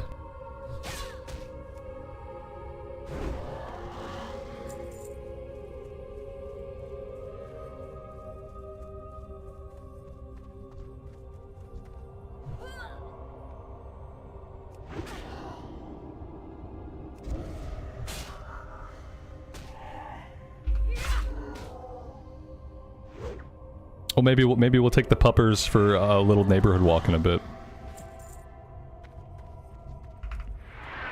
I don't think it would be dry enough to go for like a hike or anything. I think the trails might still be muddy, but maybe we can go for like a neighborhood walk.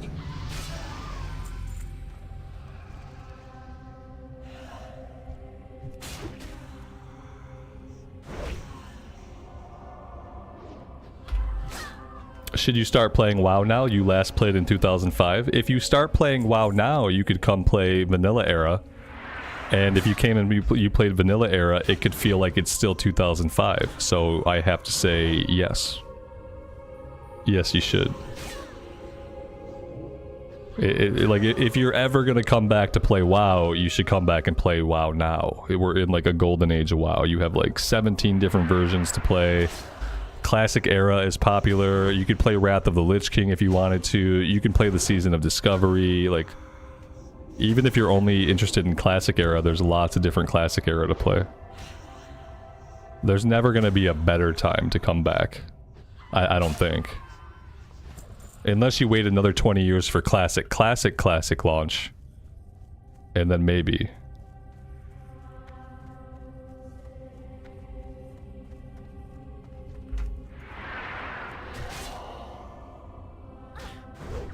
Stream ending soon. Yeah, but we've been going for like almost 4.5 hours. I've been having a great time.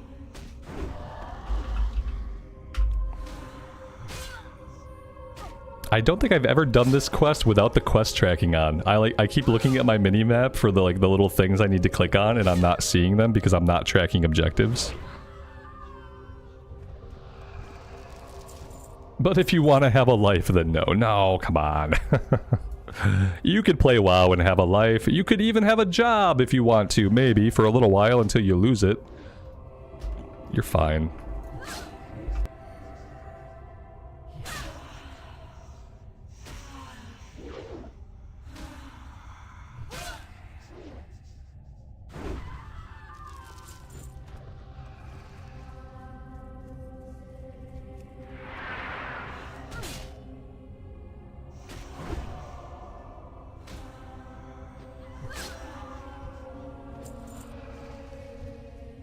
Yeah, the cool thing is if you want to play Classic, there's no box price. So like you just have to have a sub. So you pay 14 bucks for your sub. You play for a month. If you don't like it, you don't pay any more money. You cancel your sub, you move on with your life. You didn't buy a big box copy. You didn't spend $90 on a new video game. Like, it's all good. Ah, yeah, he's got those new boots. Awesome. Yeah, you could break them in. I'm picking up what you're throwing down, okay? I'm getting it. I'm taking the hint. I'm gonna finish these quests though. Okay, is that okay? A winky face at this point. That's like that's a hint in the way a hint is like a hammer across your skull. It was more of like a bludgeoning hint than anything else, which I probably need. Oh yeah, I wouldn't want wife aggro.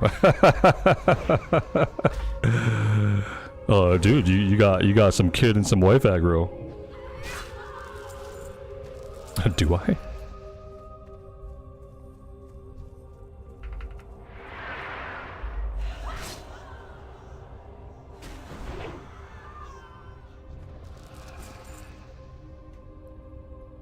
Somebody told me in a YouTube comment that I had a lot of kid and wife aggro. To which I was like, nah. Like, if you watch the streams, like, my wife is always bringing me food, bringing me coffee, and she's the entire reason why I can stream, especially why I can stream as much as I do. I don't have wife aggro. I definitely have a wife who facilitates the thing that I want to do and, like, helps me to do it every day. And encourages me to do it every day, so no, it's not wife aggro. Wife aggro is such like a derogatory term, I took it personally. I try not to respond to YouTube comments, but I had to respond to that one. Now kid aggro, yeah, I get kid aggro sometimes. Sometimes my kid comes down and I'm like, dude, I'm about to wrap up, I'm gonna be off in 1 minute, can I finish? And he's like, no. I'm like, can you just give me 5? He's like, no, and then he takes over the stream. So I do have kid aggro sometimes. But I do not have wife aggro. That is an offensive term that gamers have been using to refer to their significant others for a long time. You know, spouse aggro.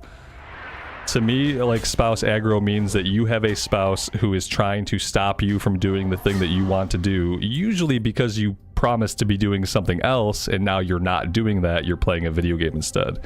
So to me, it's always been, like, a very derogative term. I don't really like it.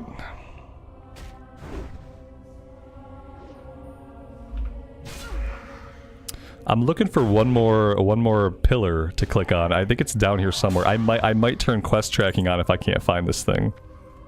Oh, so far we've been rolling with no active quest tracking on the map. But if I don't find this thing soonish, I might flip it on really quick.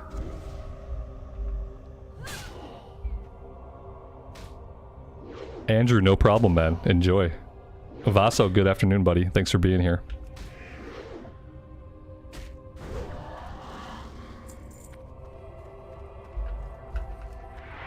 I don't think the person who left the comment really, like, meant it in that way, but, like, that's how people have used that term for a long time.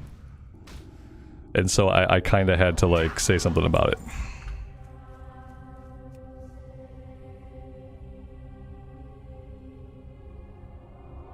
There we go. Hey, we found them both without any quest tracking. I thought there was, like, one other thing I had to do down here. Yeah, it's this. Ancient Moonstone Seal. What is this one about? I thought there was like a little fire we had to click on. Maybe it's right here. Maybe I don't have something I need for this. I remember like coming here and doing something, but now I'm not sure. Huh. I need to read this quest. Azimuddin, thanks for being here, man. I appreciate that. Thanks for saying so. Let's see if I can figure this out.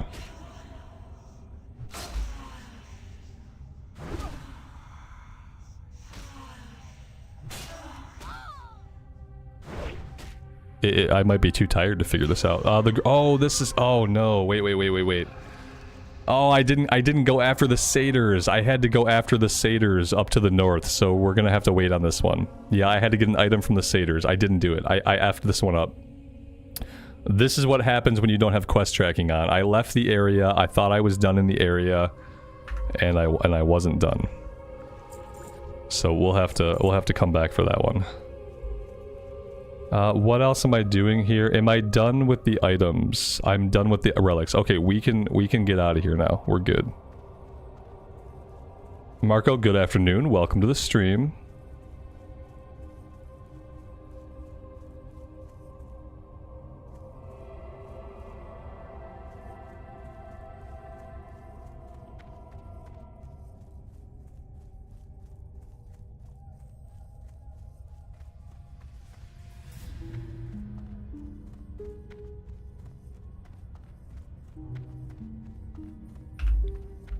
So far, I've been doing good without it. I mean, we do have Questie. Like, I'm still using Questie.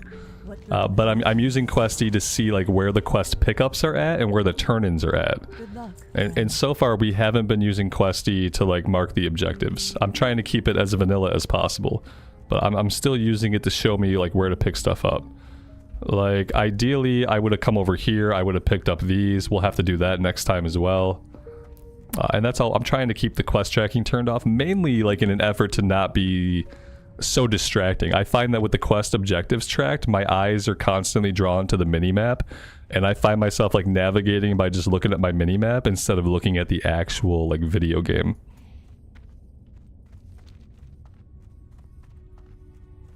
And like, to be fair, like I know where most of the objectives are. I've done this content before. So I don't really need the quest tracking. It's just like, obviously sometimes when I have like a lapse, like I just like run out of an area without finishing the objective, you know, it could help in those cases, but it's okay. We'll get it next time.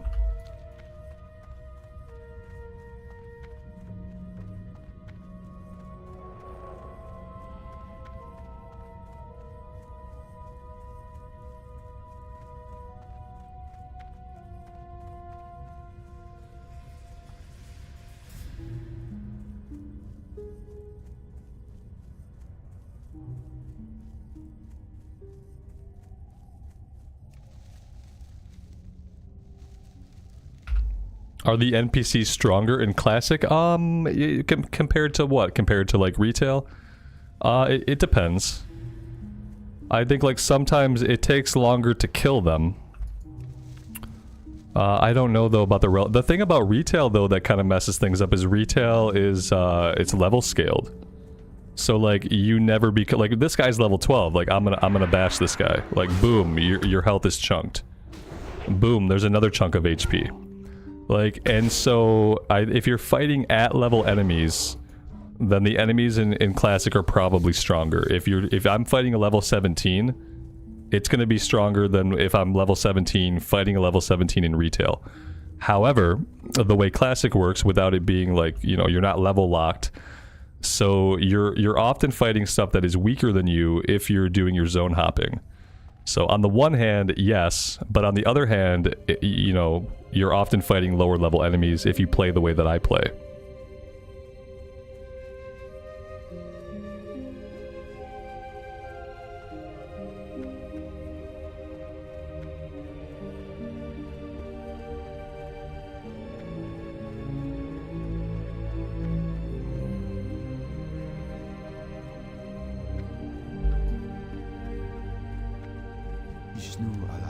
Be careful. Alright, like you guys have probably figured out, I am going to stop right here for today. Thank you guys for hanging out. I really do appreciate it. It's been a great time. I'm really loving this character. I'm really enjoying being back in Classic Era without the hardcore, without the modifiers. It's been really great. If you guys are digging hanging out, leaving a like, making sure you're subbed to the channel, that stuff helps me out a lot, and I appreciate those that do. If you are a person who's interested in SOD and you want to know my thoughts about SOD, I have posted a video on my channel about my thoughts about the Season of Discovery. So check that out if you want to. If you like it, leaving a like, as I said, will help me out immensely. Thank you guys again. As always, take care of yourselves out there and take care of each other. And we will see you back in Azeroth again very soon. Bye for now.